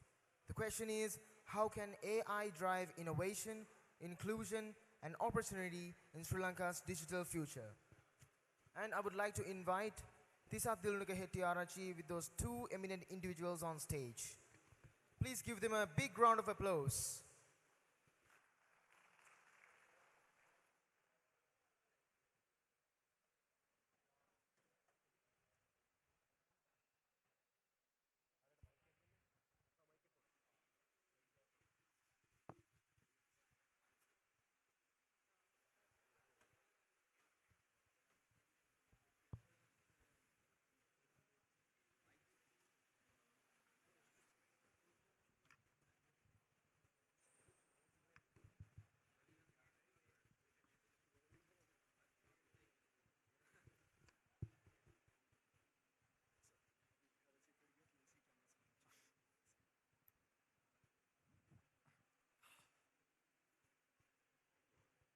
Axis 2025, Sri Lanka's premier ICT convention. ශ්‍රී ලංකාවේ ප්‍රථම වරට පාසලක් විසින් සංවිධානය කරන මේ ICT convention එක වෙනුවෙන් ව්‍යවස්ථාවේදී අපිත් එක්ක මේ සාකච්ඡාව වෙනුවෙන් එකතු වෙලා ඉන්නේ රොයි අයන් පිග්මී සමගමේ principal data scientist එමෙන්ම දිලීප Jayawardena engineer and co-founder of Oli AI සමාගමෙන්. හොඳයි අපි සූදානම් වෙන්නේ අද දවසේදී දැනට ලෝකෙ වගේම ලංකාව ඇතුළේ ඉන්ඩස්ට්‍රි ටොපික් එකක් වෙලා තියෙන AI කියන concept එක ගැන ඔයාලත් එක්ක මේ විදියට බෙදා හදා ගන්න. අද දවසේදී මුලින්ම මම දිලීප මහත්මයාගේ මුලින් දැනගන්න කැමතියි මොකක්ද මේ AI කියලා කියන්නේ? අපිට AI ගත්තට පස්සේ ඕන තරම් ඩෙෆිනිෂන්ස් ගන්න පුළුවන්. හරියට නිකන් කෘත්‍රිම බුද්ධිය කිව්වට පස්සේ ඔටෝමේටඩ් ජෙනරේටර් එකක් වගේ. දැන් මීට එහා ගිහිල්ලා අපිට ඊට වඩා ඇඩ්වාන්ස් උත්තරයක් දෙන්න පුළුවන් නම් මොකක්ද AI කියන්නේ කියලා මම කැමතියි දැනගන්න. ඔව්. මෙහෙමයි. දැන් කලින් කිව්ව විදිහටම AI කියන්නේ මොකක්ද කියලා ඇහුවොත් එහෙම ඒකට විවිධ ඇස්පෙක්ට් වලින් දෙන්න උත්තර ගොඩක් තියෙනවා. ඒ හැම උත්තරයකම අපි දැනගන්නත් ඕනේ. මොකද ඒ හැම ඇස්පෙක්ට් එකකින්ම අපි මේ දේ දැන දකිනකොට තමයි අපිට ඒ දේ හරියටම මොකක්ද කියන එක තේරුම් ගන්න පුළුවන් වෙන්නේ. හරි? එතකොට මම මෙන්න මේ වගේ උදාහරණ ටිකකින් මෙන්න මේ අප්‍රෝච් එක ගන්නම්. මුලින්ම AI කියන්නේ මොකක්ද කියන එකට කලින් AI හැදුවේ ඇයි? AI යෝනුනේ මොනකටද කියන එක අපි අයිඩෙන්ටිෆයි කරගත්තා නම් AI මොකක්ද කියන එක අපිට තේරුම් ගන්න පුළුවන්. අපිට human evolution එකේ ඉඳන් හැමතිස්සෙම අපිට ඕන වුණා අපි කරන දේවල් තව කාට හරි දීලා කරගන්න. ඒ වගේම අපි කරපු දේවල් ඔටෝමේට් කරන්න. ඕක තමයි අපේ බේසික් නීඩ් එක මේ තැන දක්වා එන්න. සරල උදාහරණයකට පාරේ කණුවක ලයිට් එකක් තියෙනවා. ඒක උදේට ඕෆ් වෙන්න ඕනේ, හවස් වෙනකොට පත්තු වෙන්න ඕනේ. හරි. ඒක මුලින්ම කවුරු හරි මිනිස්සෙක් කළා. ඊට පස්සේ ඕන වෙනවා මේක ඔටෝමේට් කරන්න. ඔටෝමේට් කරන්න. හරි. අපි ඒක කළා. සරල සර්කිට් එකක් වෙන්න පුළුවන්, සම් මෙකැනිකල් ස්විච් එකක් වෙන්න පුළුවන්. අපි ඒක කළා. හරි. ඒකෙදි අපිට කන්සිඩර් කරන්න තිබ්බේ එක පැරාමීටර් එකක් ගැන විතරයි. මොකද්ද? හිරුවෙලිය එක පැරාමීටර් එකයි. එතනින් එහාට ගිහිල්ලා අපිට ලයිට් ගැන බැලුවොත් එහෙම පාරේ තියෙන සිග්නල් ලයිට් එක ඔටෝමේට් කරන්න උනා. දැන් උදාහරණයකට හිතන්න ඕගොල්ලෝ ගිහිල්ලා කලර් ලයිට් එකක තියෙන ලයිට් එක ප්‍රෙස් කරනවා, බටන් එක ප්‍රෙස් කරනවා. එතකොට ඕගොල්ලන්ට ලයිට් එක ග්‍රීන් කරන්න නම්, කියන්නේ ඕගොල්ලන්ට පාර පයින්න සුදුසුයි කියලා මේ පාර ග්‍රීන් කරන්න නම් කොච්චර දේවල් ගැන ඒ සිස්ටම් එක කන්සිඩර් කරන්න ඕනේද? කොච්චර පැරාමීටර්ස් ගැන කන්සිඩර් කරන්න ඕනේද? ආසන්න වශයෙන් 5ක් 10ක් අතර වගේ පැරාමීටර්ස් ටිකක් තියෙනවා නම් කොච්චර වාහන ට්‍රැෆික් එකක් තියෙනවද? කොච්චර වෙලා මම වේට් වුණාද? පාරේ තියෙන මන්සන්දි මොනවද? මේ වගේ data points 10කට ආසන්න දේවල් පිළිබඳව අපි මෙහෙම කන්සිඩර් කරොත් ඒ ඇටෙන්ෂන් එක දුන්නොත් අපිට ඒ ඩිසිෂන් එක අරගෙන අදාළ වෙලාවට ග්‍රීන් ලයිට් එක පත්තු කරන්නත් ඕන නැති වෙලාවට රෙඩ් ලයිට් එක පත්තු කරන්නත් පුළුවන්. හරි. ඕක දෙවෙනි ඔටෝමේෂන් එක. දැන් අපි එනවා තුන්වෙනි ඔටෝමේෂන් එකට. උදාහරණයකට හිතන්න චෙස් ගේම් එකක්. චෙස් ගේම් එකක්. චෙස් ගේම් එක ඉත් එක්ව මම මූව් කරන්න ඕනේ ඊළඟ පොසිෂන් එකට. චෙස් ඉත් එක්ව ඊළඟ පොසිෂන් එකට මම මූව් කරන්න ඕනේ. හරි. ඔන්න දැන් තමයි ප්‍රශ්නේ ඉන්නේ. මේ මූව් එක ගන්න කලින් මම කොච්චරක් දේවල් ගැන ඇටෙන්ෂන් එක දෙන්න ඕනේද? කොච්චරක් පැරාමීටර්ස් ගැන මම හිතන්න ඕනේද? දැන් කලින් සෙනාරියෝස් දෙකටම වඩා තත්ත්වය සංකීර්ණයි. හරි. ඔන්න ඔය වෙලාවේදී අපිට සිද්ධ වෙනවා කම්ප්ලෙක්ස් ඇල්ගොරිතම් එකක් ලියන්න, මේ හැම දෙයක් ගැනම කන්සිඩර් කරන්න. එන්න ඒ වෙලාවේදී ඒ වගේ අවස්ථාවලදී අපිට සිද්ධ වුණා ඇල්ගොරිතම් එක අපිට ලියන්න අමාරු නිසා මැෂින් ලර්නින් අපිට ඉම්ප්ලිමන්ට් කරන්න සිද්ධ වුණා. ඒ කියන්නේ මැෂින් එකටම අවස්ථාව දෙනවා ඒ සිටුේෂන් එක ලර්න් කරලා ඩිසිෂන් එක ගන්න. හරි. එතනින් එහාට ගියාට පස්සේ චෙස් ගේම් එකක් ගත්තොත් එහෙම එතන චෙස් කොටු 64ක් තියෙනවා, ඉත්තෝ සර්කුල ප්‍රමාණයක් තියෙනවා. මෙතන ඇත්තටම තියෙනවා පැරාමීටර්ස් දහස් ගණනක් කන්සිඩර් කරන්න. දහස් ගණනක් කන්සිඩර් කරන්න ඕනේ චෙස් ඉත් එක්ව මූව් කරන්න එක තැනක ඉඳන් තව තැනකට. හරි. පළවෙනි උදාහරණ තිබ්බේ 1යි, දෙවෙනි උදාහරණයට 10ක් ආවා. දැන් මේ වෙනකොට චෙස් මූව්මන්ට් එකක ඩිසිෂන් එක ගන්න. ඒ කියන්නේ ඒක ඔටෝමේට් කරන්න අපිට data points දහස් ගණනක් ගැන දිහා බලන්න සිද්ධ වුණා. හරි. එතකොට දැන් මේ වෙලාවේ අපි ඕගොල්ලෝ හැමෝම chat GPT වෙන්න පුළුවන්, generative AI වෙන්න පුළුවන්, පාවිච්චි කරනවා විවිධ දේවල් ජෙනරේට් කරන්න. හැමෝම මෙතන ඉන්න අය පාවිච්චි කරලා තියෙනවා. එතකොට දැන් මේ තියෙන GPT වගේ කියන්නේ ලැන්ග්වේජ් මොඩල් එකකින් උත්තරයක් දෙන්න ඊළඟ වචනය ප්‍රෙඩික්ට් කරන්න ඕගොල්ලෝ දෙන කන්ටෙක්ස්ට් එකට අනුව ඒ අවශ්‍ය උත්තරය හදන්න කොච්චරක් දේවල් පිළිබඳව අවධානය දෙන්න ඕනේද? ඔබ දෙන ප්‍රශ්නය, ලෝකේ තියෙන දත්ත ප්‍රමාණය, මේ වගේ බිලියන ගානක පැරාමීටර්ස් එක තමයි මේ ප්‍රොසෙස් එක සිද්ධ වෙන්නේ. දැන් තේරෙනවද? අපි මුලින්දම්ම ඔටෝමේෂන්ස් තමයි කළේ. හරි. පාරේ තියෙන ලයිට් කණුවක ලයිට් එකක් ඉබේ ඔන් වෙනවා ඔෆ් වෙනවා ඇසිට මේ දක්වාම අපි ඔටෝමේෂන් එකක් කළා. හැබැයි මේ ඔටෝමේෂන් එක කරපු විවිධ අප්‍රෝචස් වෙනස් කරා. මොකද සංකීර්ණතාවය වැඩි වෙන්න මේකට ගන්න තියෙන අප්‍රෝච් එක වෙනස් කළා. මේ වර්තමානයේ අපි මේ ගත්ත අප්‍රෝච් එක අපි කියනවා අපේ ඉන්ටෙලිජන්ස් එක ආටිෆිෂලි ක්‍රියේට් කරලා තියෙනවා කියලා. මේ එක විදිහක් AI ගැන කියන්න පුළුවන්. මෙවින්ම ස්තුතියි දිලීප මහත්මයාණනි. මීළඟට අපි දැනගන්න ඕනේ දැන් AI කියන දේ මේ වෙද්දී ලංකාවේ වගේම ලෝකේ ඉන්ඩස්ට්‍රීස් ගණනාවකට බලපාලා තියෙනවා. ඒ අතරේ දැන් රොයි මහත්මයා වෙන ඔබ මේ වෙද්දී වැඩ කරන පික්මී ආයතනයේ. ඒතර අපි හැමෝම පික්මී කියන ඒ බ්‍රෑන්ඩ් එකත් එක්ක පික්මී කියන ඒ සේවාවත් එක්ක අපි හැමෝම එකතු වෙලා ඉන්නේ. ඒත් අපි දැනගන්න කැමති පික්මී කියන මේ බ්‍රෑන්ඩ් එකට මේ සේවාවට මේ බිස්නස් එකට කොයි විදිහටද AI උදව් වෙන්නේ? Okay, so ලේසියෙන්ම කිව්වොත් නෝ ඔයගොල්ලෝ ඇප් එක යූස් කරලා හය එකක් දාද්දී ටයිම් එකක් දකින්නව නේද? කොච්චර වෙලා යනවද කියලා හය එක ඔයගොල්ලෝ හිතන්නේ ටයිම් එක කොහොමද කියන්නේ කියලා? කවුද හිතන්නේ මේ Google එකෙන් so yeah Google Maps right? කවුද දන්නේ අපි කොහොමද මේ ටයිම් එක කියන්නේ කියලා? දැන් ටුක් එකක් දැම්ම කියන්නකො. මෙතන ඉඳලා ගෙදර යන්න. ඒ කියන්නේ හරි පැය භාගයක් යනවා. කවුද දන්නේ අපි කොහොමද මේ ටයිම් එක කියන්නේ කියලා? Google Maps? ලේසිම උත්තරේ Google එකෙන් බලලා කියත හැකිනේ. දැන් අපි Google Maps දැම්මොත් ටයිම් එක කියනවනේ. රොයල් එකේ ඉඳලා ගෙදර යන ටයිම් එක. That's the easiest thing right? අත්තමකොත් ඒ ටයිම් එක අපි කියන්නේ අපි හදලා තියෙනවා වෙනම මැෂින් ලර්නින් මොඩල් එකක්. ඔය ටයිම් එක කියන්න විතරක්. දැන් අපි හැමෝම දන්නවා ලංකාවේ 3 wheel යන විදිය දන්නවනේ. සාමාන්‍ය මාර්ග නීති සහ 3 wheel bikes වලට තියෙන නීති පොඩ වෙනස් නේ ලංකාවේ. අපි දන්නවා ලංකාවේ වාහන යන විදිය.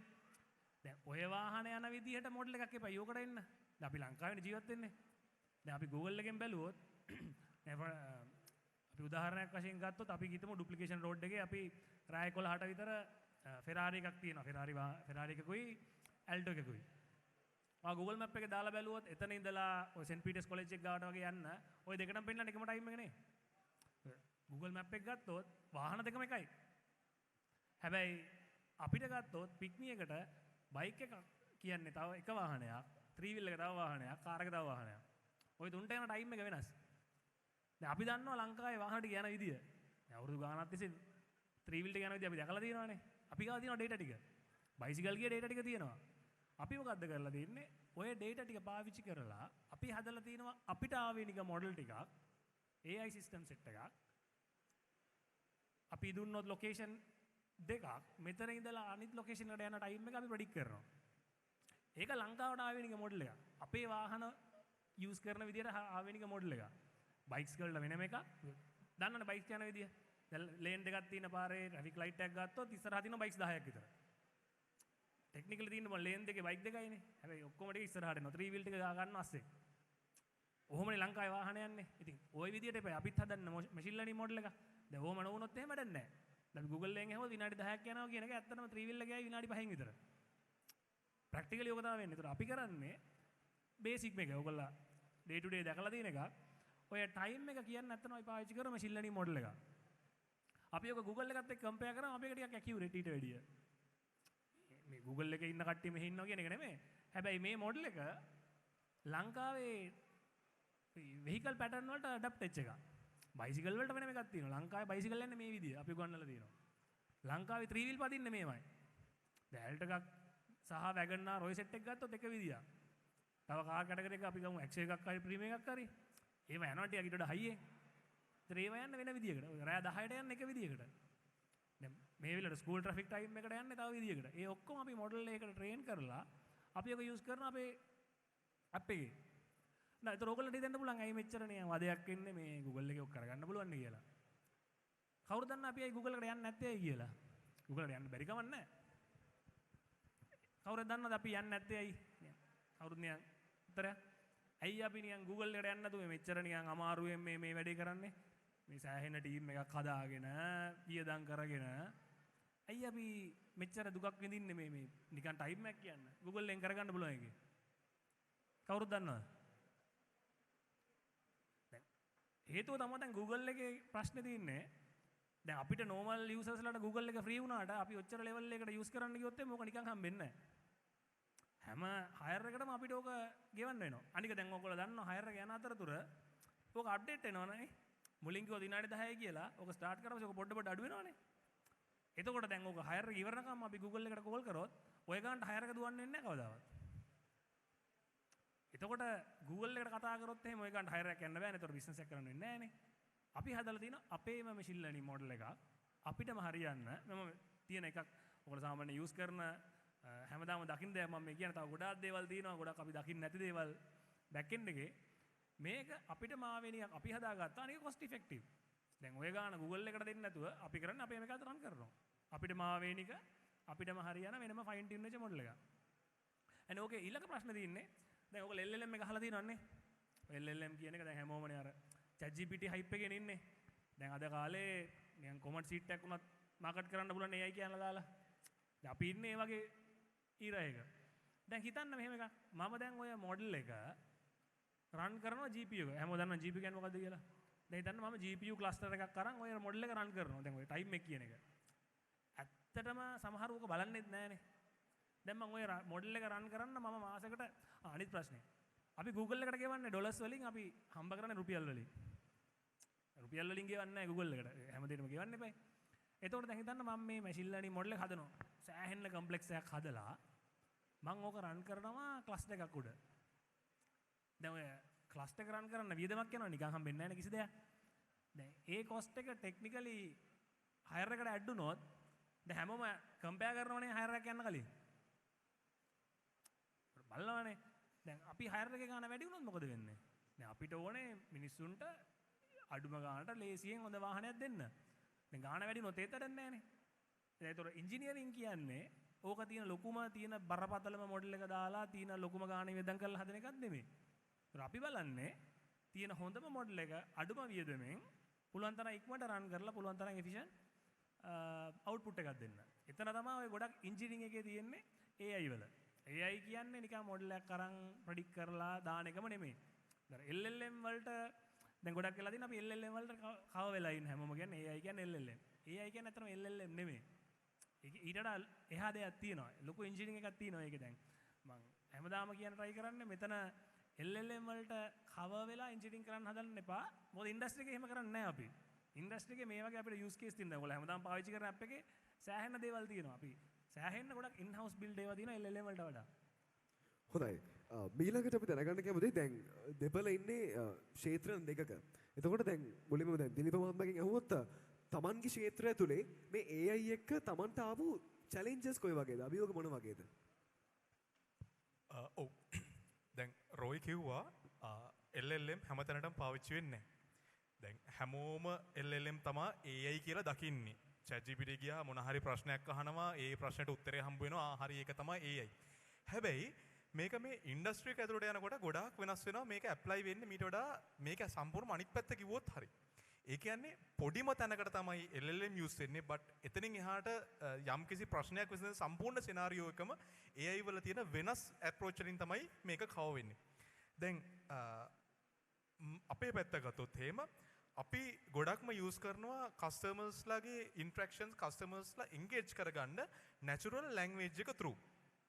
හැබැයි අපි මේක පාවිච්චි කරන්නේ කස්ටමර්ගේ අවශ්‍ය සේවාවල් ගන්න කෙනාව ඉන්ට්‍රැක්ට් කරගන්න ඉන්ට්‍රැක්ෂන් මීඩියා එක විතරයි අපි ලැන්ග්වේජ් මොඩල් එක භාවිතා කරන්නේ. එතනින් එහාට ප්‍රොසෙස් කරන එක නොලෙජ් එක මේ දේවල් අපි වෙනස් විදිහට හැන්ඩල් කරනවා. ඉතින් ඇත්තටම චැලෙන්ජ් එකක් විදිහට ගත්තොත් එහෙම චැලෙන්ජින් කොහොමද ලැන්ග්වේජ් මොඩල් එක එන්ටර්ප්‍රයිස් සොලියුෂන් වලට පාවිච්චි කරන්න කියන එක. දැන් ඕගොල්ලෝ ප්‍රශ්නයක් අහලා ඒ ප්‍රශ්නෙට දෙන උත්තරය නිර්වද්‍යතාවය පිළිබඳව ලොකු කන්සිඩර් කරන්නේ නැහැ.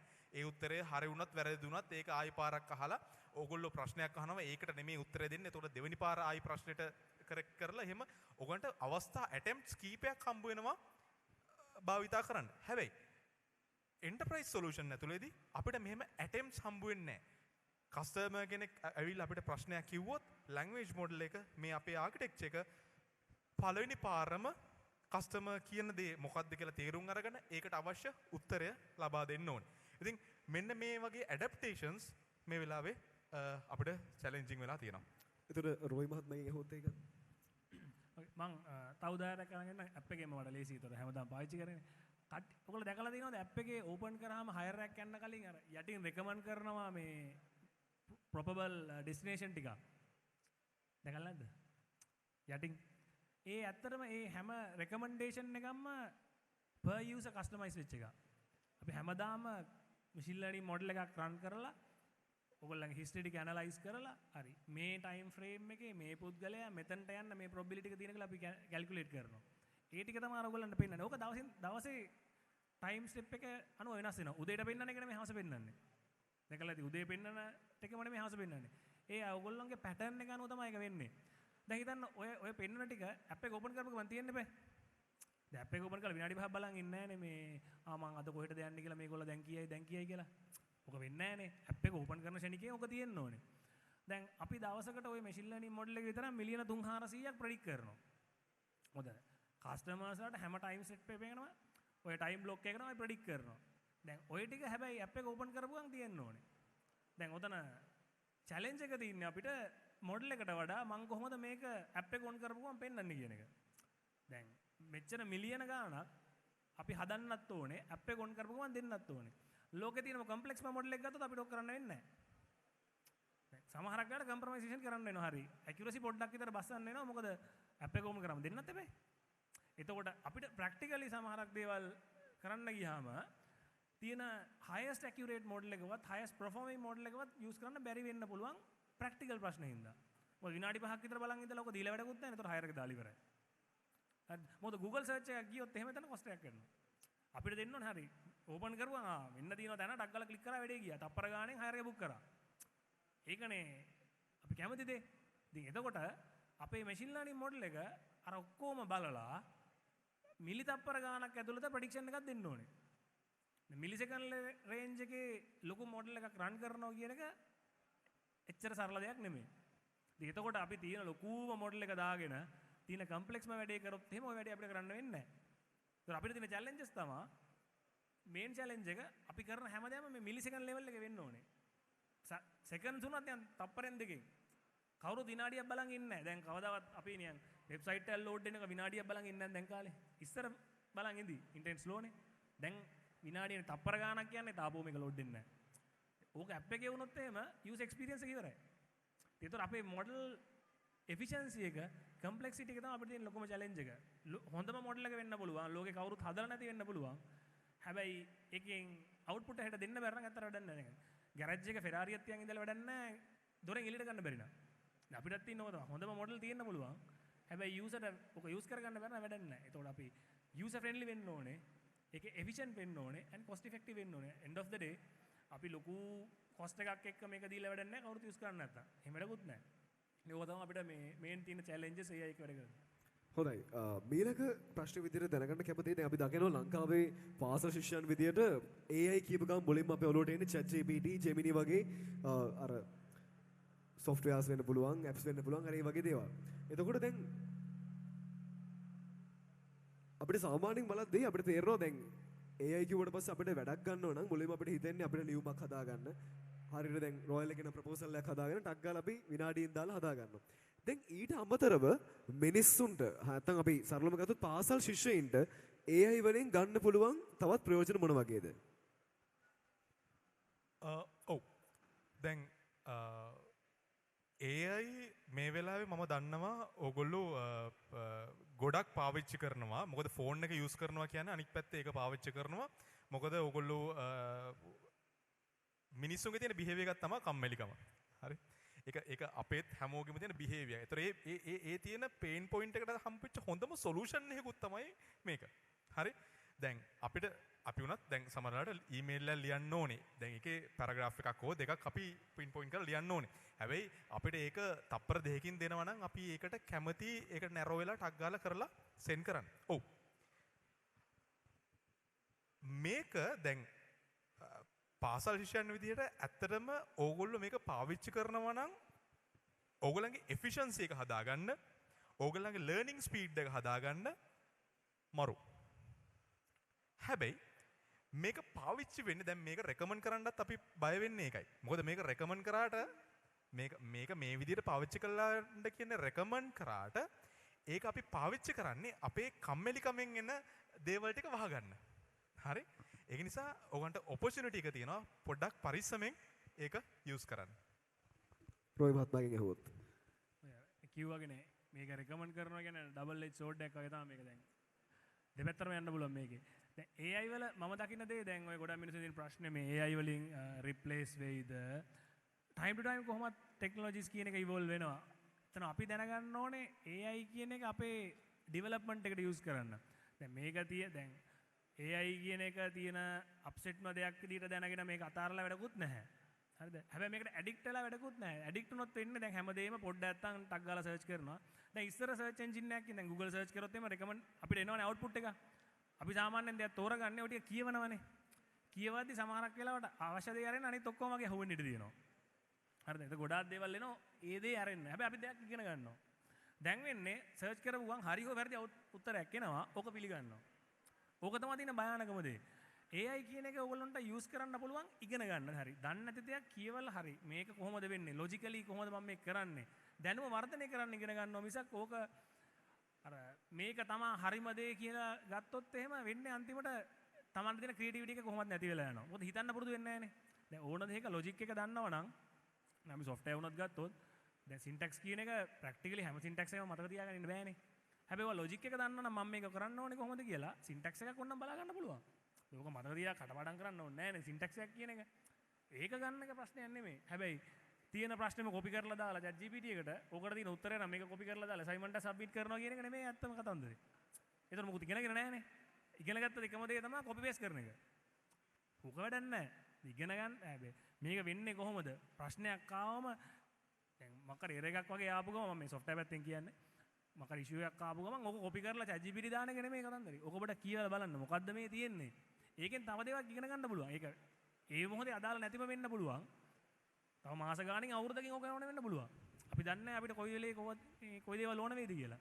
ඒකින්ද අර AI කියන එක ඉගෙන ගන්න ටූල් එකක් විදිහට පාවිච්චි කරන්න. ඒක හැබැයි ඒක තමයි හැම දෙයකටම විසඳුම කියන එක හිතාගත්තොත් මේ සෑහෙන ඉෂුව එකක් එනවා. ඔව් ඒකට මම පොඩි සමරයක් ඇඩ් කරන්නම්. ඒ කියන්නේ AI කියන්නේ හොඳ ටූල් එකක්. මේ ඊරා එකේ ඕගොල්ලන්ට හම්බ වෙච්ච හොඳම ටූල් එකක්. හැබැයි නරකම මාස්ටර්. ඕගොල්ලෝ try කරන්න ඕනේ මේක ටූල් එකක් කරගන්න. හැබැයි මාස්ටර් කරගන්න නෙමෙයි. ඕගොල්ලන්ගේ මාස්ටර් වුණොත් ඒ කියන්නේ අද මම එළියට යන්න ඕනේ මම මොනවද කරන්න ඕනේ කියන තැනට ඕගොල්ලෝ අහන්න ගත්තොත් එයාගෙන් ඒ කියන්නේ එයා ඔයාගේ මාස්ටර් නෑ. ඔයයි තීරණය කරන්න ඕනේ ඔයාගේ දවස කොහොමද වෙන්න ඕනේ කියලා. ඔයා මොන හරි ලියනවා නම් ඔයයි ප්ලෑන් කරන්න ඕනේ මෙන්න මේ ඒරියාස් ගැනයි මම මේක කන්සිඩර් කරන්න කියලා. ඒකට ඕනේ හෙල්ප් එක ගන්න ටූල් එකක් විදිහට යූස් කරන්න. මාස්ටර් කරගන්න එපා. මාස්ටර් නෙමෙයි ටූල් එකක්. හොඳයි අද දවසේදී මේ කෘත්‍රිම බුද්ධිය නැත්නම් ආටිෆිෂල් ඉන්ටෙලිජන්ස් කියන ටොපික් එකේ අවසාන ප්‍රශ්නේ තමයි යොමු කරන්නේ. දැන් සාමාන්‍යයෙන් මෑත කාලේ ඇතිවෙච්ච විශාල ප්‍රශ්නයක් තමයි මේ AI එක්ක රැකියාව නැති වේද කියන ගැටලුව. ඒතර දැන් ලෝකයේ මිලියන ගානක රැකියාව නැති වෙයි කියලා බයක් තියෙනවා සහ හියුමනොයිඩ් රොබොට්ස්ලා හදනවා. එතකොට ඒ කට්ටිය මිනිස්සු වගේම වැඩ කරනවා. ඒ බුද්ධිය තියෙනවා කියලා කියනවා.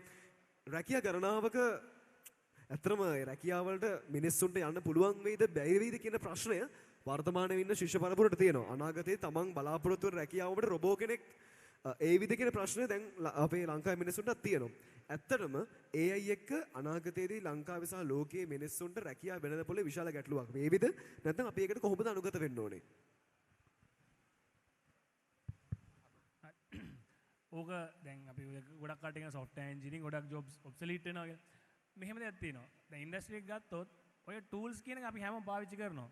දැන් අපි ගත්තොත් කෝඩ් එකක් ලියන්න සම්පූර්ණයෙන් මේ AI දාලා කෝඩ් එකක් ලියන ප්‍රොඩක්ෂන් දාලා ඕක කරනවා කියන එක ඇත්තටම නිකන් ප්‍රැක්ටිකලි තාම ටිකක් අමාරු වැඩක්. දැන් ඕක ඇත්තටම වෙන්නේ ඔය ටූල් එක හෙල්ප් එකක් විතර ගන්න පුළුවන්. දැන් ඕකෙන් දැන් හිතන්න අපි නිකන් හිතමු ඩොකියුමන්ට් එකක් මම සමරයිස් කරගන්න ඕනේ. දැන් තියෙනවා පිටු 20ක විතර ඩොකියුමන්ට් එකක්. ඕක දාලා සමරයිස් කරලා අවුට්පුට් එක ගන්න එක ටිකක් ලේසිනේ. නැත්තම් මම මොකද කරන්නේ? ඕක කියවන්න ඕනේ පැය ගාණක්. මං අර ඒ ඉතුරු වෙන පැය ගානේ මට පුළුවන් වෙන වැදගත් වැඩක් දැන් කරගන්න. තව වැදගත් දේ ඉගෙන ගන්න පුළුවන්. ඒතර මං තව ස්ටෙප් එකක් ඉස්සරහට ගිහලා මං හිතන්න පුරුදු වෙනවා. දැන් මට කරගන්න තියෙන රුටීන් බේසික් වැඩ ටික මං AI වලින් දැන් කරගන්නවා. බේසික් ටූල්ස් වලින් කරගන්නවා. හැබැයි තියෙන ඔක්කොම ටික අරගෙන කරගන්න එක ඇත්තටම වෙන්නේ මම මොඩෙක් කෙනෙක්. මගේ තියෙන thinking capacity එක එන්නේ අඩු වෙනවනේ. මොකද මං කිසි දෙයක් හිතන්නේ නැහැ. ඔක්කොම අරකට දීලා කරගන්න හදනවා.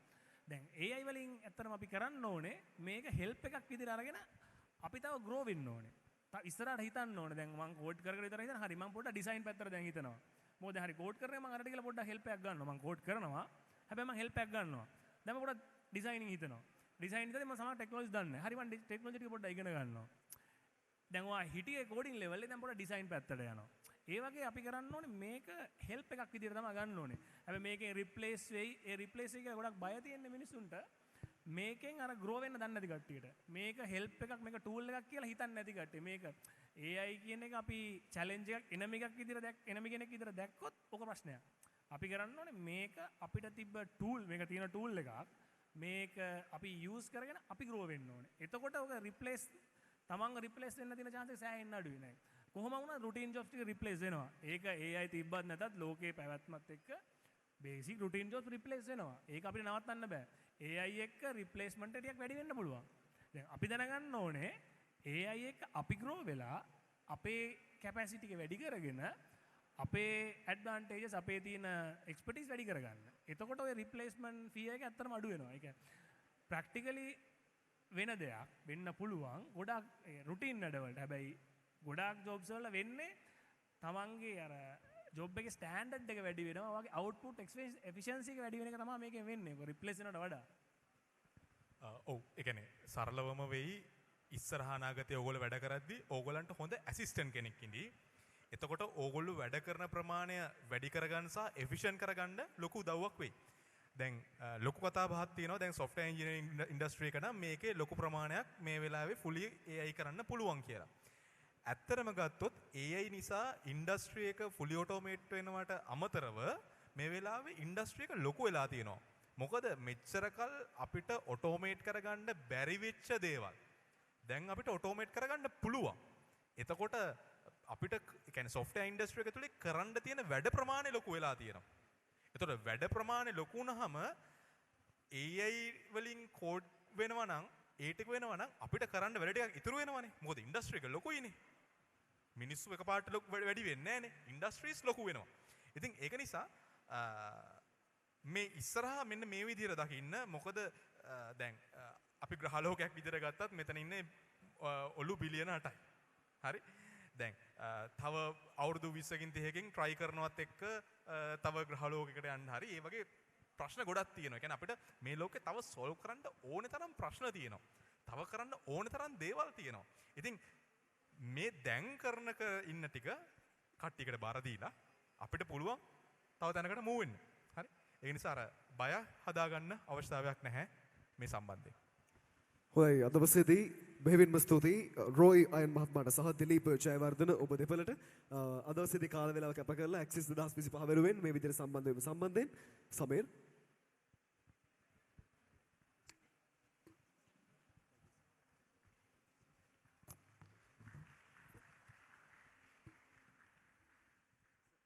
Please remain on stage, sir. To present the tokens of appreciation, I would like to invite the teacher in charge of Royal College Computer Society, Mrs. Navodini Samarsinghe, Mr. Kavin Sirivardhana, accompanied by Sanidhu Kurukula Surya.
Mrs. Navodini Samarasinghe and Mr. Kavin Sirivardhana, please remain on stage.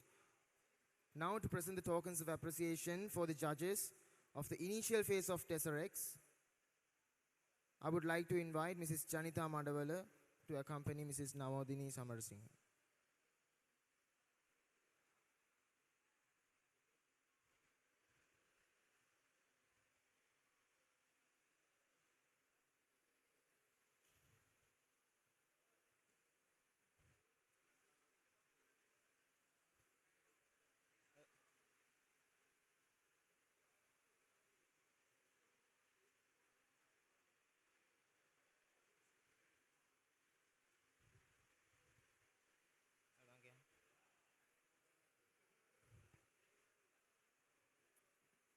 To receive the tokens of appreciation, let me invite the following judges.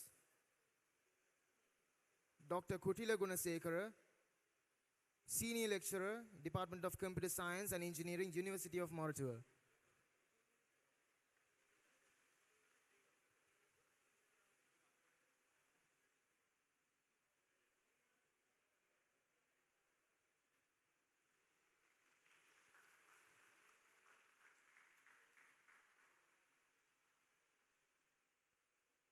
Mr. Aruna Malalasena, Chief Information Security Officer, Ensinga.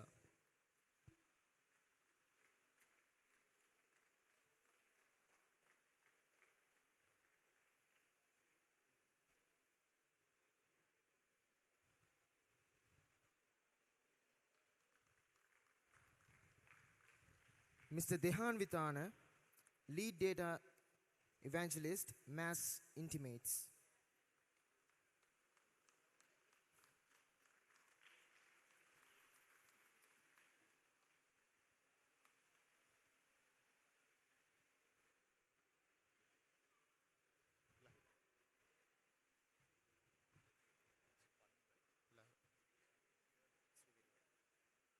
And Mr. Isuru Veeravardhana, Lead Software Engineer.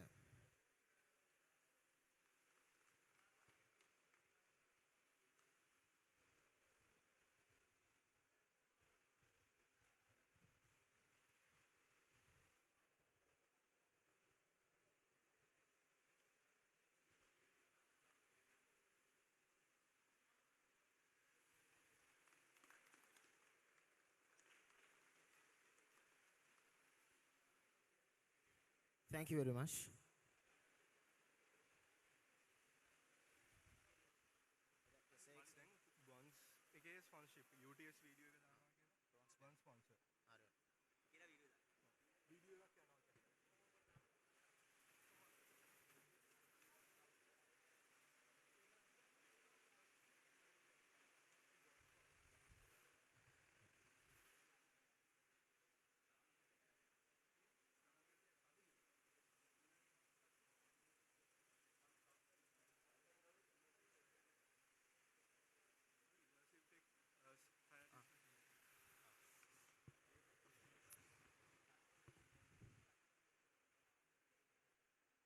Okay, to kickstart things at the second half, we now invite Mr. Ravindra Kure from RAM Studios, Mr. Dakshina Vijay Kulathilaka, Mr. Dimut Jayawardena, and Mr. Shanaka Habarakarage to conduct their session on immersive technology. How can AR, VR, and gaming drive local creativity?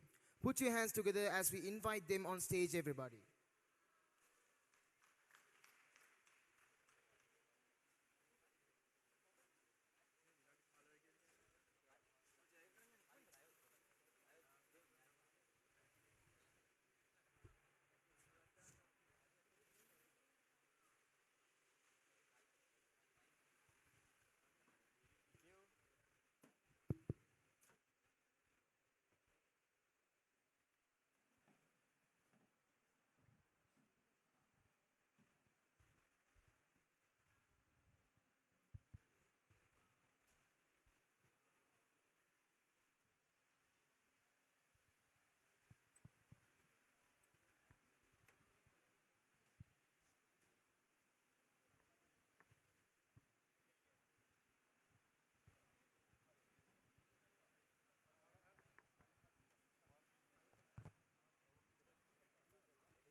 Access 2025 මේ අවස්ථාවේදී අපි ඇවිල්ලා තියෙන digital economy කියන concept එකට අපි මේ වෙලාවේදී TV දරන මගින් එහි ආයතනයක් විදියට වැඩ කරන මොගෝ ගේමින් ආයතනය තමයි මේ විදිහට අපි සම්බන්ධ කරගෙන තිබෙන්නේ.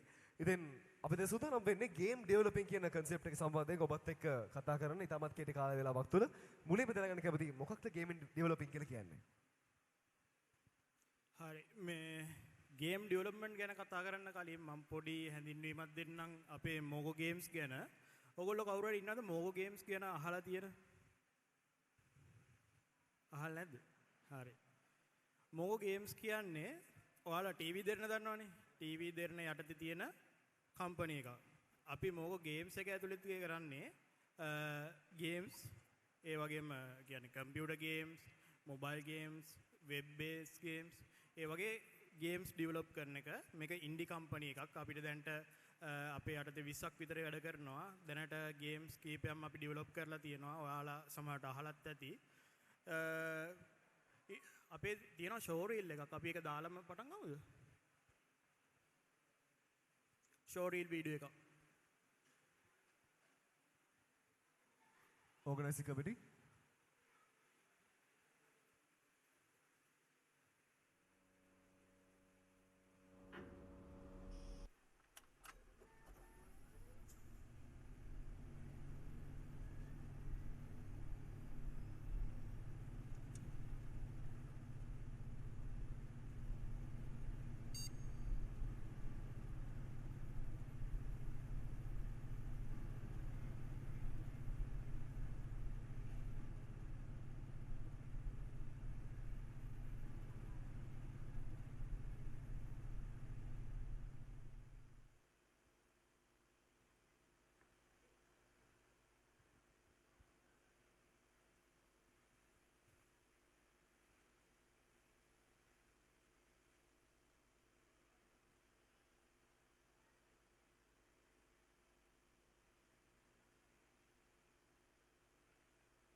හරි මම මුලින්ම අහන්න කැමතියි මෙතන ඉන්නවද ගේම්ස් ඩෙවලොප් කරන අය? අත උස්සන්න බෑ. ගේම් එකක් හදන අය. Unreal හරි Unity හරි Buildbox හරි මොකක් හරි ගේම් ෆ්‍රේම්වර්ක් එකක් ඩෙවලොප්මන්ට් ෆ්‍රේම්වර්ක් එකක් යූස් කරලා ගේම් ඩෙවලොප් කරන අය නැද්ද? හරි. ගේම් ප්ලේ කරන අය ඉන්නවද? ගේම්ස් ගන්නෙත් නැද්ද? වෙන්න නම් බෑ කරා. ඔව් අර අපි නම් ඉස්සර ඉස්කෝලේ ඇරලා ඉවරලා කෙලින්ම ගෙදර යන්නේ PC එක ඉස්සරහට බැනුම් ආගෙන හරි කමක් නැහැ ගේම්ස් ගහනවා. අපි මුලින්ම ගේම් ඩෙවලොප්මන්ට් පටන් ගත්තේ ඇත්තටම ඔතනින්. මොකද අපි පටන් ගන්න කාලේ ගේම්ස් කියලා දෙයක් තිබ්බේ නැහැ ලංකාවේ. දැනටත් නැහැ ලොකුවට. ඒත් මේ වගේ සෙෂන් එකක්වත් මුලින්ම ස්තුති කරන්න ඕනේ ඕගනයිසින් ටීම් එකට මේ වගේ සෙෂන් එකක් ඕගොල්ලොන්ට දෙන එක. මොකද ගේම් ඩෙවලොප්මන්ට් ගැන කියන්න කවුරුත් හිටියේ නැහැ. මොකද ගොඩක් තැන්වල ගේම්ස් කිව්ව ගමන් කියන්නේ ඇවිල්ලිවලා ගේම් ගහන එක හොඳ නැහැ. මුලින්ම කියන්නේ ඒක. ගේම්ස් ගහනවා කියන්නේම ගහන්නම එපා. ඕක තමයි අපිට ඇහුණ කියන්නේ අපේ දෙමව්පියෝ උනම් මුලින්ම කිව්ව දේ ගේම්ස් ගහන්න එපා. ඒක නරක දෙයක්.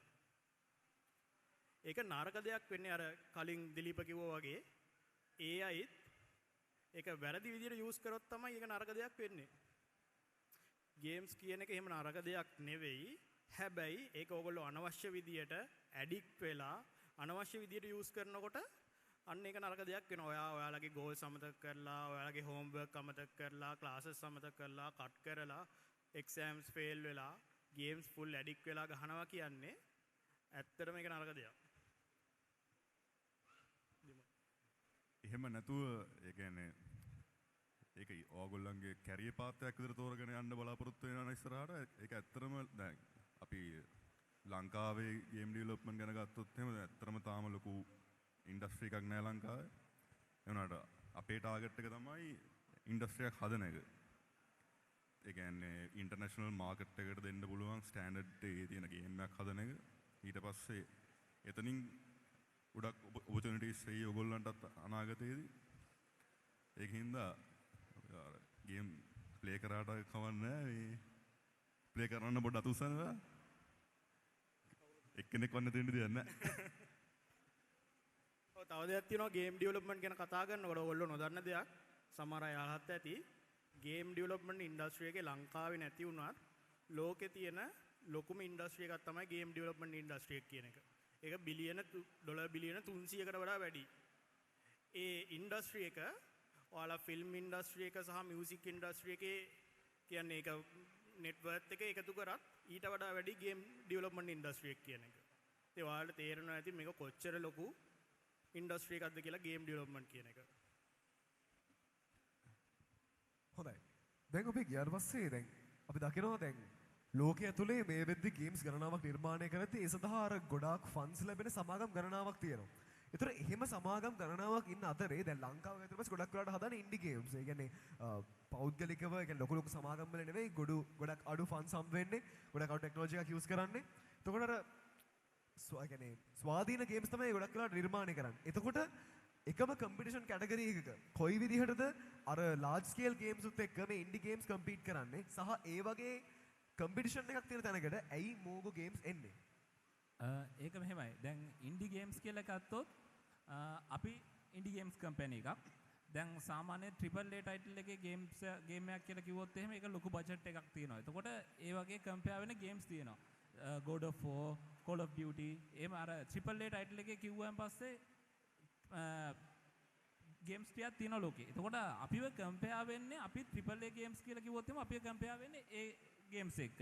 අර මාකට් එකට අපිට ඇතුළට යන්න ලේසි අපි ඉන්ඩි ගේම්ස් කම්පැනි එකක් කියලා කිව්වන් පස්සේ එතකොට අර ඉන්ඩි ගේම්ස් කියන කම්පැනි කැටගරි එකෙන් තමයි අපි ඇතුළට ගන්න. එතකොට අර අපිව කම්පෙයාර් වෙන ලෙවල් එකත් එක්ක තමයි ඒක අපිට ලේසි මාකට් එකේ කොටසක් ගන්න ඉන්ඩි ගේම් ඩෙවලොපර් කෙනෙක් විදිහට යන එක අපිට මාකට් එකෙන් පාටයක් ගන්න එක ලේසි. අර ට්‍රිපල් A ටයිටල් එකේ ගේම්ස් එකකට මුලින්ම යනවට වඩා. මොකද මුලින්ම ට්‍රිපල් A ටයිටල් ගේම්ස් කරන්න ගියොත් එහෙම පොඩක් අමාරු වැටෙනවා. මොකද අපි කම්පෙයාර් වෙන්නේ අර තියෙන ලොකුම කම්පැනිස් එක්ක. එතකොට ඒ කම්පැනි රොක්ස්ටාර් ඒවත් එක්ක කම්පෙයාර් වෙනකොට අපේ ගේම්ස් අර අපිට යන මාකට් එක මේ මාකට් වැලියු එක පොඩක් අඩු වෙනවා. ඒකින් හින්දා ඉන්ඩි ගේම්ස් විදියට යන එක තමයි ලේසි. අපිට එතකොට අපිට ඉන්ඩිවිජුවල් කරනකොට අපි ගෙවල් වල ඉඳගෙන අපි සාමාන්‍යයෙන් අපේ කට්ටිය ගෙවල් වල ඉඳගෙන ගේම්ස් ඩෙවලොප් කරනවා. එතකොට ඒගොල්ලන්ටත් පුළුවන් මාකට් එකට යන්න. ඒ වගේම අපි වගේ සාමාන්‍ය කම්පැනි එකක් වගේ perform කරලා ඉන්ඩි ගේම්ස් විදියට කරනවා. ඒකත් එතකොට ලේසි. අර ඒකින් හින්දා තමයි ඉන්ඩි ගේම්ස් විදියට සාමාන්‍ය මාකට් එකට අපි ඇතුළට යන්නේ. එතකොට අපිට අර මුලින්ම මාකට් එකේ කොටසක් අල්ල ගන්න එක ලේසි ඉන්ඩි ගේම් එකක් විදියට යනකොට. හොඳයි. එතකොට දැන් ඊළඟ ප්‍රශ්නේ තමයි අපි දකිනවා දැන් මේ වෙද්දී ගේමින් කියන concept එක ඇතුලේ විශාල වියදමක් දරන සිද්ධ වෙලා තියෙනවා. ඒතර විශාල වියදම දරනවා කියන ප්‍රශ්නෙත් එක්ක ලංකාවේ ඉන්න ගොඩක් ක්‍රියේටිවිටි එක තියෙන මිනිස්සු මේකට පෙළඹෙන ටිකක් බයක් දක්වනවා. සමහර වෙලාවට ගොඩක් මුදලක් ඉන්වෙස්ට් කරලා මේවා ගේම් එකක් පටන් ගත්තත් ලාභ ලබන්නේ හරිම සුළු පිරිසක්.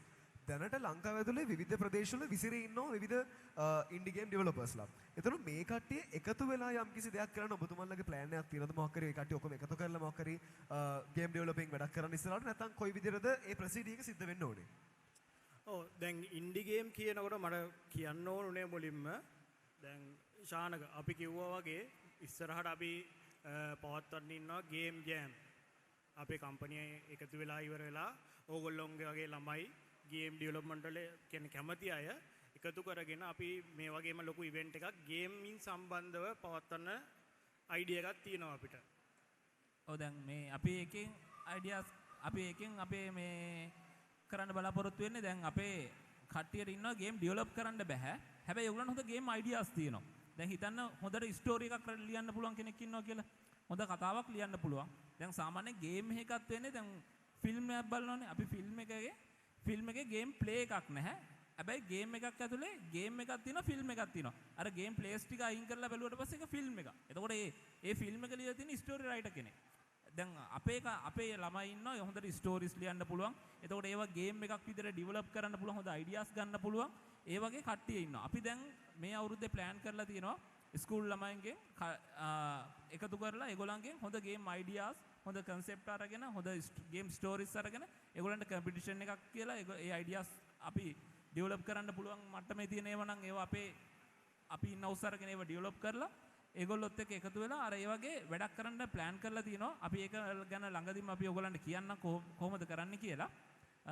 මේ දේවල් ගැන අපේ විස්තර ගොඩක් කරලාට අපි දාන අපේ වෙබ්සයිට් එකේ මොගු ගේම්ස් එකේ ඒ වගේම අපේ සෝෂල් මීඩියා අපේ TikTok එකේ එතකොට YouTube එකේ මොගු ගේම්ස් අපේ TikTok තියෙනවා YouTube තියෙනවා ඒවා අර ෆලෝ කරලා තිබුණොත් ඔයගලන්ට මේ දේවල් දැනගන්න පුළුවන් කොහොමද ඒවට සම්බන්ධ වෙන්නේ ඒ දේවල් ගැන ඔක්කොම විස්තර ඒවා දැනගන්න පුළුවන්.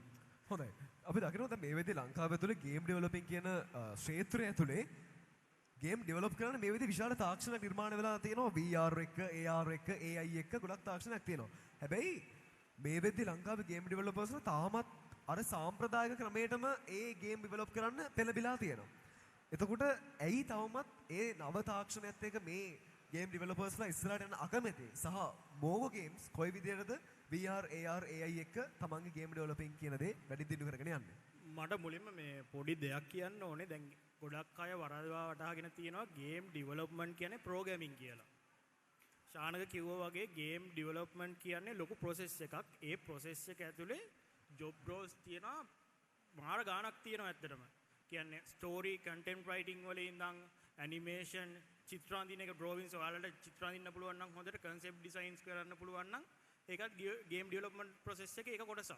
ඒ වගේම ඇනිමේෂන්, 3D මොඩලින් ඒ වගේ ගොඩක් කියන්නේ ඒ ලොකු ප්‍රොසෙස් එකක් තමයි ගේම් ඩෙවලොප්මන්ට් කියන්නේ. ප්‍රෝග්‍රෑමින් විතරක් නෙවෙයි. දැන් ඔයා කිව්ව ප්‍රශ්නෙට එනකොට අපි දැන් ලංකාවේ ගොඩක් නැති දෙයක් තමයි ඔය VR, AR, ඔය AI සම්බන්ධ දේවල්. එතකොට අපිට ලොකුම ප්‍රශ්නයක් වෙලා තියෙන්නේ ලංකාවේ VR කියලා ගත්තොත් එහෙම ඔය දැන් ඔය VR headset එකක් එහෙම සෑහෙන්න ගණන්. ඕක තමයි ලොකුම ප්‍රශ්නයක් වෙලා තියෙන්නේ VR ඩෙවලොපර්ස්ලාට. මම කියන්නේ කම්පැනි එකක් වශයෙන් නෙවෙයි සාමාන්‍යයෙන් ඉන්ඩි වගේ ඩෙවලොප් කරන ඩෙවලොපර් VR ඩෙවලොපර්ස්ලාට ප්‍රශ්නයක් වෙලා තියෙන්නේ. සහ ඕක අපි දෙනවා නම් එහෙම ඒ කියන්නේ ඒ ප්ලේයර්ටත් VR headset එකක් අනිවාර්යෙන් තියෙන්න ඕනේ. ඔන්න ඕක තමයි ලොකුම මම හිතන්නේ ප්‍රශ්නේ. ඔව් අනිත් එක ලංකාවේ එහෙම අර AR VR ප්‍රොජෙක්ට් සෑහෙන පටන් අරන් තියෙනවා. ඒ වුණාට ඒවා මිනිස්සු අතරට ගෙනියන්න බැරි හේතුව තමයි දැන් දැන් අපි හැමෝම ගාම ෆෝන් එකක් තියෙන. ඒ ෆෝන් එකට අපිට ගේම් එකක් දුන්නොත් එහෙම ඩවුන්ලෝඩ් කරලා ප්ලේ කරලා බලන්න පුළුවන්. ඒ වුණාට ලංකාවේ කී දෙනාටද VR හරි AR හරි accessible device එකක් තියෙනවා. අන්න ඒකෙන් හින්දා තමයි ගොඩක් වෙලාවට ඒ වගේ දේවල් තාම අර මාස් ප්‍රොඩියුස් වෙන්නේ නැත්තේ. ඒක කරත් අර ලිමිටඩ් අර එක ස්පේස් එකකට ගෙනල්ලා මොකක් හරි එක්සිබිෂන් එකකදී මොකක් හරි එකකට ප්ලේ කරන්න බලනවා මිසක් ඒකෙන් අර රෙවෙනියු එකක් ගන්න පුළුවන් තාම වාතාවරණයක් ලංකාවේ නැහැ. හැබැයි අපි මේ ඉස්සරහට බලාපොරොත්තු වෙනවා කියන්නේ හැමෝටම ඒක කියන්නේ හෙඩ්සෙට් කියන එක නෝමල් දෙයක් වෙලා ඉවරලා හැමෝටම VR එක්ස්පීරියන්ස් එක ගන්න පුළුවන් වෙයි කියලා ඉස්සරහට. මොකද මෙටා කියන්නේ දැන් එන්න කට්ටිය අතරට යන දෙයක්. මම හිතන්නේ ඉස්සරහට මිනිස්සුත් මෙටා වර්ල්ඩ් එක ජීවත් වෙයි කියලා මට හිතෙනවා. හොඳයි. අවසාන ප්‍රශ්න විදිහට දැනගන්න කැමතියි. දැන් ගේම් ඩෙවලොපින් කියන කන්සෙප්ට් එක තාමත් ලංකාවේ වැඩිපුර ජනප්‍රිය වෙලා නැහැ. දැන් පාසල් ගත්තත් අර ජනප්‍රිය පාසල් කිහිපයක මිසක් ගේම් ඩෙවලොපින් කියන කන්සෙප්ට් එක ඒගොල්ලෝගේ කම්පියුටර් සොසයිටි ඇතුළේ වැඩිපුර දකින්න හම්බ වෙන්නේ නැහැ. ඒතකොට දැනගන්න කැමතියි ලංකාවේ වගේම ලෝකයේ දැන් ලෝකෙ මේ විදිහට ඩිජිටල් ඉකොනොමියක් හැදිලා තියෙනවනේ ගේමින් කියන කන්සෙප්ට් එකට. ඒ කන්සෙප්ට් එක ලංකාවට මේ වෙද්දි ඇවිල්ලාද තියෙන්නේ සහ ලංකාවෙන් යන ගේමින් ඩෙවලොපර්ස්ලාට ඒ ඩිජිටල් ඉකොනොමි එක ඇතුලේ තැනක් තියෙනවද සහ අපි බලාපොරොත්තු වෙන ඒ ඉන්කම් එක අපිට ඒ ගේම් ඩෙවලොපින් එක ගන්න පුළුවන් වේද ලංකාවේ අපේ ළමයින්ට? මම හිතන්නේ ඒක තාම ලංකාවට හරියටම ඇවිල්ලා නැහැ.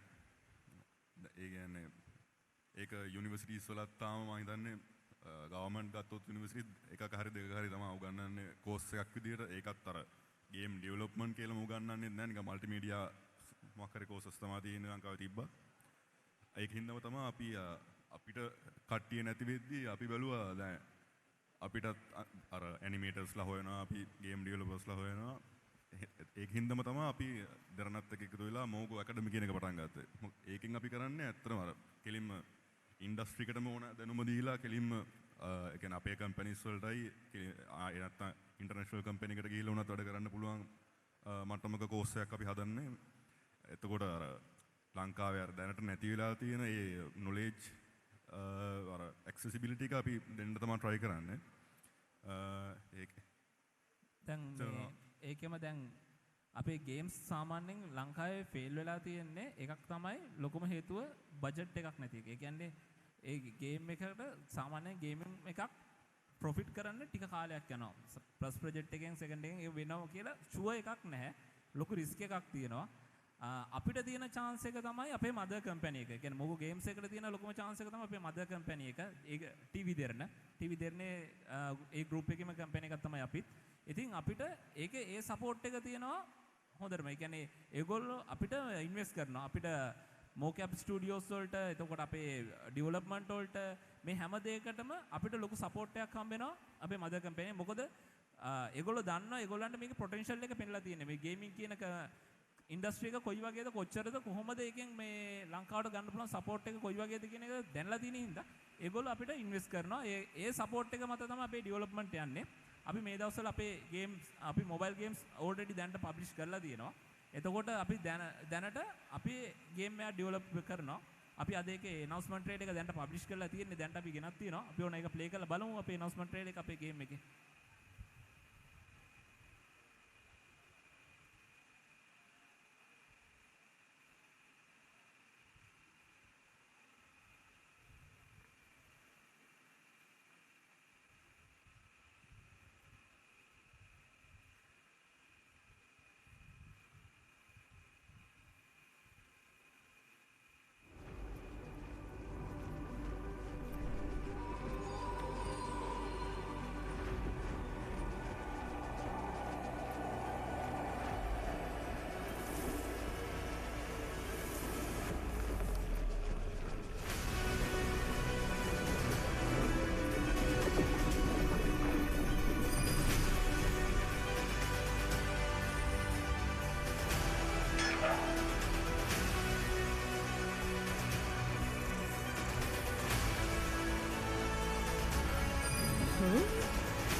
මේ ගේම් එක ඔයගලන්ට අපි බලාපොරොත්තු වෙනවා ලබන අවුරුද්දේ මැද වගේ වෙනකොට මේක අපි පබ්ලිෂ් කරන්න මේ ගේම් එක. දැන්ට අපි ඩෙවලොප්මන්ට් කරනවා. තව ටික දවසක අපි මේක ටීසර් ට්‍රේලර් එකත් එළියට දානවා. ඉතින් අපි ඔයගලන්ගෙන් සපෝට් එකක් ඉල්ලනවා. අපේ මේ ගේම් එක අපිට පබ්ලිෂ් වුණාට පස්සේ ඕගොල්ලන්ගේ සපෝට් එකක් ඉල්ලනවා අපිට ඕගොල්ලෝ මේක ප්ලේ කරන්න. ඒ වගේම සෝෂල් මීඩියා වල මේක ගැන පෝස්ට් ෂෙයා කරන්න. අනිත් අයත් එක්ක කතා කරන්න. එතකොට අපිට සපෝට් එකක් ලැබෙනවා.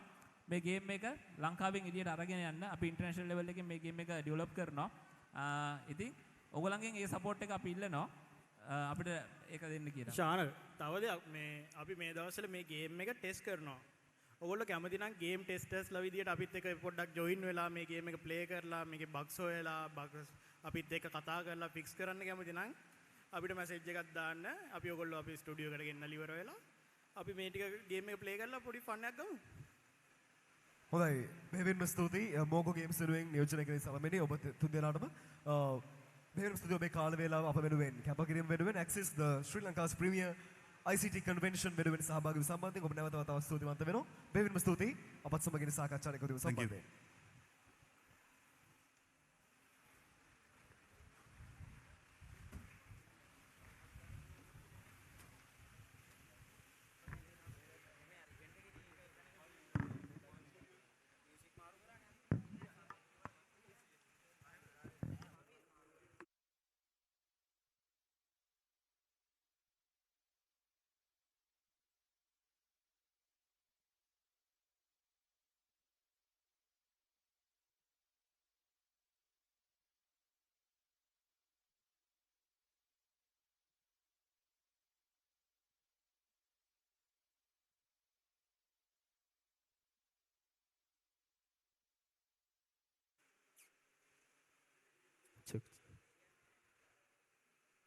Thank you very much. We hereby give our utmost gratitude towards the bronze sponsor of Axis 2025, UTS College, and we have a small video presentation from them.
I have been enjoying all of these resources while excelling in my studies in Australia because I joined the UTS College Sri Lanka, the right place. Thank you, UTS College Sri Lanka. Thank you to my parents. I'm so grateful for the opportunity and proud of what I have achieved. And I would like to credit my success to my parents who supported me to go to UTS College Sri Lanka, which set me on a fantastic path to a bright future. UTS College Sri Lanka, Colombo 3. Enroll now. Call 0774 775 774. UTS College Sri Lanka, your pathway to a world-class future.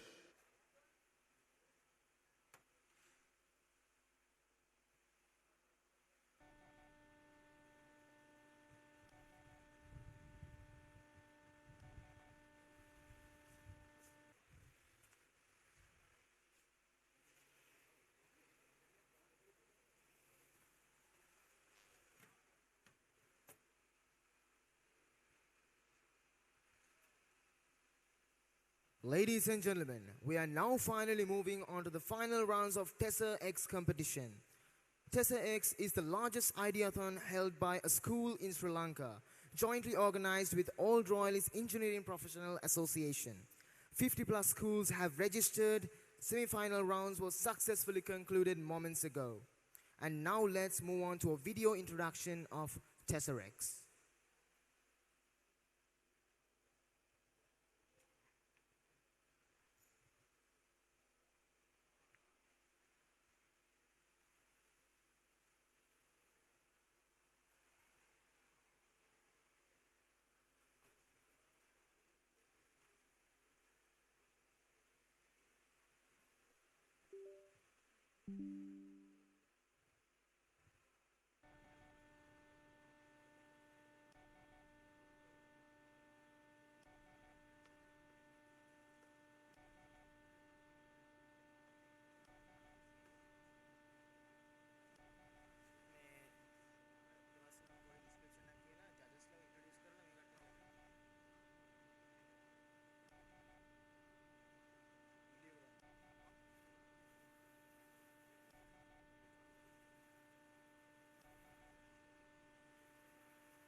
Yes, as I said before, TesserX is an ideathon organized by the All Royalist Engineering Professionals Association, together with the Royal College Computer Society. It is held as an initiative under the national level ICT convention Axis 2025, organized by Royal College Computer Society. In fact, today's finals of TesserX are being held alongside the many exciting events of Axis here. This journey began with opening registrations for school participants from across the island, followed by 8 workshops covering technical knowledge, business insights, and entrepreneurship, with over 135 registrations. The first round took the form of proposal submissions evaluated on both technical and business feasibility.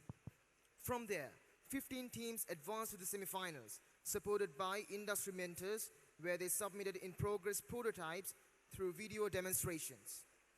After another round of careful evaluation, 7 outstanding teams have emerged and are here with us today to compete in the finals. During morning hours, these teams pitched their ideas and showcased their prototypes before our distinguished panel of judges. From this round, the top 3 teams were selected, and they will now present once again on the center stage in front of all of you for the final decision of first, second, and third place. So with that background in mind, it is my pleasure now to introduce our respected judging panel who will be guiding us through this final stage of TesserX. Let us now introduce the judges who will be evaluating the top 3 teams of TesserX. Professor Gihan Dias, Professor of Department of Computer Science and Engineering, University of Moratuwa. Mr. Ramesh Shanmuganathan, CEO of John Keel's IT. Mr. Niranjan Disanayaka, CEO of Just-in-Time Group. Ladies and gentlemen, now we are moving on to the final round of TesserX. These are the three finalists. Code Elite Squad from St. Joseph's Girls College. InnoVibe from Kakirawa Central College. And Chorister from Royal College.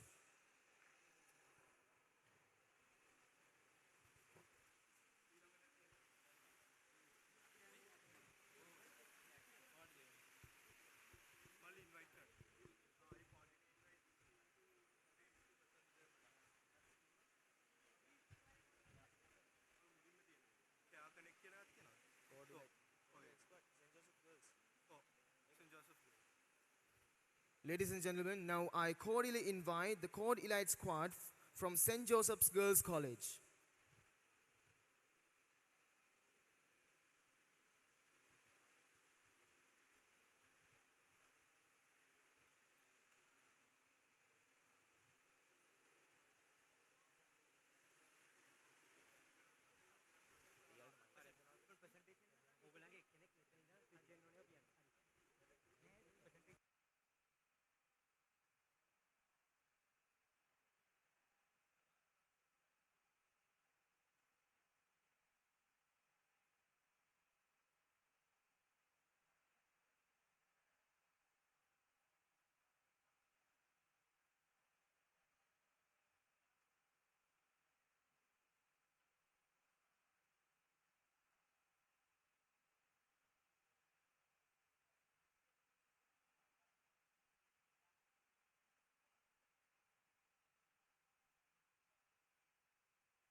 I cordially invite InnoVibe from Kakarava Central College.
පොඩ්ඩක් හිතන්න. මහන්සි වෙලා වැඩ ඇරිලා bus එකේ ගෙදර එනකොට ඔයාටත් නොදැනීම නිින්ද ගිහින්. ඇහැරෙනකොට ඔයා බස් එකෙන් බහින්න ඕන තැන පහුවෙලා ගොඩාක් දුර ගිහින් වෙන්න පුළුවන්. ඒක ලොකු ප්‍රශ්නයක් අපිට එදිනෙදා මුහුණ දෙන්න වෙනවා. ඒකට අපි විසඳුමක් කියවුවා. ඒකට අපිට විසඳුමක් හම්බුණා. ඒ විසඳුම තමයි wake me at stop කියන්නේ. wake me at stop කියන්නේ public transport revolution එකක ගෙන එන smart solution එකක්. මේක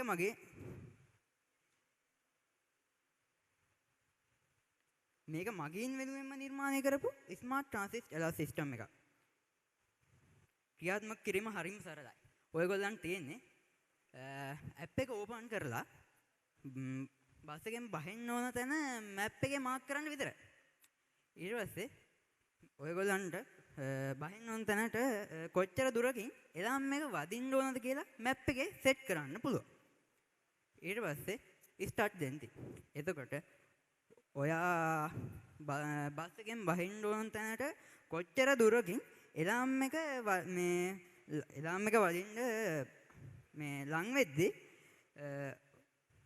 ඔයගොල්ලන්ගේ ඇප් එක හරහා voice and sound vibration විදිහට එලාට් එකක් එනවා.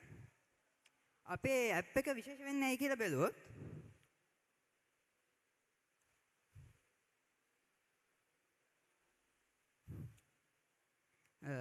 ඒක මගියාටම ප්‍රමුඛත්වය දීලා තියෙනවා. ඒ කියන්නේ Google Maps වගේ රියදුරන්ම ඉලක්ක කරගත්ත ඇප් එකක් නෙවෙයි මේක. මේක අපි ඉස්සෙල්ලාම ප්‍රමුඛත්වය දීලා තියෙන්නේ මගින්ට. ඒ කියන්නේ මේක 100%ම මගින් වෙනුවෙන් හදපු එකක්. දෙවෙනි එක තමයි ඉහළම මට්ටමේ කස්ටමයිසේෂන්. ඒ කියන්නේ අපිට මේක ඕන විදිහට කස්ටමයිස් කරගන්න පුළුවන්. ඒ කියන්නේ රින්ගින් ටෝන් කියන්නේ අපේ ලං වෙද්දි වදින එලාම් එක, තව ভাইබ්‍රේෂන් ටයිප් එක, තව ගත්තොත් එහෙම අපිට එලාට් එක වදින්න ඕන දුර, ඒ කියන්නේ රේඩියස් එක එහෙම අපිට ඕන විදිහට හදා ගන්න පුළුවන්. තුන්වෙනි ෆීචර් එක තමයි ඕෆ්ලයින් ක්‍රියාකාරීත්වය. වැදගත්ම දේ වෙන්නේ මේක. මොකද අපි ගමනක් යද්දී ලංකාව වගේ රටක විශේෂයෙන් සිග්නල් තියෙන තැන් හුඟක් අඩුයි. ඒ කියන්නේ අපිට ඉන්ටර්නෙට් කනෙක්ෂන් එක නැති වෙන තැන් හුඟක් තියෙනවා. ඒ වෙලාවට මේක වටිනවා. තව දෙයක් තමයි ඔයගොල්ලන්ගේ ෆෝන් එකේ බැටරි එක සහ ඩේටා කියන දේත් මේකෙන් හින්දා ඉතුරු වෙනවා.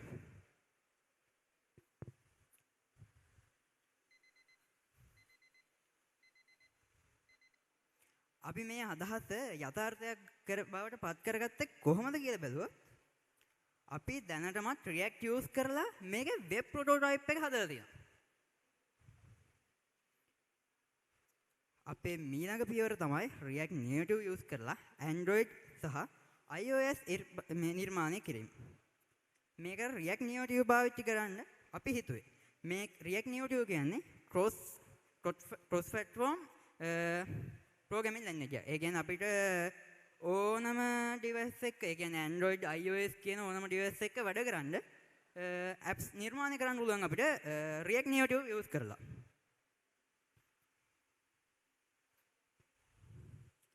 අපි දැනට prototype එකට map එක සඳහා OpenScript map පාවිච්චි කරලා තියෙනවා. අපිට ඕන නම් මේකේ ඉදිරියට යද්දී Google Maps එහෙම use කරන්න පුළුවන්.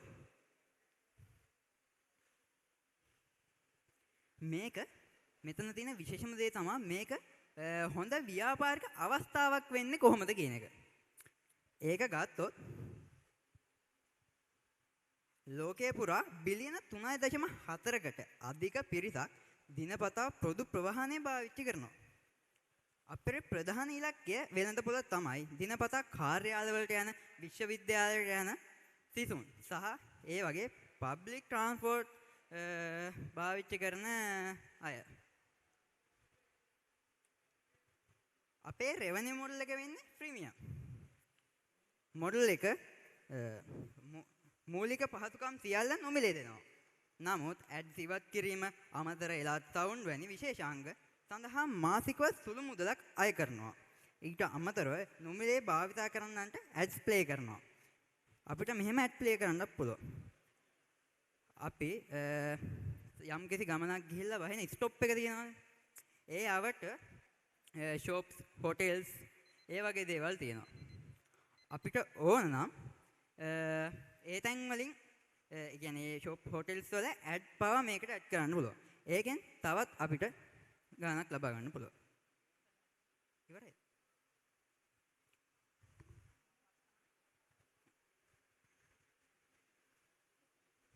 ස්තුතියි.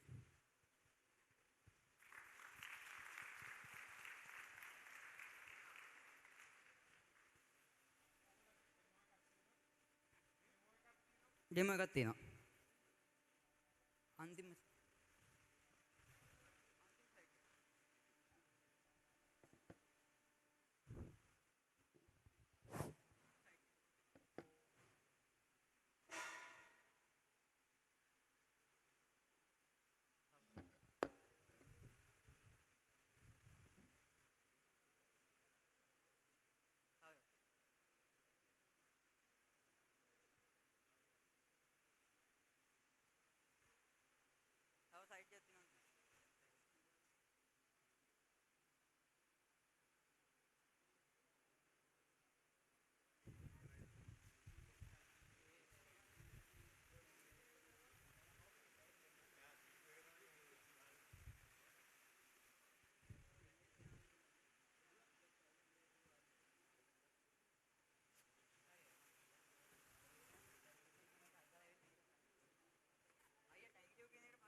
මේ ඇප් එකේ ඩෙමෝ එකක්.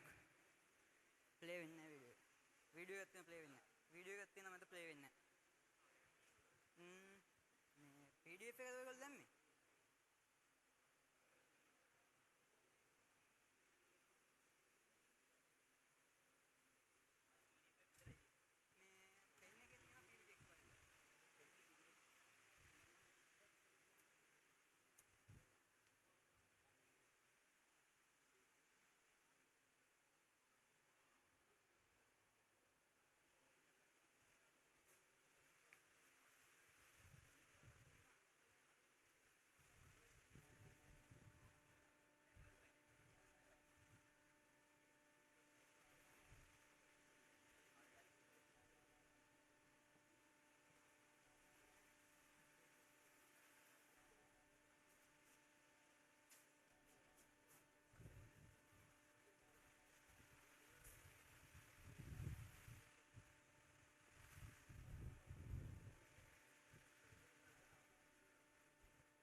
මේ තියෙන්නේ අපේ ඩෙමෝ එක. මේ විදිහට ඔයගොල්ලන්ට බහින්න ඕන තැන ස්ටොප් එක සිලෙක්ට් කරලා මෙතනින් ස්ටාර්ට් ට්‍රැකින් දෙන්න තියෙනවා. ඊට පස්සේ හිමීට ඔයගොල්ලන්ගේ ස්ටොප් එකට ලං වෙද්දි මේ විදිහට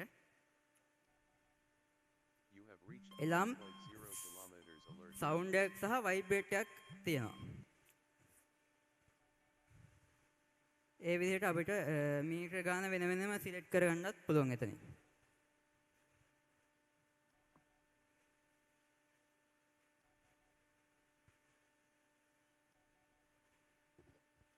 හරිද ඉවරද ඔක්කොම? ඔව් ඉවරයි. මේ කොහොමද මොනිටයිස් කරන්න හදන්නේ? රෙවෙනියු මොඩල් එක මොකද්ද? කොහොමද ඒක මොනිටයිස් කරන්න හදන්නේ මේ ඇප්ලිකේෂන්? සල්ලි ගන්න. ප්‍රීමියම් මොඩල් එක යූස් කරනවා. ඒ කියන්නේ යූසර්ස්ලාට ඇඩ්ස් පෙන්නලා ඒ වගේ කියන්නේ. තව අපිට පුළුවන් කියන්නේ මේ තව කියන්නේ තව සුළු මුදලක් ගෙවලා තව මේ එකක් අරගෙන එතනින් අපිට පුළුවන් වෙන්න හදනවා මේ ඇඩ්ස් නැතුව ඇප් එක යූස් කරන්න. තව ට්‍රේන් වල ටයිම් ටේබල්, තව බස් වල ටයිම් ටේබල්, ඒ වගේ දේවල් හුඟක් බලා ගන්න පුළුවන් වෙනවා සල්ලි දීලා අපි ප්‍රෝ මොඩල් එක ගත්තොත්. තව ගත්තොත් අපිට පුළුවන් දැන් අපි මේ අන්තිමට කියන්නේ බස් එකෙන් බහින්න තැනක් සිලෙක්ට් කරපුවාම ඒ තැනට ලං වෙද්දී ඒ අවට තියෙන හෝටල්ස්, තව shops ඒ වගේ ඇඩ්ස් ඇප් එක කරා පෙන්වන්න ඔටෝ ඒ මොඩල් එක ජෙනරේට් මේවා කරලා හදන්න පුළුවන් අපිට. ෆීල්ඩ් ට්‍රයල්ස් කරලා තියෙන්නේ? ෆීල්ඩ් ට්‍රයල්ස් කරලාද තියෙන්නේ? ඔව්.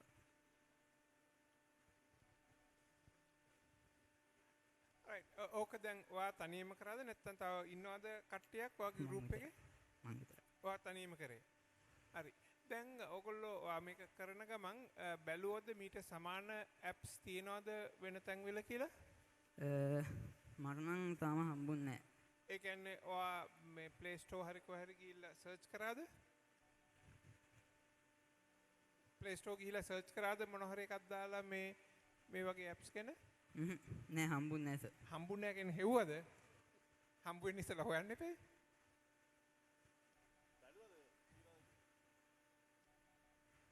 ඕකේ දැන් මට පේන්නේ ඒවා හොයලා නැහැ.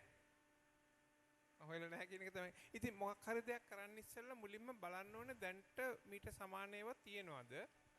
අනිත් එක Google Maps වගේ එකකින් මේ ෆීචර් එක දැන්ටම තියෙනවද? දැන් Google Maps වෙලත් මං හිතන්නේ proximity feature එකක් තියෙනවා. මොකක් හරි එකක් ලං වුණාම මේ නේද my location alert එකක් දෙන්න පුළුවන්.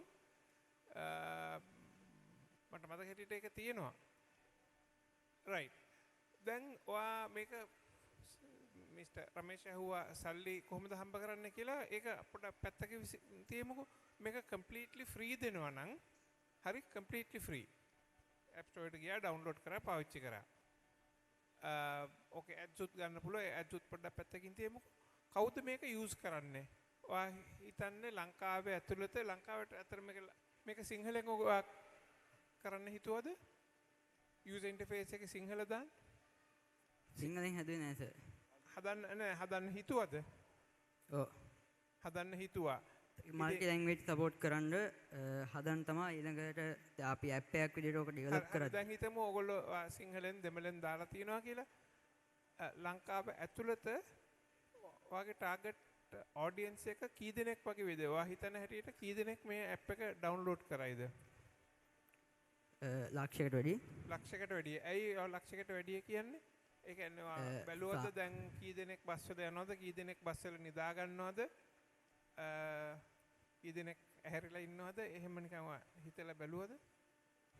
අත්දැකීම් සහ සමහර අය කියලා තියෙන දේවල් බලද්දී එහෙම හිතනවා සර්. එහෙම හිතනවා. රයිට් ඕකේ.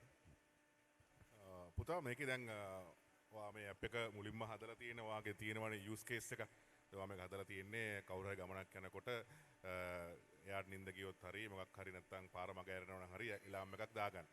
ඒතර ඊට අමතරව අපි ඒ use case එකෙන් එහාට ගිහිල්ලා තව මේක ඉන්ටිග්‍රේට් කරන්න පුළුවන් එක use cases තියෙනවානේ. අපිට මේක බස් රූට්ස් වලට, රේල්වේ වලට, එහෙම නැත්නම් ට්‍රාන්ස්පෝර්ට් ඇන්ඩ් ලොජිස්ටික්ස් වගේ පැති වලට එක දේවල් වලට අපිට මේක use කරන්න පුළුවන්. ඉතින් මේ ඔයා මුලින්ම අඳුනගත්ත use case එකෙන් එහාට ගිහිල්ලා මේක මොනවටද පාවිච්චි කරන්න පුළුවන් කියලා ඔයා පොඩ්ඩක් හොයලා බැලුවද? ඊට පස්සේ ඒකට මොන හරි ඔයා දැනටමත් උත්සාහ කරලා තියෙනවද? එහෙම වෙන මොන හරි එක්ක කනෙක්ට් කරලා බලන්න.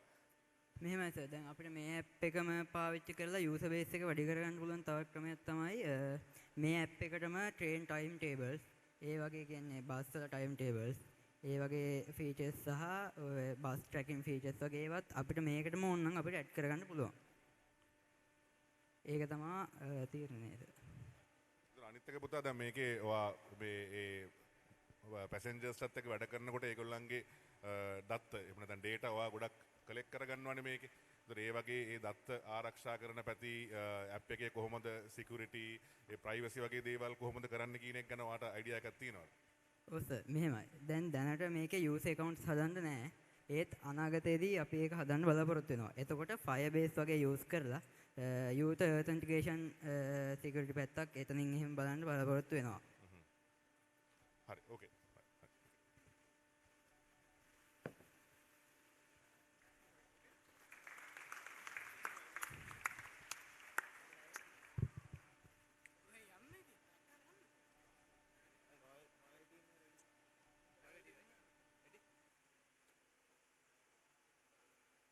Thank you very much.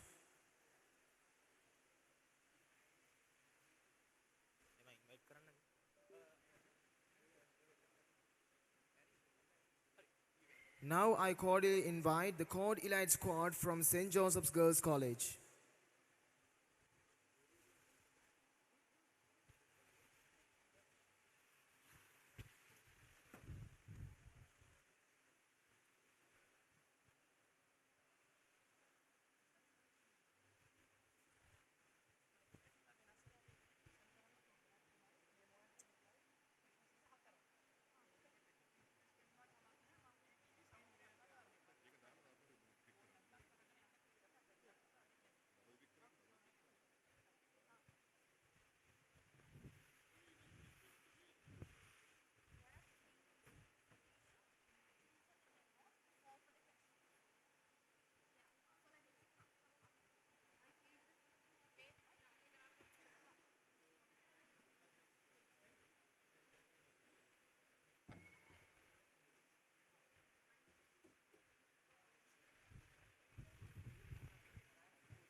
Good evening, dear respected judges. We are Team Code Elite from St. Joseph's Girls School, ᴠᴇᴜᴜ. We have actually built an app called Care Connect. The motto of this app is because every pill matters and so do you. This app was built for the elderly people in Sri Lanka who are under medication. So if we take for an example, in Sri Lanka, most of the elderly people, they feel lonely because they don't have their grandchildren nor their beloved sons or daughters with them always to give them medications at the right time. So Care Connect, our app, will help the elderly people to take their medications on time with some key features ahead. So my team members are ready to explain that to you. I'd like to pass the presentation to Veronica. Thank you, Senina. So I'll be talking about two with the opportunity we saw to make this app possible. Behind every missed medication is a struggling family that hold their breath, hoping it won't be an emergency. I'm sure every one of you here has experienced this once or twice in your life.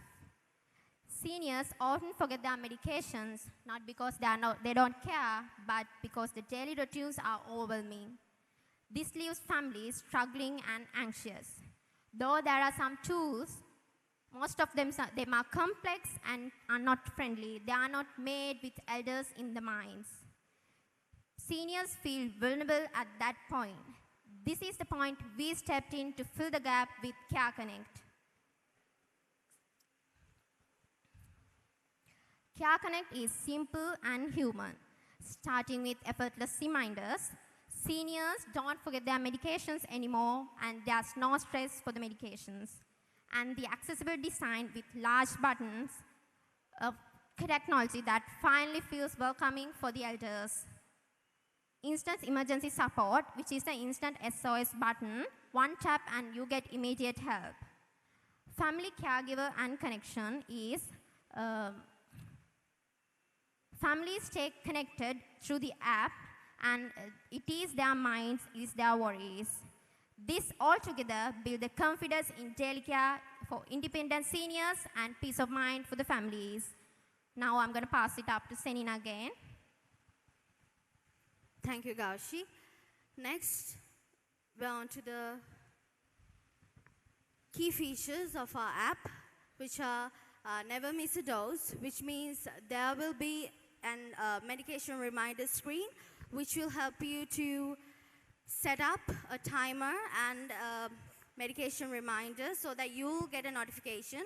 The elderly person will get a notification when it's time to take their medicine. As you can see, this is the home screen. When you click on the medication reminder,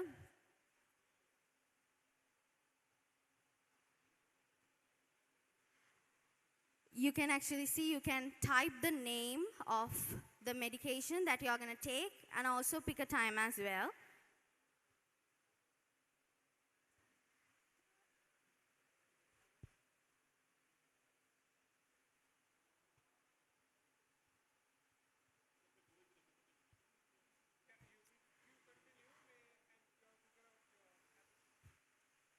And we have screens like mood check-ins, contact loved ones, and languages, also SOS alerts, which are really important for your emergency situations. Through the language, we have initiated 3 languages, which are Sinhala, Tamil, and English, which are used in Sri Lanka. And also in mood check-in, you get to, the elderly person get to choose the mood that they are feeling on the day, so that the family member who have connection with them will actually get a notification on how their father or mother is feeling. And through contact loved ones, they can still stay connected through technology using Care Connect. Through the SOS alert, there will be an SOS button which will direct you to your call log. So when you're having an emergency, you can tap on the SOS alert so that it will direct you to the call log. In the future, we are still improving the app. In the future, we are expecting to initiate a sensor so that when you're in an emergency, you can use a sensor to contact your hospital or any ambulance services.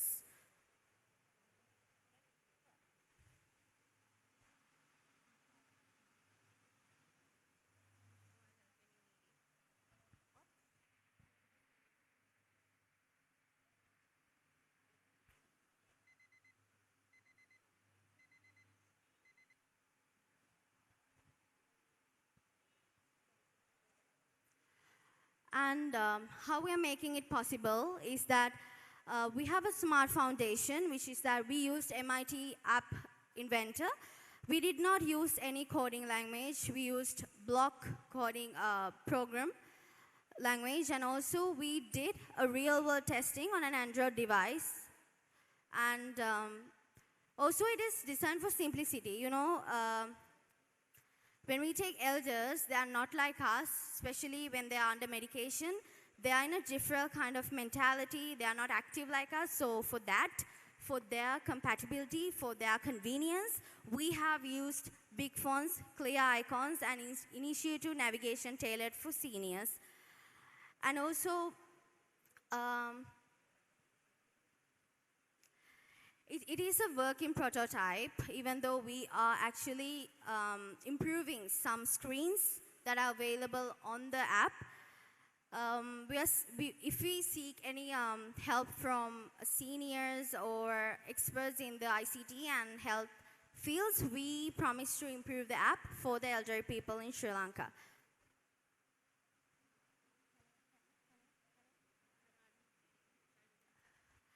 Okay, if we talk about the sustainability of the Care Connect app, Sri Lanka's aging population creates a rising need for senior care solutions. So through this app, seniors can stay connected through using technology, and also it will help them to stay connected with their family members in any emergency. And also, as I mentioned before, it uses 3 local languages for the convenience of the elderly people who are using this app.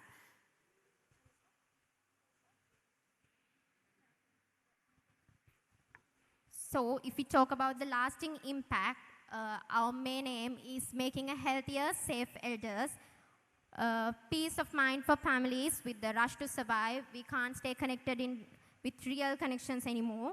And this is a student-driven innovation, and which is inspired by our own grandparents. Yeah, so it's inspired by our own grandparents, because as I mentioned before, we do not get to stay connected with the with the family. So through this app, you'll get to stay connected in any emergency situations. So this is us. Thank you. We are Team Code Elite Squad. Thank you very much.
Check on.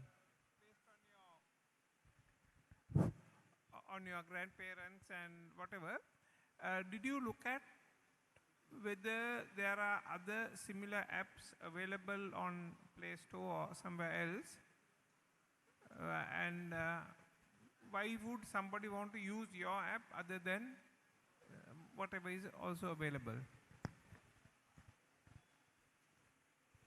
So there are many apps, but what we actually thinking is those are too complex for the elders. Elders are mostly like kids, and and the other apps are too complex for them, and the colors are not good. So we think that's why we did this. Simplicity. We promote simplicity. So I think the bigger question is now, you have a use case which is credible. I think like Professor Gihan asked, you got to also look at how would you reach your target market, right? Now, if you say there are, say, 20 million population in Sri Lanka, people over 60 years would be what, 2 million, 3 million, I don't know. So what's your addressable market? And then the next question is, how would you reach them, right? Are you trying to sell this through the doctors, to the dispensaries, to hospitals? How are you planning to get to your target market? But otherwise, you'll have to spend a lot of marketing dollars to get to the target market, right? How are you trying to get to the target market? So we found out that there are 30% of senior people, and about we are going to the market, the first thing we'll do is going to them and seeing what they need before we actually making this into a work. What they think of this, is this will be helpful, and they like it, we'll go and we'll take feedbacks before we do this. That's how we'll get our first step into the market. So I think, again, probably a kind of word of advice, like Professor Gihan said, there are a lot of applications like this. So if you want to create stickiness, you've got to partner with someone who create the stickiness, like the hospitals, Ministry of Health, or caregivers. So you've got to bring someone into the loop which will create the stickiness. And otherwise, there are so many apps out there. So you might want to think through that. Yeah, so I think we didn't get a proper chance to go through the prototype, but just to get an idea, so for different medications, you can actually configure different times of the day and how the user needs to take the medication, the number of pills or doses that they have to take. So each of these can be customized, I suppose, right? You're asking if it can be customized, right? Customization is like at a given point of time, a certain adult may take different kinds of tablets, different doses, so you can configure the entire prescription and the number of times, morning, evening, before meal, after meal. So can all these be custom, Yeah, we are still improving the app. Okay. So we are hoping to get some advice and acknowledgement from some seniors in the ICT field to improve it. So what are the use cases that you have actually tried right now? I mean, as of now, have you done any field trials? So, and if so, what are the use cases that you have tested the app for? We started with pick a time option. So we can put out the medications and the time that they need to take it. As for the reminders, we are using a music and a colorful colors to pop up the reminder. And about the mood check-ins, we have this option called mood check-ins. So all along the day, the seniors can put their mood check-ins for that and share messages with their loved ones. Is there a version for the caregiver as well as the elders, separate versions or the same version? Sorry, we didn't get the question. Are there different versions of app for the caregiver and the elderly, or is it the same version that everyone uses? Is it the same application in terms of profile? Depending on the role, does the app change in terms of functionality, or it's the same functionality? You talk about a caregiver as well, right? So does the caregiver... We only so far develop the senior side. We'll develop like same thing, but in a different way for the caregivers.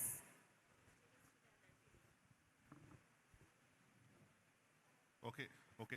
Right. Maybe just a suggestion. So one problem lot of people have is they take the medicine and they forget they took the medicine and they take the medicine again. Have you thought about that? One is they forget. Sometimes they forget they took it and take it twice, or I don't know, some number of times. Yeah. Have you looked at that issue? Well, you're asking for... Shall I speak in Sinhala? Do you want me to speak in Sinhala? No, not the language. We are having difficulties of hearing from there. Okay, I do. No, so a lot of people, they take the medicine and they forget, and then they take the same medicine again. So can your app help with that problem? So we have this thing called pick a time So after the reminder comes up, after they take the medication, they can click on that we took the medication already. So there won't be a second time. We'll only put the reminders according to the time. Yeah, but not a reminder. Right, half an hour later they will come and take the medicine again. Right, most of these people, they can't even remember whether they had breakfast. They have breakfast and then if you go and ask them, "Me lamai mata kanna dunne," right? They have breakfast. Yeah. Yeah, so for that, as we mentioned before, all the notifications will be sent to their loved ones, right? So for their close family members, so that they can stay connected through phone calls. So like every time that they get medications, their mood check-ins, and when they're having any emergencies, their loved ones, so their closest family members, will get notifications. And also, according to the question, we have not thought about that, but we will in the future while we are improving the app. But for now, it's happening through it will happening through notifications, so that your family members are always there for you. That's like the main initiative of this app, you know, staying connected to your family members. So yeah. Right, and how are you planning to monetize the app? Like, how are you going to generate revenue and money out of the app? Like, are there different categories of paid subscriptions, or are you going to are you going to generate revenue through ads? So what?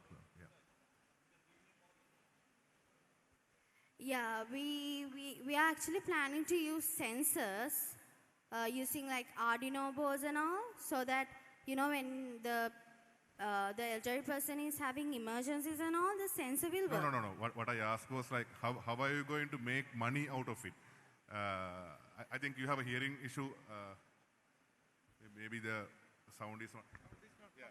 How are you going to make money out of it? Generate revenue? Like, are there different paid versions, subscriptions, advertisements? Yeah. So at first, it will be open to everyone, and after we develop it step by step, there will be premium versions, paid versions, ad-free, and so there will be levels after the first step.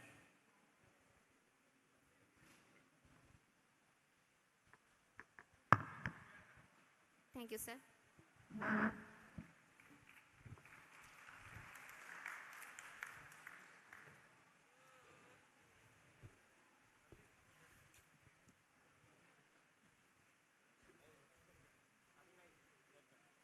Thank you very much. Now I would like to invite Chorister from Royal College.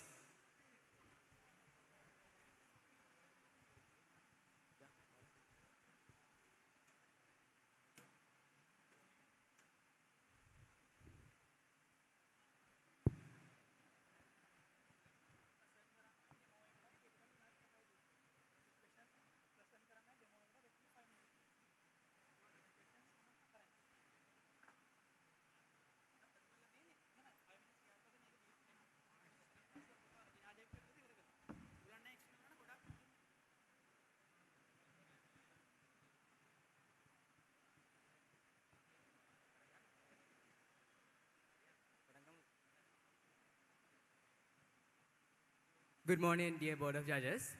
So, අපේ product එක smart waste management system එකක්. ඒතර ඕගොල්ලෝ හයි මොකද්ද මේ system එකකින් ඕගොල්ලෝ බලාපොරොත්තු වෙන්නේ අයියෝ ඕගොල්ලෝ මේ system එක හැදුවේ කියලා. ඉතින් අපි main problem එකක් දැක්කා Sri Lankan සහ global garbage collection වල. ඉතින් මොකද්ද මේ main problem එක? We have අපි දැකලා points විදියට ගත්තොත් irregular collection තියෙනවා සහ disposal වලදී ගොඩක් වෙලාවට environmental pollution එක වෙන විදිහට තමයි මේ disposal එක වෙන්නේ. ඉතින් මොකද්ද අපි ගෙනාවු solution එක? ඉතින් අපි solution එකක් විදිහට IoT use කරලා garbage collectors ලට සහ admins ලට use කරන්න application එකක් දුන්නේ ඒගොල්ලන්ට collect කරන specific area එකේ collect කරන්න ඕන නැති dustbins ටික බලාගෙන specific ඒගොල්ලන්ට අපි fast path එකක් දෙනවා Google map එකක් කරා. ඉතින් ඒක use කරලා ඒගොල්ලන්ට time save කරගන්නත් පුළුවන් environmental pollution එක reduce කරන්නත් පුළුවන්. ඉතින් මේකේ target audience එක විදිහට අපි ගන්න public users ලේවත් අපි සහ administrators la සහ the garbage collectors themselves. So අපේ IoT procedure එක විදිහට ගත්තොත් අපේ systems දෙකක් තියෙනවා. එකක් කියන්නේ major dustbin system එක. ඒකෙදි වෙන්නේ එක area එකකට හෝ road එකකට එක major dustbin එකක් තියෙනවා. ඒ dustbin එකට connect ලා තියෙන branch dustbin ටිකක් තියෙනවා. minor dustbin system එකේදී වෙන්නේ ඒක individual dustbin එක. ඒ කියන්නේ ඒක independent dustbin එකක්. so ඒක තනියෙන් තමයි run වෙන්නේ. so මේක තමයි circuit diagram එක අපි individual dustbin එකේදී බලා ගන්න පුළුවන්. අපි ඒකට මේ custom PCB එක print කරලා තියෙනවා. මේක තමයි PCB එක print කරලා තියෙන.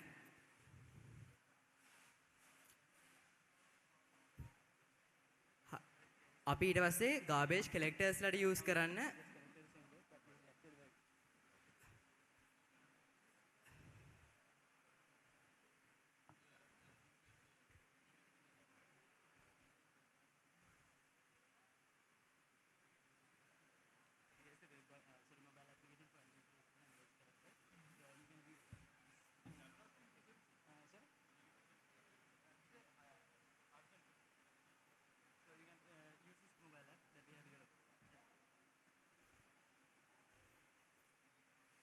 අපි garbage collectors වලට use කරන්නේ මෙන්න මේ smartphone application එක හදලා තියෙනවා.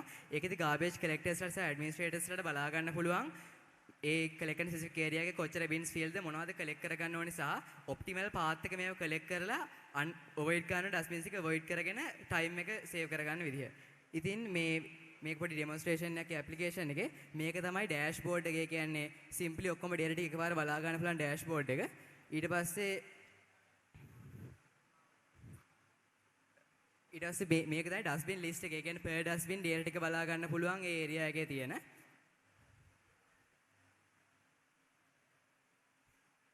මේ දැන් එක dustbin එකක data ටික open කරාම මෙන්න මේ data ටික ඔක්කොම බලා ගන්න පුළුවන්. ඒක fill level එක, ඒකේ area එකේ තියෙන weather එක සහ මේ තව details ටික බලා ගන්න පුළුවන්. ඒක open ද close ද click කරන්න අවශ්‍යද නැද්ද කියන එක.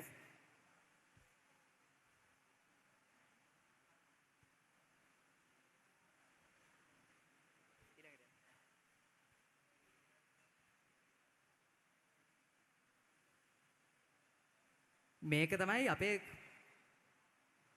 අපි public users ලා දාලා තියෙන web application එක. මේක public user ලා අපි හදලා තියෙන්නේ functions දෙක තුනකට.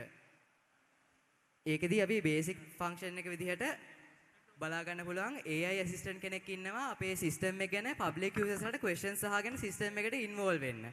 ඉතින් ඒ AI assistant ගේ මේ system එක ගැන questions ටික අහ ගන්න පුළුවන් සහ system එක ගැන clarification එකක් ගන්න පුළුවන්. තවදුරටත් බලන් ගියොත් ඒකේ help desk එක සහ locate කියලා function එකක් තියෙනවා.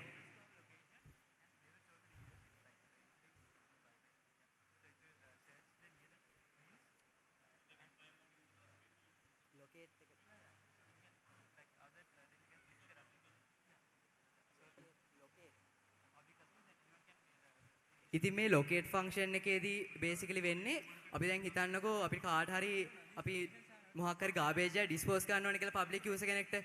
ඉතින් on the go යනකොට අපිට බලා ගන්න පුළුවන් තමන්ගේ ඉන්න area එකේ nearest dustbins එක සහ අපිට dispose කරන්න අවශ්‍ය garbage ප්‍රමාණය දාන්න පුළුවන් dustbin එක area එකේ තියනවාද කියලා. සහ ඒකට යන්න ඕනේ optimal path එකත් website එකෙන් public user ගන්න පුළුවන්. ඒක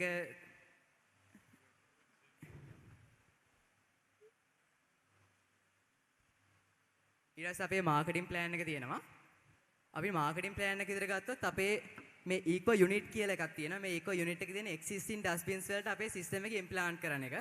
ඊට පස්සේ මේ eco bin කියලා තියෙන එක ඒක අපි introduce කරලා තියෙන්නේ Windows වලට. ඒ කියන්නේ Windows system එකක් විතර අපිම pre-built කරලා අපේ custom dustbin එකට components එක දාලා තමයි මෙන්න මේ Windows eco bin කියන එක හදලා තියෙන්නේ. eco shell කියන එක තමයි most advanced විදිහට කියලා ගත්තොත් outdoor තියන්න පුළුවන් ටිකක් rugged design එකක් එක්ක අපිම pre-built කරලා දෙන system එක. ඉතින් අපි SWOT analysis එකක් කරලා තියෙනවා. අපේ strength එක විතර අපි බොහෝ විට දකිනවා innovative and data driven approach එක. weakness එක තමයි high relative initial setup cost එක. පොඩි initial setup cost එකක් යනවනේ මේ වගේ දෙයක් අපි implement කරන්න ගියොත් අපි ශ්‍රී ලංකාවට. ඊට පස්සේ opportunities අපි දකින්නේ technological advancement වලට ලොකු ඉල්ලුමක් තියෙනවා මේ වෙනකොට සහ threats විදිහට දැක්කොත් economical downturn එකක් හෝ නැත්නම් අපිට මොකක් හරි competitive තව මොකක් හරි system එකක් ආවොත් වගේ තමයි අපි threats විදිහට දකින්නේ. අපි market analysis එකේ target market එක municipalities, private waste management companies සහ local government එක තමයි දකින්නේ. ඊට පස්සේ market size and growth එකේදී rapid urbanization එකත් එක්ක අපි බලාපොරොත්තු වෙනවා මේ වගේ system එකකට ලොකු ඉල්ලුමක් තියෙයි කියලා. competitive landscape එකේ දැනට තියෙන traditional garbage collection system එක සහ දැනට සව innovative companies වලින් ගේන garbage collection system තමයි competitors විදිහට අපි දකින්නේ. advantages විදිහට දැක්කොත් අපේ customers ලාට ඒ කියන්නේ municipalities වලට fuel saving එකක් සහ data driven decisions ගන්න හැකියාව තියෙනවා. society එකේ long term benefits ගොඩක් තියෙනවා. public engagement, convenience සහ හොඳ clean environment එකක ජීවත් වෙන්න පුළුවන් බව. environment එකට ගොඩක් environmental pollution reduce වෙලා හොඳට කියන්නේ Tamanට පාරක යන්න පුළුවන්. පාරක යනකොට ගඳක් නැතුව ජීවත් වෙන්න පුළුවන් හොඳ environment එකකුත් ඇති වෙනවා. ඉතින් මේක තමයි සමරියක් විතර ගත්තොත් අපේ ඔක්කොම data ටික system එකේ. Thank you.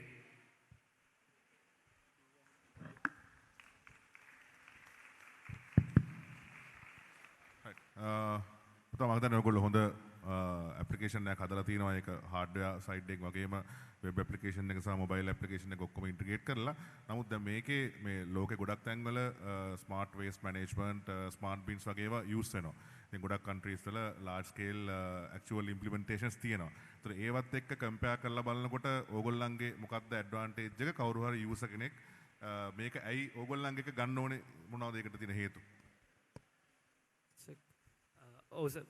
මෙතනදී අපි සර් බැලුවොත් දැනට තියෙන සිස්ටම්ස් ඇත්තනම මේ ලොකු කොස්ට් එකක් යනවා. කියන්නේ දැන් අපේ එකටත් කොස්ට් එකක් යනවා.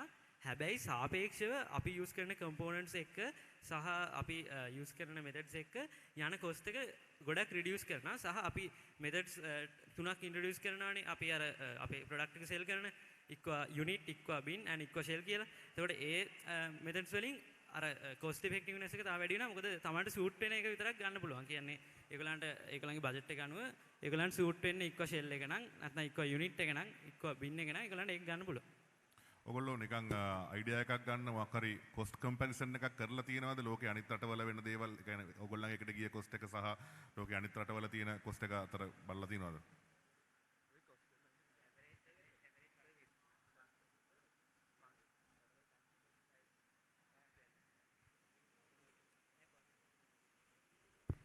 yes අපි දැනට සර් කරලා කියන්නේ අපි full price comparison එකක් කරලා නැහැ.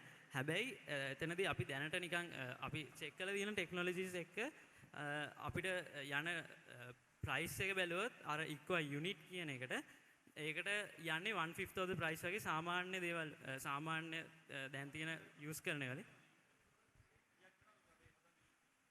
yes sir දැනට සර් අපි දැනට prototype and development කරද්දී අපිට එක යුනිට් එකකට නිකන් 10000ක් විතර ගිහිල්ලා තියෙන්නේ. එතකොට ඒක බයි කරද්දී දැන්ට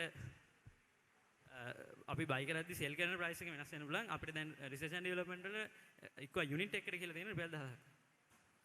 එතකොට දැන් ඕගොල්ලෝ නිකන් ඇනලයිස් කරලා අපි මේක ඕගොල්ලෝ සෙල් කරනවා නම් ලංකාවේ මොන සෙක්ටර්ස් ටාගට් කරන්නේ මේක විකුණන්න?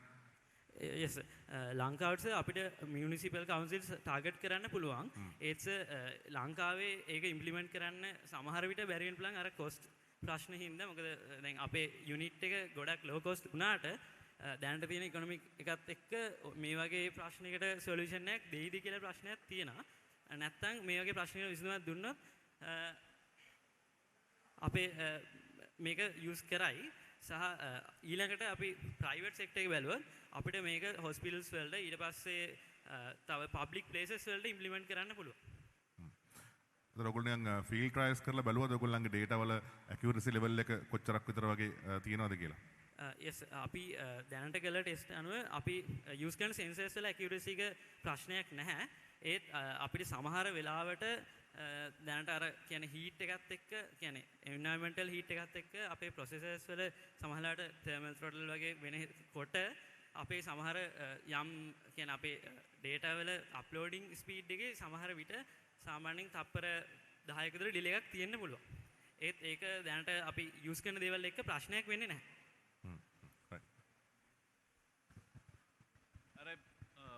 අර ස්මාර්ට් බින් සිස්ටම් එක ඔයගලන් ක්‍රියාත්මක කරන්න දැන් මොකක් හරි කාත් එක්ක සාකච්ඡා කරලා තියෙනවද? property developers හරි field trial එකක් කරන්න? sir can you repeat because I field trial එකක් කරන්න කාත් එක්ක හරි කතාවක් කරලා තියෙනවද? field property developers හරි දැන් අපි කාත් එක්කත් එහෙම කතා කරලා නැහැ. ඒත් අපි මාකට් සර්වේ එකක් කියන්නේ මාකට් කියන්නේ අපි ගිහිල්ලා තියෙන කට්ටිය කියන්නේ එන කට්ටියන් අහලා තියෙනවා. ඒත් ඒගොල්ලෝ සජෙස්ට් කරන විදිහට මේ වගේ සිස්ටම් එකක් ඉම්ප්ලිමන්ට් කරන එක ඇත්තටම ලොකු කියන්නේ ගොඩක් ඇඩ්වාන්ටේජස් කියලා කියන්නේ ඔඩියන්ස් එකේ ගොඩක් කට්ටිය කිව්වා. අනිත් එක වේස්ට් මැනේජ්මන්ට් එක ස්මාර්ට් බින් විතරක් නෙමෙයිනේ. ඒ අර වේස්ට් මැනේජ්මන්ට් ප්‍රොසෙස් එක.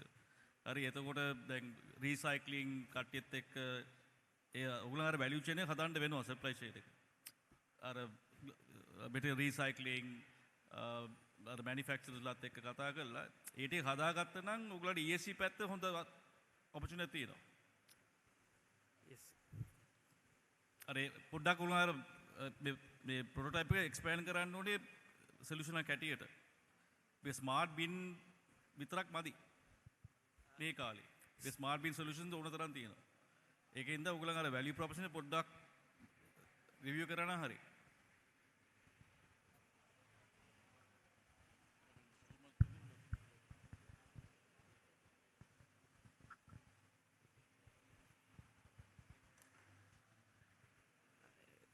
Sir, can you repeat the question because it's No, it's not a question, it's a comment. What I'm saying is now, when you look at smart bins, there are enough and more solutions, right? So if you're today, in 2025, you're coming up with a smart bin solution, that alone won't suffice.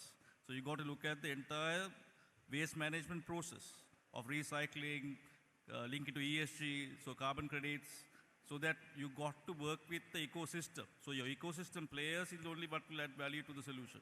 Smart bin alone won't cut it if you are doing it today. Yes sir, but අපි දැකපු අපේ view එක අනුව sir waste management වල key point එකක් විදිහට අපි It's a starting point. It's a starting point. But what I'm saying, you have developed an entire ecosystem. Yes, yes.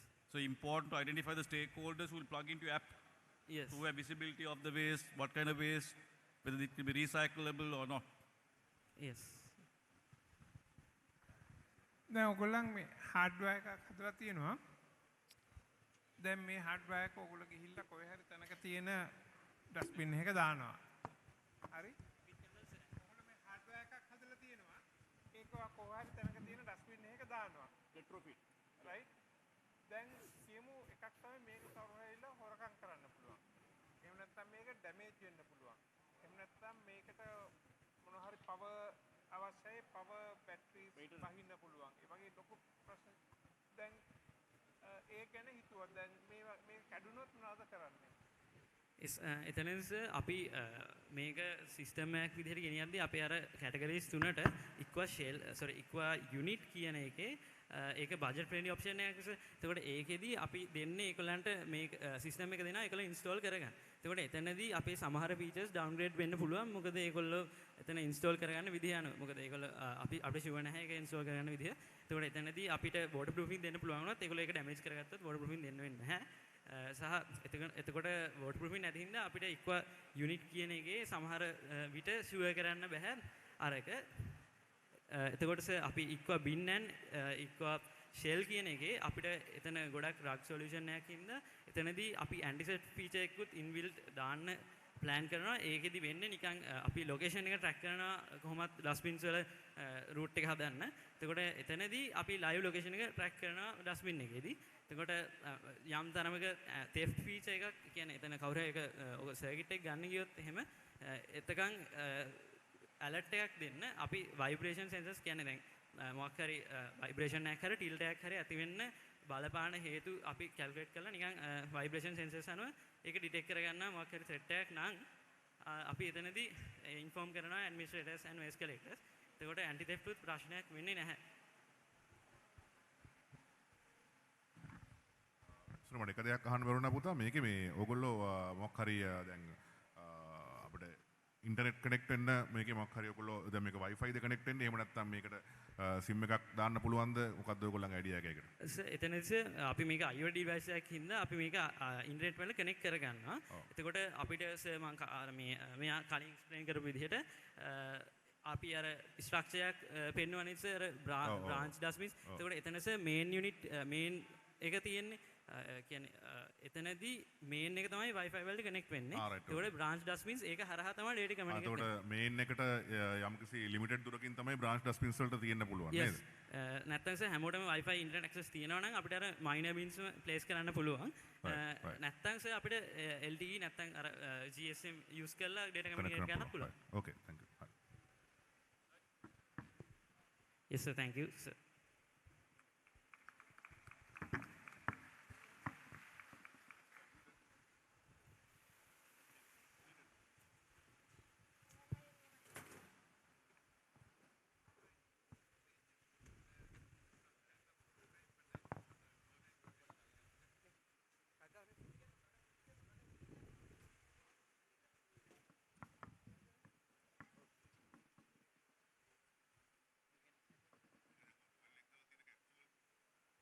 Okay, ladies and gentlemen, let's give a big round of applause for the 3 finalists.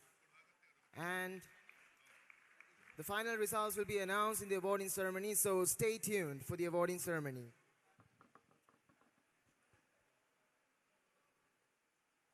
Now, at this moment, I would like to mention that we are proud to have NCGA on board as the platinum partner of TesserX. NCGA is a next-generation technology company that specializes in building agile, scalable, and future-ready digital infrastructure solutions. With their expertise in areas such as cloud, networking, and enterprise systems, NCGA has been at the forefront of empowering organizations to innovate and grow. Their support for TesserX is a reflection of their commitment to nurturing young talent, encouraging innovation, and driving entrepreneurship among the next generation. On behalf of the organizing team, we extend our heartfelt gratitude to NCGA for their invaluable partnership. And we have a small video presentation from them.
Truth. It's built for people. It's built for you, for your dreams, aspirations, and the challenges you face. From our inception, we've recognized this symbiosis. Our purpose isn't just to lead in technology, but to ensure it resonates with the human pulse. As problem solvers, we're dedicated to addressing the pressing issues that impact humanity. We harness the power of transformative technologies such as data and AI, cloud, cybersecurity, metaverse, blockchain, automation, and networking to solve industry problems. In a world of complexities, we simplify, merging systems, securing digital realms, and streamlining processes. With you at the center of our universe, we strive to build trust, protect your aspirations, and paved avenues for endless possibilities. Your leadership, your vision, our technology, our innovations. Together, we'll craft in a future where technology does not just exist, but thrives to elevate us all. Nsinga, engineered for humanity.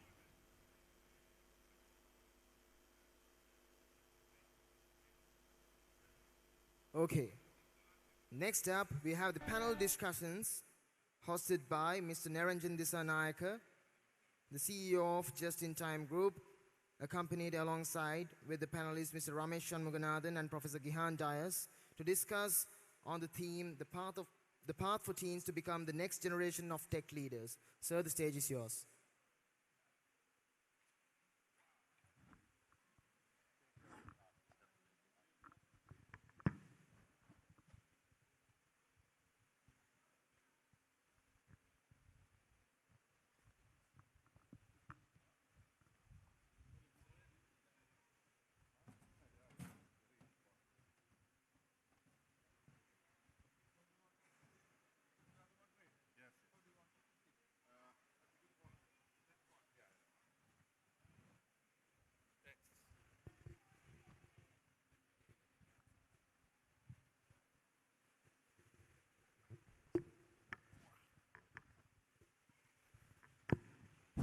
Good evening, everyone.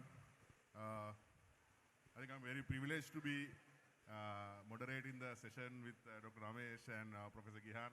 I think both of them are well-achieved veterans in the technology industry in Sri Lanka, both from academic and entrepreneurial perspectives. So, He's a godfather. yes, of course. So I think I actually want this panel discussion to be to provide certain advices to our young audience here. So I think we should start with the life stories of yours. So I'll direct the same question to both of you, starting from Professor Gihan. So what made you interested in technology, and what's the life story, and what inspired you? I think the young audience would like to know that. Okay, thank you very much. Actually, so I obviously was at this school, although of course this building was not there at that time. And my father, who was also a royalist, was an engineer. So actually he worked in the CTB, which runs the buses. Every month he got a magazine called The Engineer, which talked about all the engineering things which we have done in this country. And I was really fascinated by that and imagining all the things, not only things we have done maybe 1,000 years ago, Parakram Bahu and 괰ᴜᴜ and whatever people, but also what we are doing, the Galloya project, Mahavali project, all those things which we did even a few years ago. So then I actually said I want to be an engineer, and I was again fortunate enough to get into Moroto University, where I went to the engineering faculty, and but I had a passion for building things. So I would say I didn't want to become a scientist and study things. I want to become an engineer and learn and build things. And Dr. Ramesh, same question. I think you all are privileged to have all these facilities. I remember the first computer club at Royal College had Sinclair and Commodore computers, where we had to load the program with tape drives and fire a quarter-inch floppies. This was, I think, talking about 82. So from that to this, I think it's a huge 25-year probably progression, I would think. So for me, I think the passion for tech was, my influence was my uncle, who was kind of into electronics engineering. He used to repair stuff. Those days, the valve radios and stuff. So it intrigued me. So I think my whole interest in technology started from there. Then obviously, the path pursued, like Professor Gihan said, went into Moroto, saw the opportunities. I think that's the time computer science was offered as a degree as well. So we saw what's possible, the art of possible, and we started dreaming. So as I said, it's very difficult to kind of chart your path, but I think we were bold enough to chase our dreams and be where we are. Yeah. Thank you very much. So I think, so next question would be similar, but from Professor Gihan. You have worked with a lot of students during your university time, thousands and thousands of students. And from an academic perspective, for a person who's going to be involved in the technology area, so what are the top qualities that person should have? What are the qualities that our student should cultivate? Right. So as a student, I think, so you all are maybe O-level, A-level, whatever. Still, I think the best thing to do now is to concentrate on your studies, because in this country, especially A-levels are very competitive, and you should try to get a good A-level result and get into a good university. Having said that, you don't have to really worry too much these days, because even if you just pass and get 3 S's or something, there are so many institutes. Some of them have posters and billboards all around this auditorium as well. So you can always find a place as long as you get at least a basic pass. So you should do that. What I would suggest is, don't do a course because your mother or your father or your uncle wants you to do that. Find the course, I'm saying at the university and even at school, right? We have commerce, maths, bio, whatever things. Find something which is interesting to you, and so look around, find something which is interesting, and don't just follow everybody else, because everybody else goes for that. Don't go for the same thing. Find something which maybe less people go for. And then if that is interesting to you, you will do well in that, and then you will find less competition, because you are one of the few people in that field. So I'm of course in software, but you find when you get a degree in software, there are thousands and thousands of software people. But maybe if you get something special which other people don't have. Of course, now these days the other famous word is AI, machine learning, whatever. So if you study AI, machine learning, you will find another 10,000 people doing AI, machine learning. But maybe fix something which other people are not really into, but you are interested in, and try to follow your dreams, as Ramesh said. And Dr. Ramesh, now, so as the CEO of ᴠᴇ ICT, so you are interviewing, I mean, like at least you used to interview a lot of people back then, so you know what skills you are looking for when you interview a person for a certain job role. So from a tech perspective as well as from a soft skills perspective, so what are the top qualities that our young students should have when they are stepping into the industry? What are you looking for? So I think most of the time I say, like, when you advertise for a job, the common denominator is the technical skills, right? Everyone will have a degree, everyone will have some kind of capability, but I think what differentiates a person for me is the attitude and what they have done with themselves in the last 2 to 3 years, right? Because a lot of the people give up after getting a degree. They think, I got a passport and a visa and I'm done, right? But I think today in the technology industry, we know the half-lifetime of what you learn is not even 2 years, right? It becomes irrelevant. So you got to unlearn to learn new things. I think that's the challenge that I see, the passion and determination and courage to fail. I really say that, courage to fail, because if you're not failing, that means you're not pushing your boundaries. You're staying in a comfort zone and you will fail. I think that's my advice, is that if you're in the tech field, you got to fail so that you're sure that you're pushing yourself to do something out of the comfort zone. Yeah, you highlighted a very important point.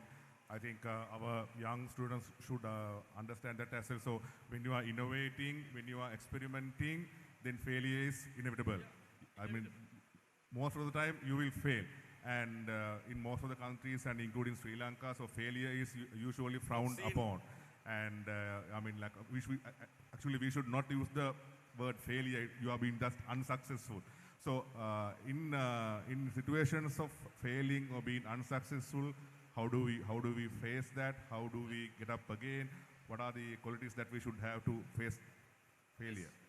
I mean, can you explain what qualities? I think more in terms of, I think, so the importance from a leadership point of view, we also need to have the guardrails for people to fail safe, fail fast.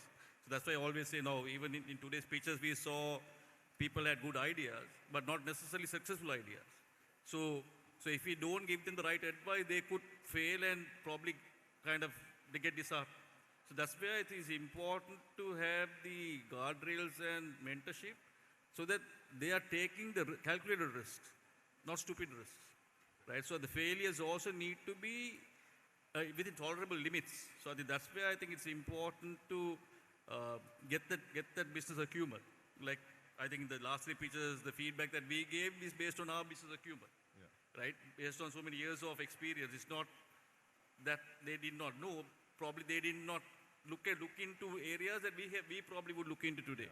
So I think that's where I think marrying the technology to the business, your current context is important to stay relevant and stay current. Right? Because otherwise you would think I have a smart idea. I always say ideas are cheap. Yes. Execution is expensive. Yes. Right? Where you fail in execution, not in ideas. Right. I think that's a very important idea because like most of the people have ideas but they fail in execution and strategy and planning. And having said that, Professor Gihan, now you are an entrepreneur, so you are running successful companies. So there are people who just follow technology and learn technology, maybe just be a normal engineer, and there are people who are very successful in opening up companies, opening up startups, and being a tech leader. So what differentiates an entrepreneur and a tech leader from the rest of the group? What are the qualities? Okay, so one thing I would say is you have to be persistent. You have to keep on doing. A lot of people try to do something easy, and then once it becomes a bit difficult, they stop. I think important thing is keep going. There will always be obstacles, keep going. The second thing I would say is don't try to do things yourself. Always focus on building a team. And once you have a good team, you don't even have to do too many things because the good team will keep going on their own. So you have to basically guide them and get good people. Third one, especially for tech, is always keep up to date because the world is changing. A lot of people, they got some idea or they did something 10 years ago and they keep doing it. But now with especially AI and all these things are going to change. So we have to now anticipate what is going to happen. Of course, we can't anticipate what might happen even 5 years in the future, but at least what's going to happen next year, right? How is AI going to affect whatever it is that we are trying to do, right? And how can we do it better? For example, now everybody says, oh, GPT is very expensive because they charge a lot of money. Okay, but then can we do something without that? Can you run our own small model? Right, which actually we have done, and we found that's cheaper, quite a bit cheaper than going going to some place like GPT. So try to figure out what only not we can do today, but what we can do tomorrow, and always focus on that. But anyway, so those are the things I will say. First of all, have a goal and keep going. Don't stop. Right? If there are obstacles, keep going. Second is don't worry too much about technology. Well, I said technology, but again I say get a good team, recruit a good team, motivate them, make sure they are there, and we don't want people to come and go, so they should be there for a while. And then I think you do have to do very little once a team is in place. Yeah. And you highlighted another good point, being up to date. And coming from the technology world, so what are the things that you do to be updated about, because like the world is changing very, very fast. Even for us, it's very difficult to be updated of everything that's happening around us. So what do you normally do to be updated on a daily basis? I think I will bring that back to what I said earlier, the team. So now at my age, I don't think I can go through and update myself on everything. So basically what I would do, again, if you are very young, it's a different thing, but maybe at my level of seniority, get a good team, tell them, okay, here are some ideas, go and see what is happening and come back and tell me what is the current status of all of these. And if possible, even have two teams and let them, come up with different ideas and try them out and show, like that's what Facebook does or Meta does, right? Always two teams might do the same thing and then compare their results. So that is what I would say. But also today it's very easy because you can subscribe to various feeds. You can go to various sites and you can just search for things. You can look for things. So, I mean, always be curious. Figure out what is happening. Figure out what the big guys are doing. And also these days, I think we have to figure out what China is doing. Right? So, because there's no doubt about it, in the next year or two, all the new innovations are going to come mostly from China. So, figure out what they're doing because they've been very secretive, but now they're slowly showing what they can do, and I think there'll be a lot of new surprises coming from there as well. In fact, for you young guys, one of the things I would say is learn Chinese. You're not listening, but anyway, yeah, Mandarin, so that you can talk to the Chinese guys yourself. Yeah. So given the recent developments in the region, and I think that's a very good suggestion. Ramesh, like, what do you normally do to be updated? I mean, like, we see your social media posts, you are very active on LinkedIn as well. So how do you keep updated? So I think for me, that's the way probably I also keep myself relevant is, first thing is, I think to post something, you have to do some research, do some reading, and be relevant. And also I think I take on speaking engagements in conferences also to keep me on my toes, because you can't go and bullshit. So you got to, if you're talking on a topic, then you have to be current. So I think it also pushing yourself to stay relevant. Because that's why I say sometimes as a leader, you got to not know A to Z and not the depth. At least you must have a fair knowledge of the currency. Of what's going to influence the organization, what's going to influence our people, their careers, because ultimately we are responsible. Yes. Right? So I think to that extent, we need to be relevant to a limit. Not we won't do, I don't know, if someone asks me, can I do write a LLM, I don't think I will be able to do that, right? But at least we have relevance to say, okay, is this LLM on this subject is good? Is it going to have relevance in the Sri Lankan context? So that kind of guidance we can give. Yeah. So to that level, I think we need to know what is the depth that we are supposed to have in each of the topics. Yeah. Right. And so I would like to ask a different question now. So now most of the time actually we tell our students and youngsters to do this thing, do that thing, and we give various advices. But I would like to know, I wish I were in their shoes right now with the fast changing world. And what do you suggest not doing for the young students? I mean, what should they not do? I mean, there are. So I'll take my own son. Both my kids did not want to do anything to do with IT. I said, that's fine. Do what you're passionate about. Don't do something because your father did something or I'm telling you to do something. Do where your heart is, because if the passion dies, you will die. Exactly. So I think you got to do something which you like, because that's the only thing which will keep you in it, right? So my advice is follow your heart, but don't give it up because you kind of hit a roadblock, right? Pursue your dreams at any cost. Right. And I think that passion and discipline is what is important. Today what I see is a lot of the youngsters don't have discipline, right? Yes. The slightest thing they give up and they take a D route, right? So I said even if you're a startup, you have to pivot with knowledge. You can't just say I'll do this, no, this is not working and I'll leave this and go for another idea. Exactly. Right? I think that thing of that every decision has a cost and a benefit, people need to realize. And they have to weigh the two. I don't think today youngsters are doing that as much as we used to do, because we did not have the luxury that today's youth have, right? Unfortunately. Yeah. And Professor Gihan, so I mean, when people are getting involved with technology, it's very easy for people to get stressed. I mean, a lot of updates, a lot of things to learn. So how should a young student balance his life? I mean, what are the practices they should follow to not get stressed and overwhelmed with all the things happening around? Okay, so work-life balance, or maybe in the case of student, study-life balance or something. Of course, I'm a out and out nerd, so I never play cricket or football or any other sport. But of course, I was doing a whole lot of scouting and various clubs and societies stuff.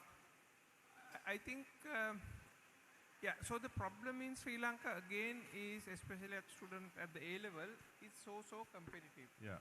So you have to sometimes forego so many things to do the A level, but after that, so that one I don't know, there is probably no other solution. Always go and do things which are interesting to you, and if something is not interesting, maybe that's not what you should be doing. Right? So even for A levels, if you find, you know, whatever subjects boring, then why pick those subjects? I know people who after a year or two in the Sri Lankan A level, they completely decided, okay, I'm going to switch, and moved on to art stream or something. Yeah. And did quite well, because I mean, face it, I mean, many people find especially some of the science subjects very boring. Yeah, yeah. Right? So if that's not what interests you, do arts. Why not? Yeah, I think that aligns with what Ramesh said about passion, right? So you have to develop that most importantly. And so I will come to the final round of questions. So we witnessed three great ideas put into prototypes and them pitching the ideas. So from what they presented, so what are the positives that you saw, negatives that you saw, and what are your comments? We don't have to mention the team names, but in general, what are the positives and negatives that you saw? Yeah, you can go first. Okay. So we looked at three. I think there was a whole lot which didn't come for the final round. Okay, so first of all, let me say, so I'm used to looking at these things from undergraduates, and so those people, we do expect a lot more. So I sort of had to scale my expectations down a bit. But whether at undergraduate, student or whatever, one of the main things I saw was people develop something without looking at what is already there. Yeah. So if you don't know what is already there, then what you do may be exactly a copy of something else. Secondly, the market, right? You should target yourself at a very specific market, and then maybe do some, I mean, I will say not do any fancy market research and all, but at least go and ask. So some of them said, okay, they went and asked somebody and so on, which is good, but you should target the market. And then also figure out, okay, with the time I have and the number of people who are in my team, what can I realistically do? Yeah, yeah. Right? So let's say you have 3 people and you have to do it in 6 months, then, and you can devote so many hours a week for that. Then okay, this is what I can do. Don't try to do too much. And also at the same time, don't try to do too little also. Yeah, yeah. I mean, we use Google to search for so many gossips, but when we have an innovative idea, we don't use it to find out whether that idea is already implemented by someone else. Dr. Ramesh, what are the positives and negatives that you saw today? So I think the positives I saw a lot of passion in what they were pursuing, determination, and also I think they've gone to probably lens in terms of realizing and bring that to fruition. But like Professor Gihan said, you don't want to probably do all of that effort and then figure out that there is no commercial viability, right? So I think that's the probably sense they have to develop. Maybe they're still young, but they also need to look at, now say for example, I always say you take 1,000 rupees and you go to buy a shirt. Would you buy the first shirt you see?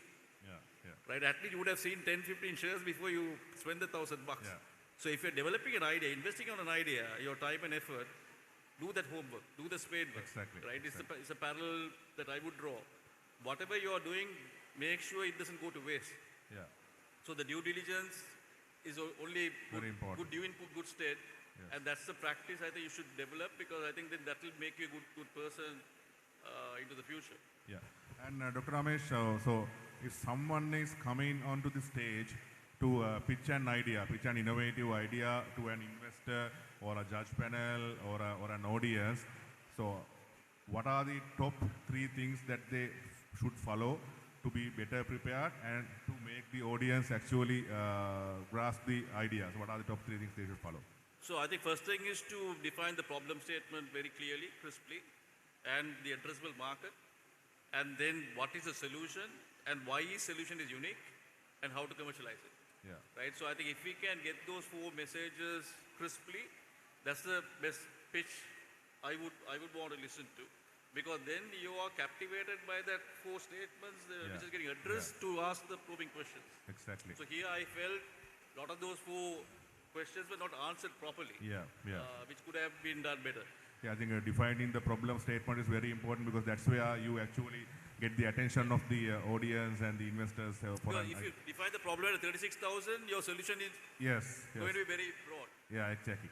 You can't say I am finding a solution for elderly, but then elderly for what specific things, then your solution also will be very specific. Yeah. Then you can pivot. Exactly. And Professor Gihan, what are the top 3 things that our youngsters should follow when they are pitching a new idea to an investor or a judge panel or an audience? First you should practice pitching. Right? I saw some of the groups may have practiced, some of the groups I saw had not practiced. Of course, we did have some technical issues. The audio was not good, and the display didn't come up, and whatever. Always prepare for the worst. What I said is, I have told my students also, never put your presentations on Google Drive and expect it to work. Always bring it on a USB drive or on your laptop, and don't expect demos to work. Always have a video of your demo and show that. So you have to look at those practical things, and also think always about judges. So even if you don't know exactly who the judges are, you will know there will be some senior people of this type, and try to make sure that the judges understand what you have done. Exactly. Right? I think those are the ones I would look at. Yeah, I think proper rehearsal is very important because actually you can avoid a lot of negative perceptions about your product or the prototype through that. And thank you very much for your insights. And my final question to you. So how do you want our audience to remember you? So what's the final key takeaway or the advice that you are giving to our youngsters? So I'll start with Ramesh. I would say pursue your passion, and I think never give up on yourself, right? And life is short. Enjoy every bit of it. Exactly. Professor Gihan? Yeah. So I think you should be proud that you are here. I think out of whatever number of teams, only 7 teams were invited to come today.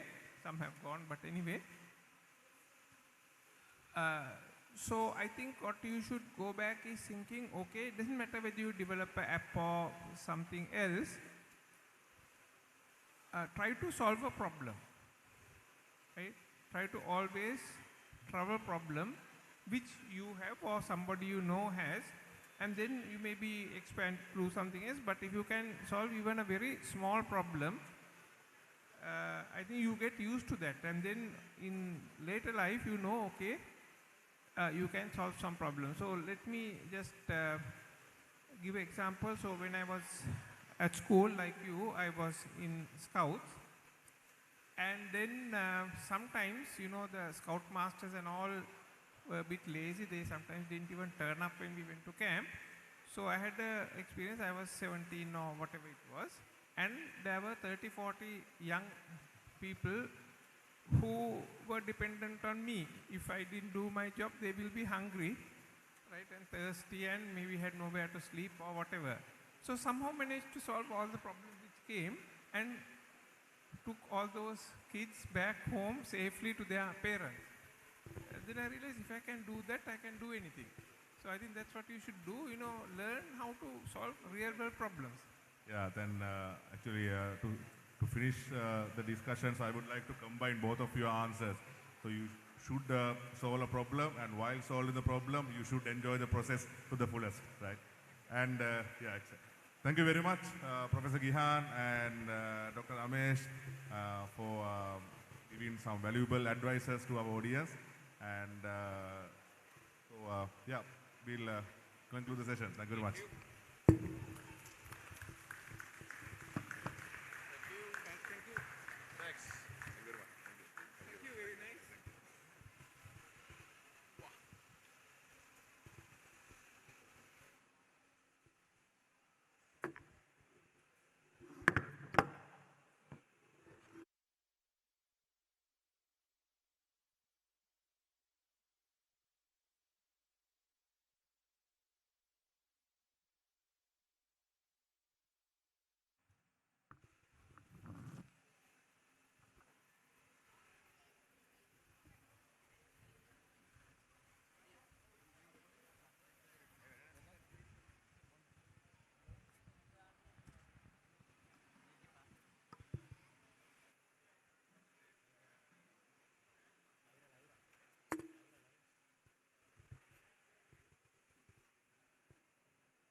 Thank you very much, sir. Hello again, human. Okay, everyone, my friend Lyra is back. Indeed. Did you all miss me? Pretty much not. Okay. The Nexus is online, but its AI core archive is fractured. Timelines are scrambled, blending retro tech with modern AI breakthroughs. Anyway, competitors, here's what you need to do. You have 25 retro tech and AI multiple choice questions to be answered in 20 minutes. Every correct answer rebuilds the Nexus's timeline, while mistakes create paradox gaps. And yes, Lyra will be watching, so don't even think about slacking. Correct. Competitors, focus and strategize. The Nexus's memory depends on you. All right, ladies and gentlemen, the final round is officially underway. Let's see who can outsmart Lyra, repair the Nexus's memory, and emerge victorious.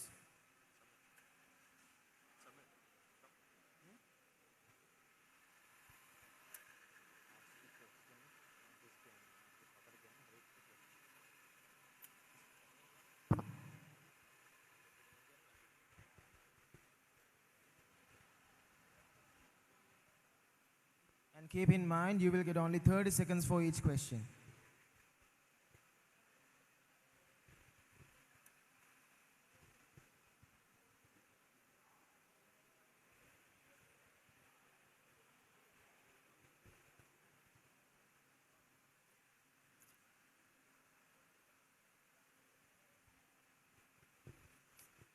First question.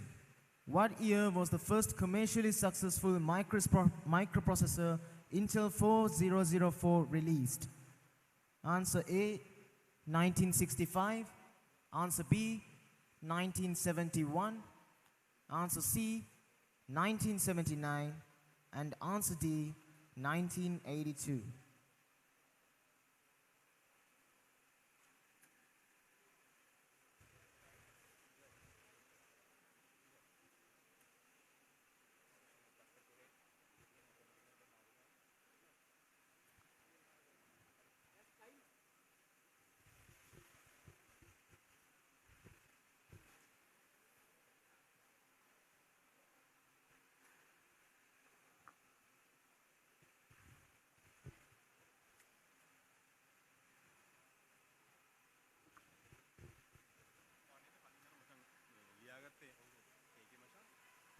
Okay, so time's up.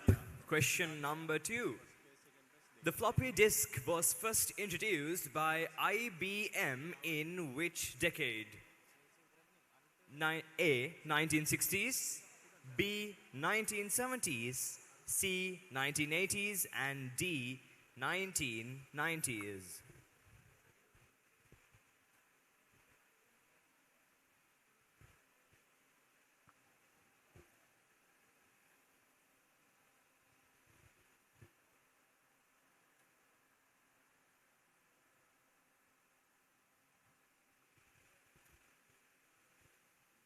Hope everyone's answered because time is ticking. Okay. Third question. Which gaming console is considered the first commercially successful home video game console? A, Nintendo Entertainment System. B, Atari 2600. C, Magnavox Odyssey. And D, Sega Genesis.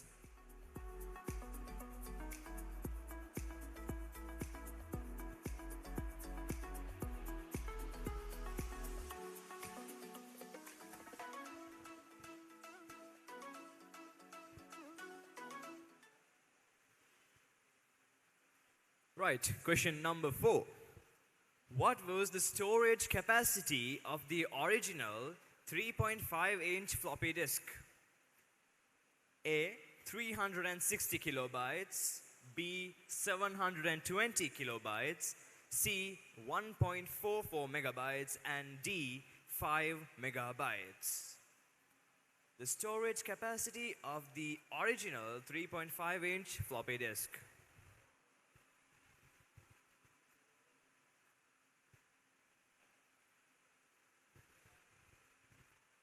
Time's up.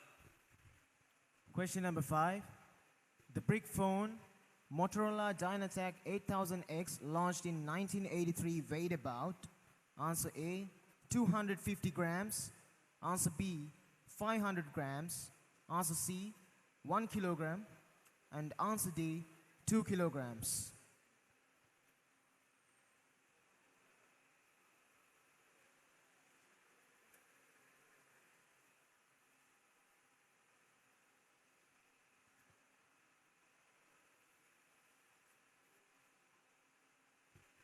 Question number 6. Which operating system did Bill Gates and Paul Allen first sell to IBM for its PCs? A. Windows 1.0, B. CP/M, C. MS-DOS, D. OS/2. Which operating system did Bill Gates and Paul Allen first sell to IBM for its PCs?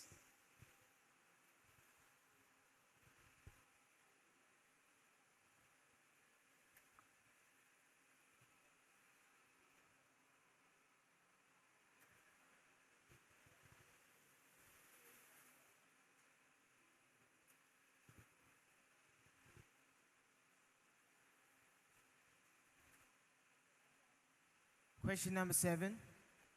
What iconic handheld device was introduced by Sony in 1979, revolutionizing personal music?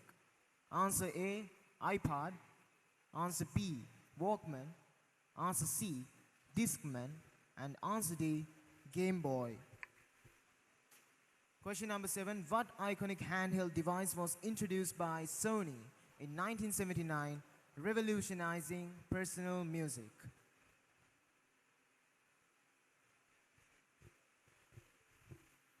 Question number 8. The Commodore 64 was famous for being A. the first laptop computer, B.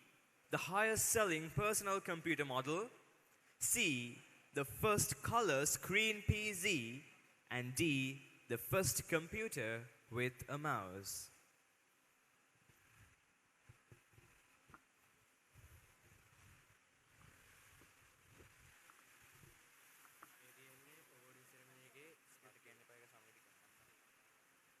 Okay, question number 9. Which retro text storage medium used laser technology to read data? Answer A, cassette tape. Answer B, VHS. Answer C, CD-ROM. And answer D, punch card. Which retro text storage medium used laser technology to read data?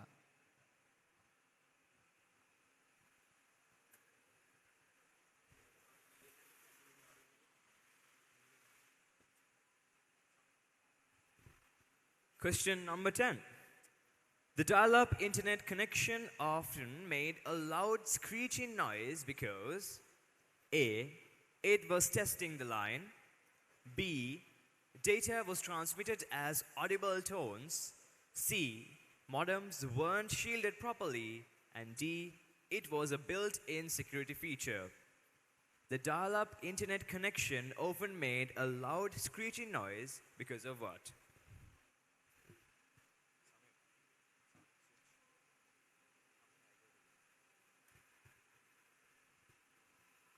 Okay, question number 11.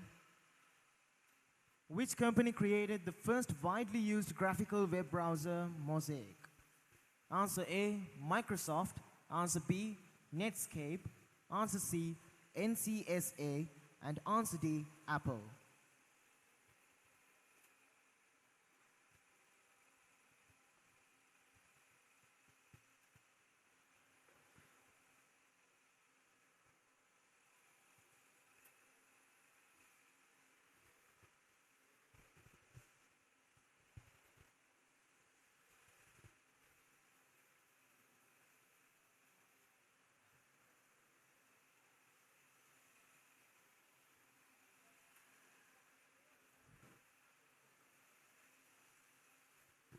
Question number 12. Before the USB, the most external computer devices connected via A. HDMI, B. parallel and serial ports, C. Thunderbolt, and D. Firewire.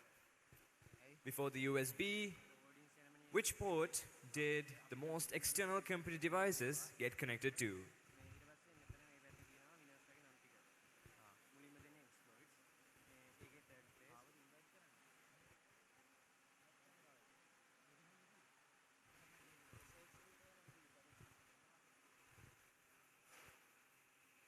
Okay, question number 13. What was the maximum storage capacity of the original iPod 2001? Answer A, 512 megabytes. Answer B, 5 gigabytes. Answer C, 10 gigabytes. And answer D, 20 gigabytes.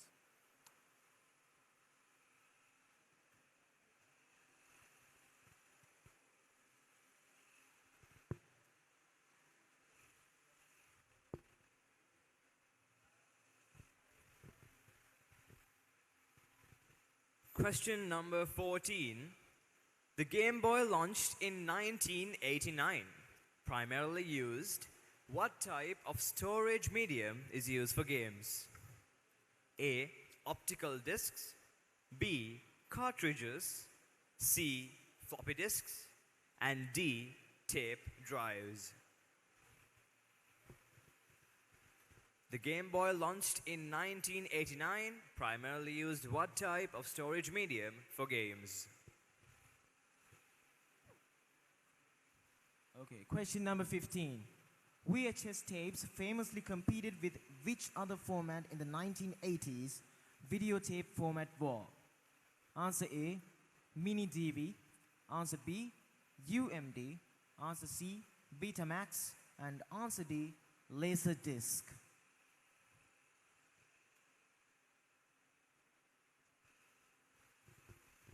Question number 16. Which early computer used punch cards for data input? A. Apple II. B. ENIAC. C. Commodore 64. And D. IBM PC.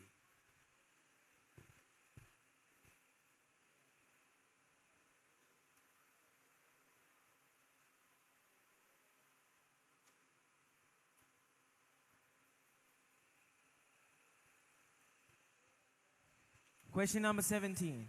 What was the screen resolution of the original Nintendo Game Boy? Answer A, 128 by 128. Answer B, 160 by 144. And answer C, 256 by 192. Answer D, 320 by 240.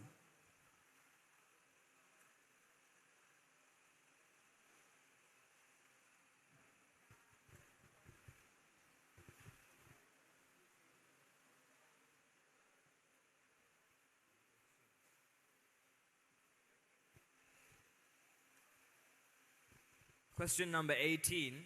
The famous blue screen of death first appeared in which Microsoft product? A. MS-DOS. B. Windows 95. C. Windows 3.1. D. Windows XP.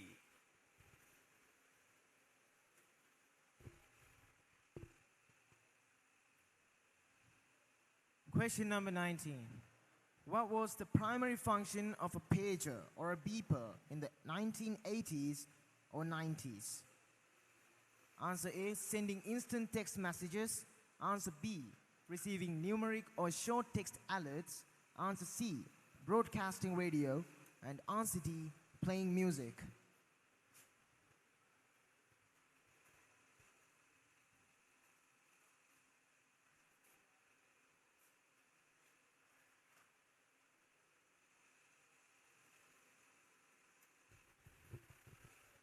Which retro gadget used Polaroid instant film? A.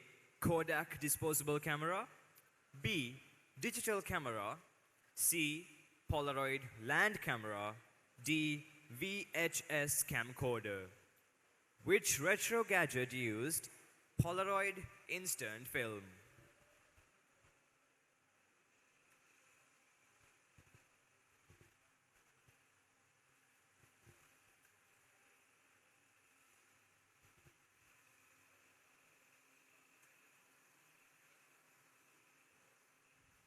Question number 21. The ZX Spectrum, a popular 1980s computer, was known for its answer A, rubber keyboard, answer B, color display, answer C, cheap price, and answer D, all of the above.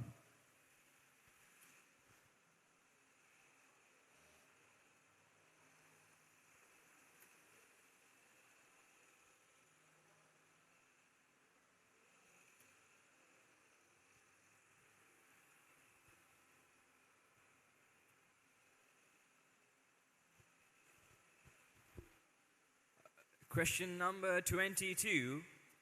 The famous Clippy assistant appeared in which Microsoft product? A. Windows XP, B. Word 97, C. Excel 2003, and D.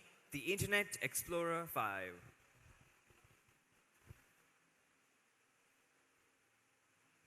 Three more questions left.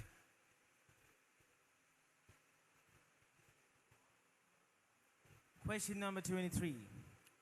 Which retro tech was nicknamed the Boom Box? Answer A, a giant walkie-talkie. Answer B, a portable cassette or radio player with speaker. Answer C, an early computer. Answer D, a type of pager.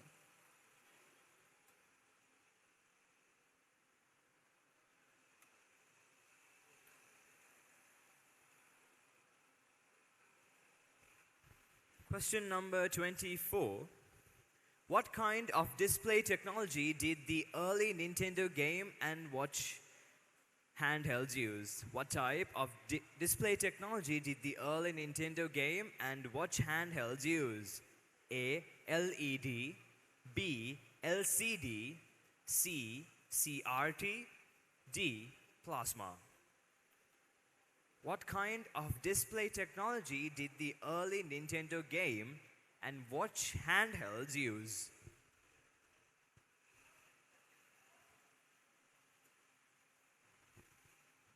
Question number 25. Last question. Which 1990s device popularized the phrase, "You've got mail"? Answer A, MSN Messenger. Answer B, Yahoo Mail. Answer C, AOL. Answer D, Hotmail. Which 1990s device popularized the phrase, "You've got mail"? The final question for discovery. And only a few seconds left.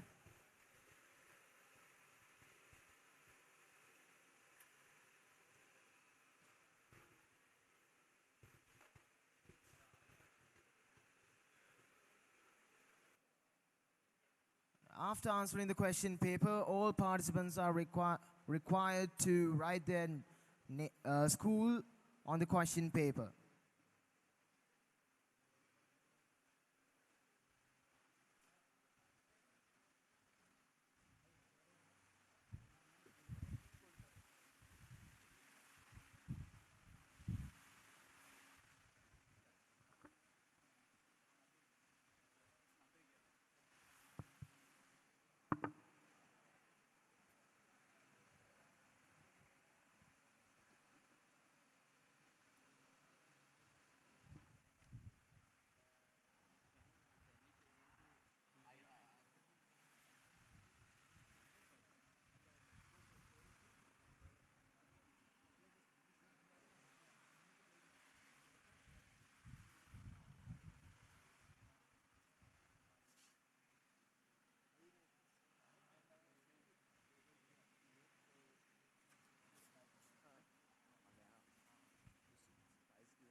stage කියලා කියනවාද?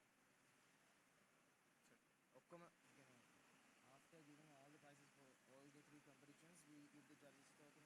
No, it has to be according to this agenda now. It got changed again. So it's the token of appreciation මුලින්ම. Yes, to the judges. To the judges. ඊට පස්සේ TesserX participation. So this ඊට is පස්සේ different. නම් ටික third second participation ටික මෙතන මේ මම පොඩියම් එකට යන්නද සනිදුව රවින්දුව දාන්න කිව්වා මොකක්ද රවින්දුව සනිදුව යා දැන් රවින්දුව දාන්න කියන්නේ මොකටද ඕනනම් දාන්න කියලා තියෙනවා රවින්දුව මේ මම පොඩියම් එකට යනවා මට මේ ගොඩක් එක්ක හරි පොඩියම් එකට යන්න මේ ටික බලා ගන්න උදේ මේම description එක ලියන්න තියෙනවා ඔව් ඒ ටික පොඩ්ඩක්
شكرا.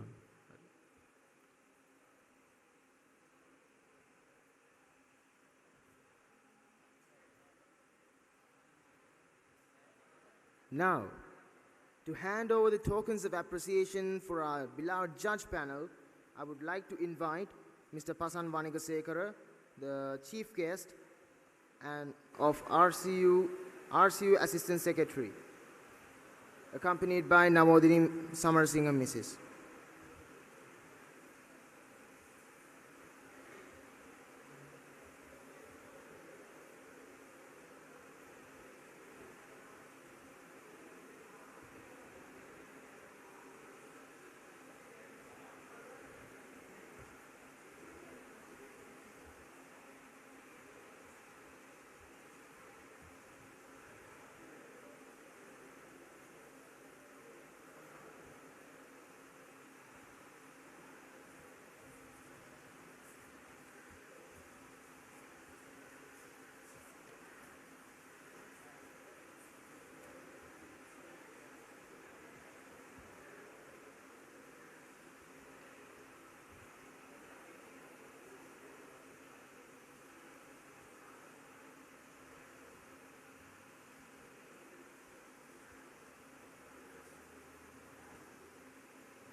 I would like to invite Mr. Ramesh Shanmugathanathan, CEO of John Keel's IT.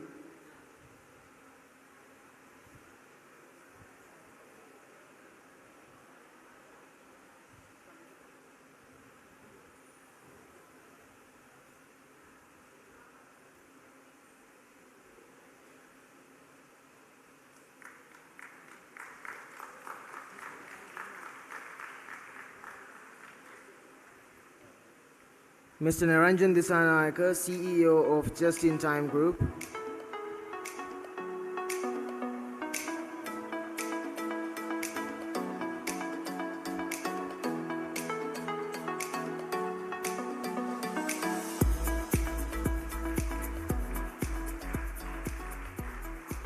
and Mr. Gihan Dias. Mr. Gihan Dias is not with us right now. Now, we will proceed to the award presentation of TesserX, an hackathon competition organized by the All Royalist Engineering Professionals Association with the Royal College Computer Society. TesserX stood as one of the most dynamic competitions of Axis 25, a hackathon that brought together some of the brightest young innovators to solve real-world problems through creativity, technology, and teamwork. Over the course of this challenge, participants demonstrated not only technical expertise, but resilience, collaboration, and vision that define true innovators.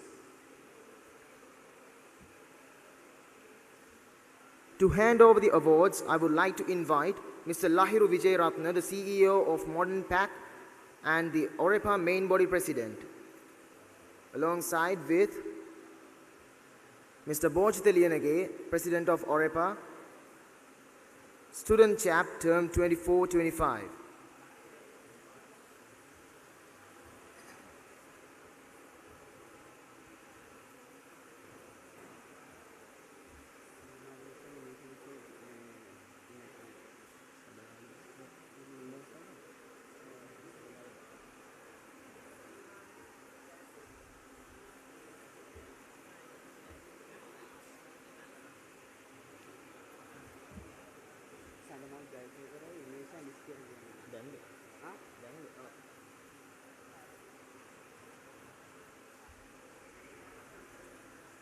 And I would like to invite Mrs. Sandamali and Mrs. Imesha on stage.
First of all, we would like to award the participants of TesserX Visionary Award from Visakha Vidyalaya.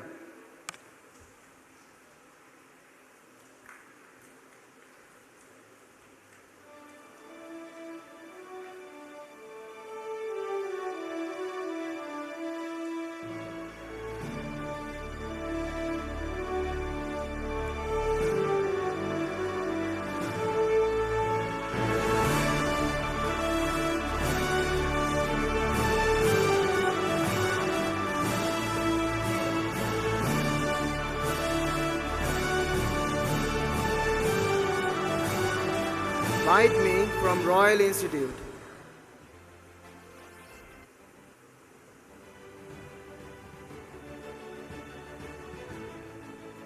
Lord of God from Munawara Junior College.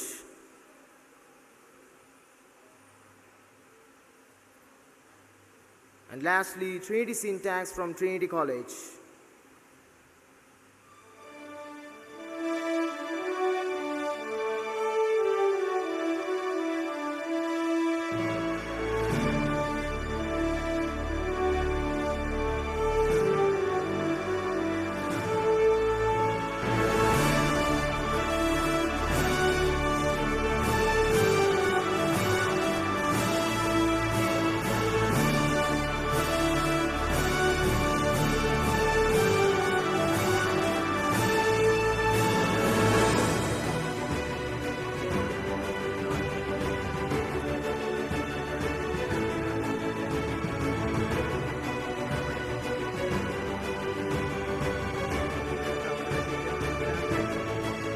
Thank you very much. Thank you very much, sir. Now I would like to invite Mr. Niranjan Disanayaka, CEO, Just in Time Group, to award the prizes. Ms. Imesha, please remain on stage. I would like to invite Mrs. Namodini Samarasinghe for the awarding ceremony.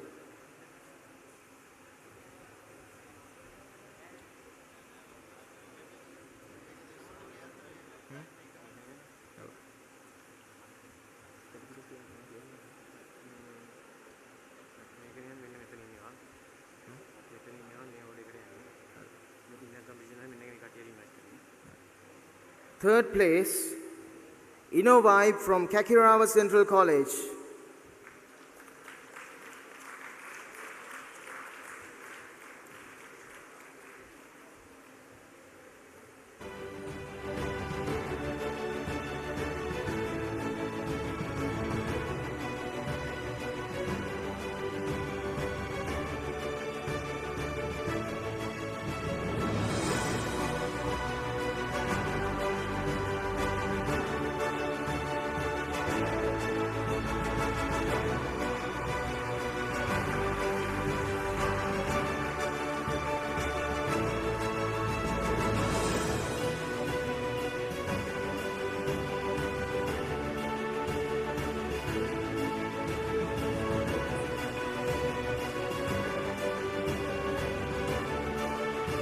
I invite Ms. Sandamali on stage to participate in the awarding ceremony.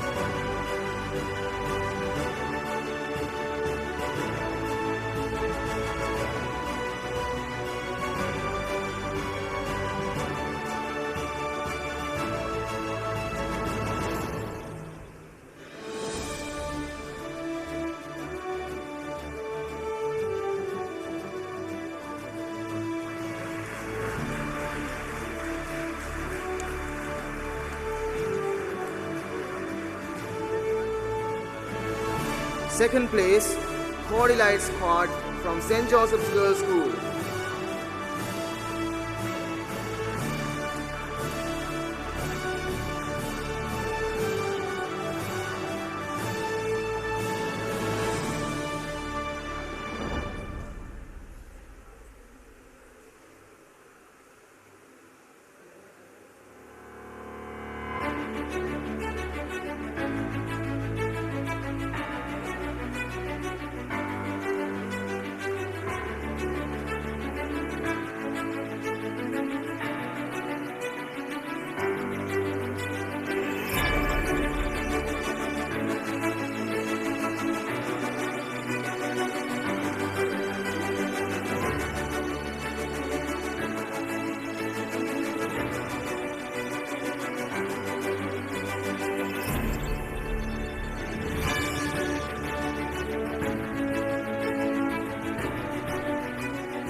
Thank you, Ms. Imesha and Sandamali.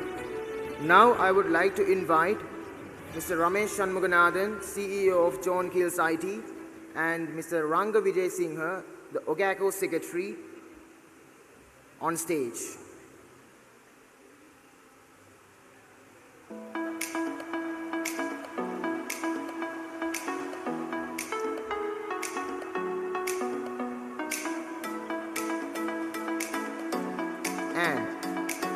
First place of TesserX goes to Chorister Royal College.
Thank you very much, Miss and Sir. Now, we have a small video presentation from Enable, the knowledge partner of Axis 25.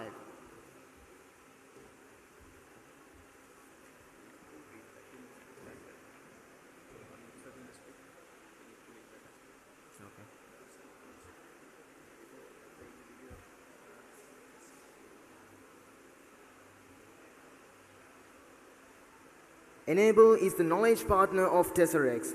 We are honored to welcome Prasad Kularatne, Chief Technical Advocate at Enable and a proud royalist, joining us from the United Kingdom to TesserX with over 2 decades of experience leading innovation and digital transformation. Prasad has played a pivotal role in shaping Sri Lanka's information technology landscape, successfully driving a range of pioneering transformational initiatives across banking and telecom industries. Today, he continues to inspire the next generation of thinkers and doers through his vision and expertise.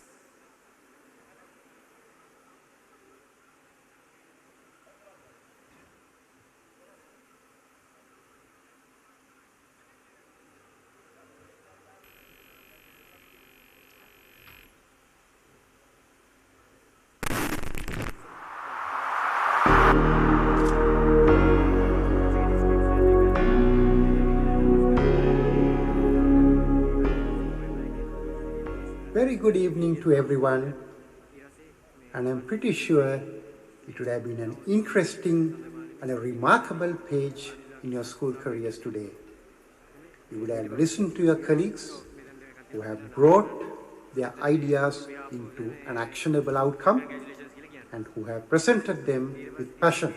You would have also heard some quite remarkable and interesting technology propositions from the experts in the industry. Those who have come all the way up to the finals, my heartiest congratulations goes to them.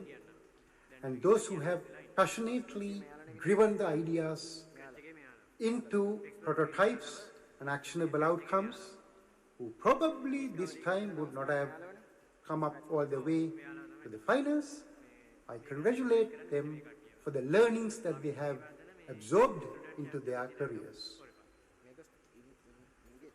Ideation is an important ingredient in becoming an entrepreneur. Being able to come up with ideas, with creativity, and be bold enough to bring it out, work with the team, sharpen it, and try to relentlessly work towards bringing business outcomes through the execution of those ideas is essential ingredient in becoming an entrepreneur. Entrepreneurship is not only about building or starting up a new company and taking risks and driving it towards success. It's not only that. It's all about making a change and driving that change with different thinking than somebody else would have thought through.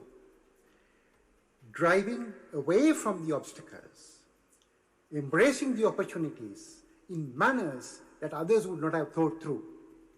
So that uniqueness comes internally to you and it is polished through the environmental experience that you gather in your careers. Ideas come to us in different shapes and forms and at different times. For an idea to be outcome driven, the idea has to think about timeliness. Idea has to always be outcome driven. It has to be relevant to the target market that you are trying to serve. These ideas come at different times and at times that you never think that an idea would have come, we should have driven to such great outcomes. Some of the interesting examples in my career, a couple of them I would explain to you. Way back in 2008, probably, these may be the years that you would have been sort of in early stages of your life. In 2008, when we started Enable, it was the global recession. It was one of the worst times to start a company. But then again, we have to think completely new. The competition was very strong. Global recession was driving down investments. But now we have to prove to our investor what we have promised in terms of delivering IT as a strategic asset to the companies. It was something that we said that we will prove to them. And we got the pressure and we drove through the pressure, came up with ideas, we brainstormed and sharpened it. And those ideas led us to come up with very novel ways of optimizing IT infrastructure that has tremendously brought significant cost savings that would not have been something that they would do without those ideas coming into picture. With those ideas, we were able to drive an optimization drive which swarmed across many, many industries. And I could still remember it ran through multiple industries to drive significant amount of cost savings. And at a time of global recession, this was quite an important outcome-driven idea that has come to life. That was under pressure that the idea got generated. And sometimes the ideas come to us at quite unexpected times. So we need to understand the idea that you conceived is something that is timely, something that is relevant, and something that with the resources that you have, that you can relentlessly drive towards a success. And this is perhaps 2013-14 time frame. I had a couple of meetings with the banks, and in that evening, I was thinking a little differently as to how I should solve the common problems that the two banks came up with. And while I was driving my daughters to the Anand College swimming pool, because they were actually practicing that long course swimming competition, I could still remember when I was driving the vehicle, when I was taking the turn towards the parking slot, I came up with this idea of coming up with a sort of a digital nervous system for the banks, which is the culmination or which is the initiation of the application integration and a modernization practice that I have now grown to quite a big business proposition, not only within Enable, but those who worked with us those days would have, they have gone to other companies, they've joined other companies, and they have taken those and built new businesses around them. So the ideas are something that comes to us at different times in different shapes and forms, and it is for us to sort of understand the relevance of the idea, understand the applicability of the idea in the market that we operate, and work towards nurturing it and taking it forward. And taking it forward would have to be done through so much passion and conviction and with leadership. The other important aspect of driving an idea to an outcome-driven proposition is the leadership that you can drive in terms of taking that idea to the market. Leadership is an important aspect when you are driving initiatives that are conceived through ideas. You need to be able to influence your teams by being a secure base to them. And you have to be empathetic about them, bring the ideas also, and try to nurture your own idea and try to drive it towards where you want it to be. Not all the ideas succeed. Some of the ideas fail. Some of the ideas we have failed. Some of the ideas I could remember earlier days. We have taken those ideas, we have driven those ideas to with certain amount of passion. But then again, what we found out was those ideas were not timely. Perhaps they were well ahead of time. But now those ideas have some relevance. That's why I said timeliness and the relevance to the market that you serve are critical ingredients in taking an idea and driving it to deliver outcomes. When ideas does not deliver, it is very important for you all to fail fast. Don't be afraid. Don't Don't think that it is an idea that came to your mind and you worked so hard, but if it is not delivering the outcome, if it is not showing the signs of delivering the outcomes, it is not the time for you to cling on to it and, drive it forward. Rather, failing fast would be the better way to proceed. These are the things that I thought I should share with you. Today, it's an interesting and important day for you, and I would thank all of you all, the organization committee, those who conceived the idea of driving a program like TesserX to drive ideation and innovation in you and to take you to new heights, show you what type of heights that you can climb to. These are the types of programs that changes the way we start thinking as school students. We start thinking and we start sensing that there is something in us that delivers that disproportionate value when it is nurtured in the right way with passion.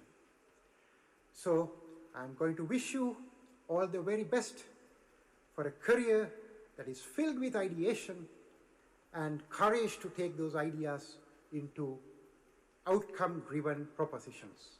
Thank you very much. Good luck to you.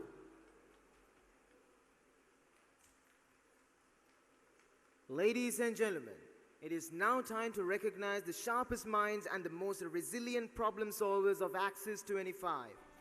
Among the many exciting initiatives of this convention, the Exploits competition, our flagship Capture the Flag challenge, stood as the ultimate test of logic and cyber defense and skill. Even the past rounds, participants faced a series of complex cybersecurity challenges that demanded creativity, precision, and the ability to think under pressure.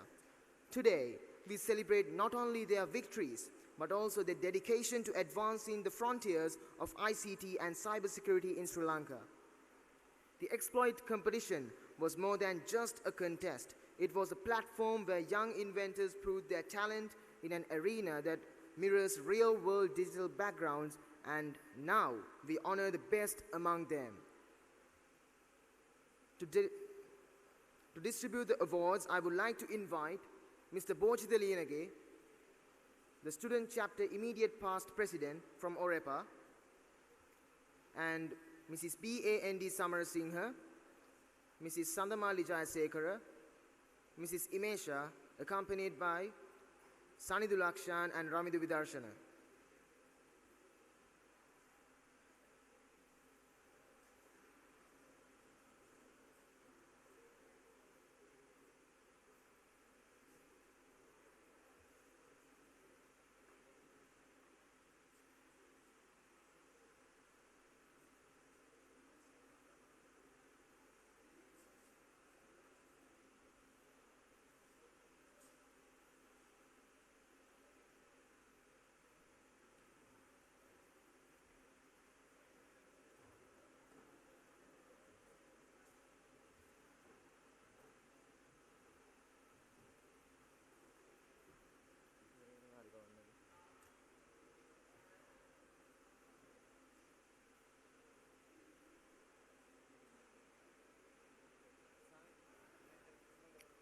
Third place, Robotics.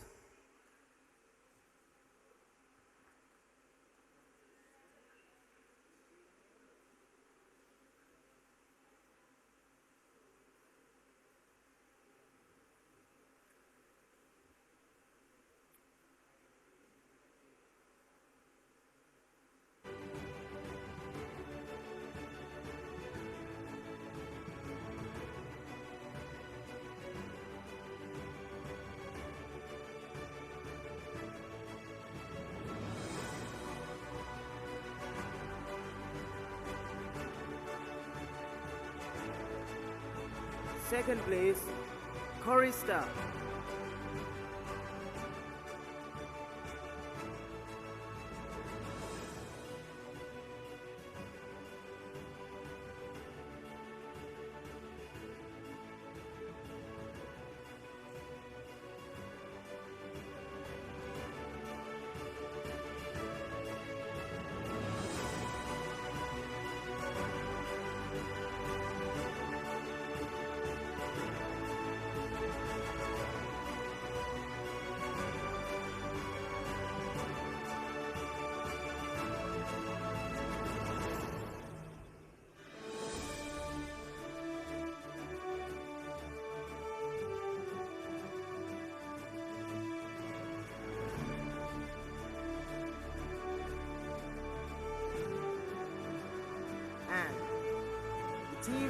securing the first place of exploits competition.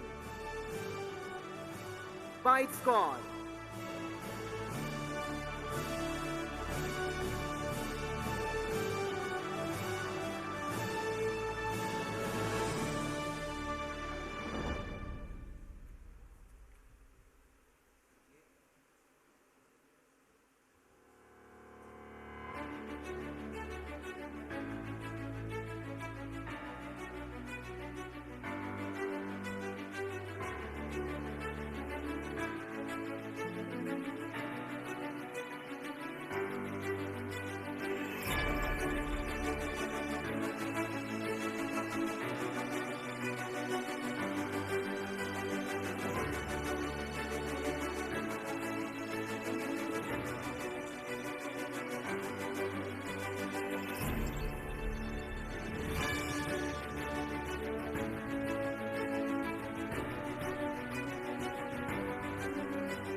Thank you, Mr. ᴅᴜᴜᴜᴜ. Others remain on stage. On behalf of the Royal College Computer Society, we are extending our warmest congratulations. Now, we move on to the CyberQuest Challenge, also organized under Discovery. This competition has brought together students from both within the school and around the country, creating a vibrant platform where young innovators collaborated and competed to present solutions to storyline-based questions. For the distribution of awards, I would like to invite Mr. Kavin Siriwardana, Student Chapter President from Orepa.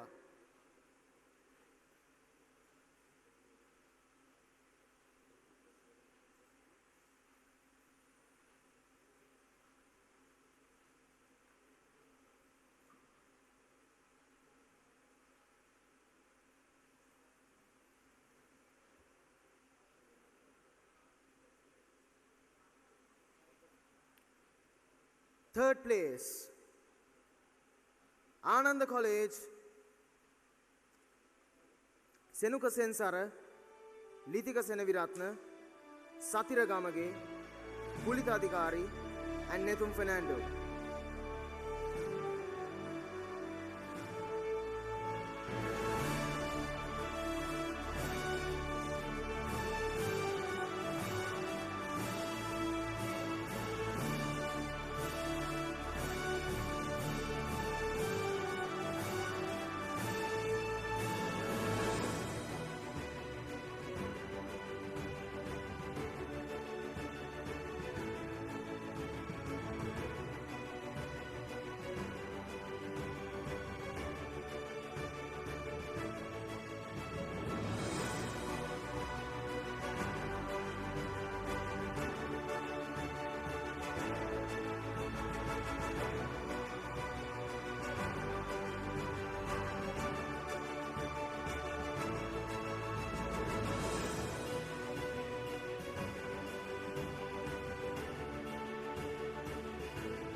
Runners-up of the Discovery competition is Kakirawa Central College, Menuka Risit, Nehara Kavisha, Sadev Disanayaka, Senita Damsilu, Iman Tatsara.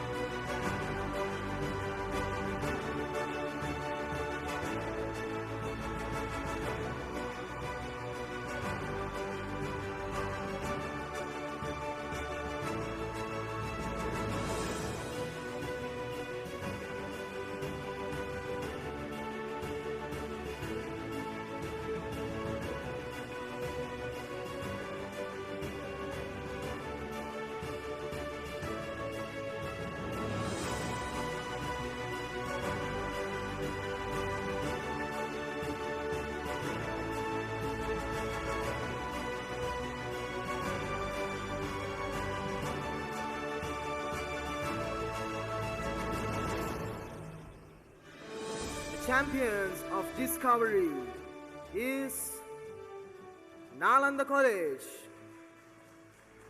Navidu Jayavira, Manuja Samarathunga, Tarulmana Peruma, Oshada Shiro, Jana Malmet.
Thank you very much. You may resume your seats now.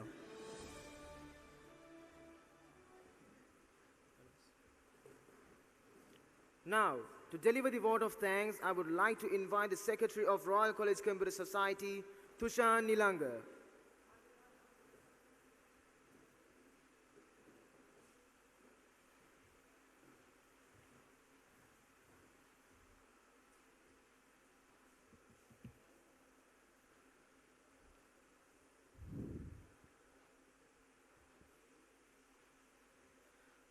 Good evening, everyone. On behalf of the Royal College Computer Society and the organizing committee of Axis 25, it is my honor to extend our heartfelt gratitude to all who made this remarkable convention a reality. First and foremost, we express our deepest appreciation to our chief guest of the closing ceremony, Dr. Ramesh Shanmuganathan, distinguished invitees and guest speakers who graced us with their presence and shared invaluable knowledge and insights. Your guidance has not only enriched Axis 25, but has also inspired every participant here to dream bigger and aim higher. To our valued partners and sponsors, thank you for your unwavering support and trust in our vision. Your collaboration enabled us to transform this event into a national platform that bridges innovation, technology, and education.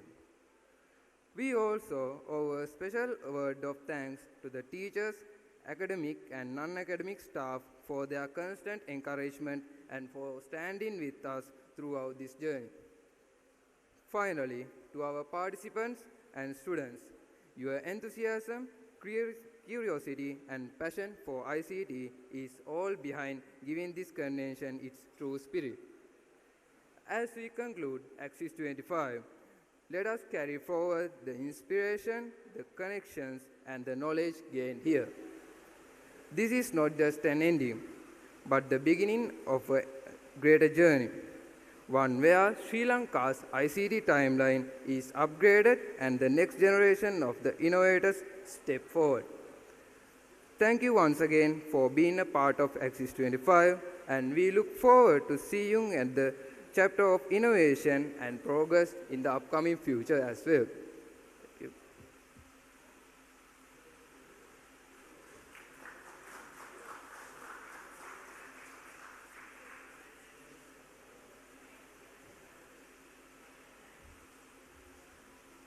Ladies and gentlemen, to conclude today's proceedings, please rise up for the national anthem.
Come on.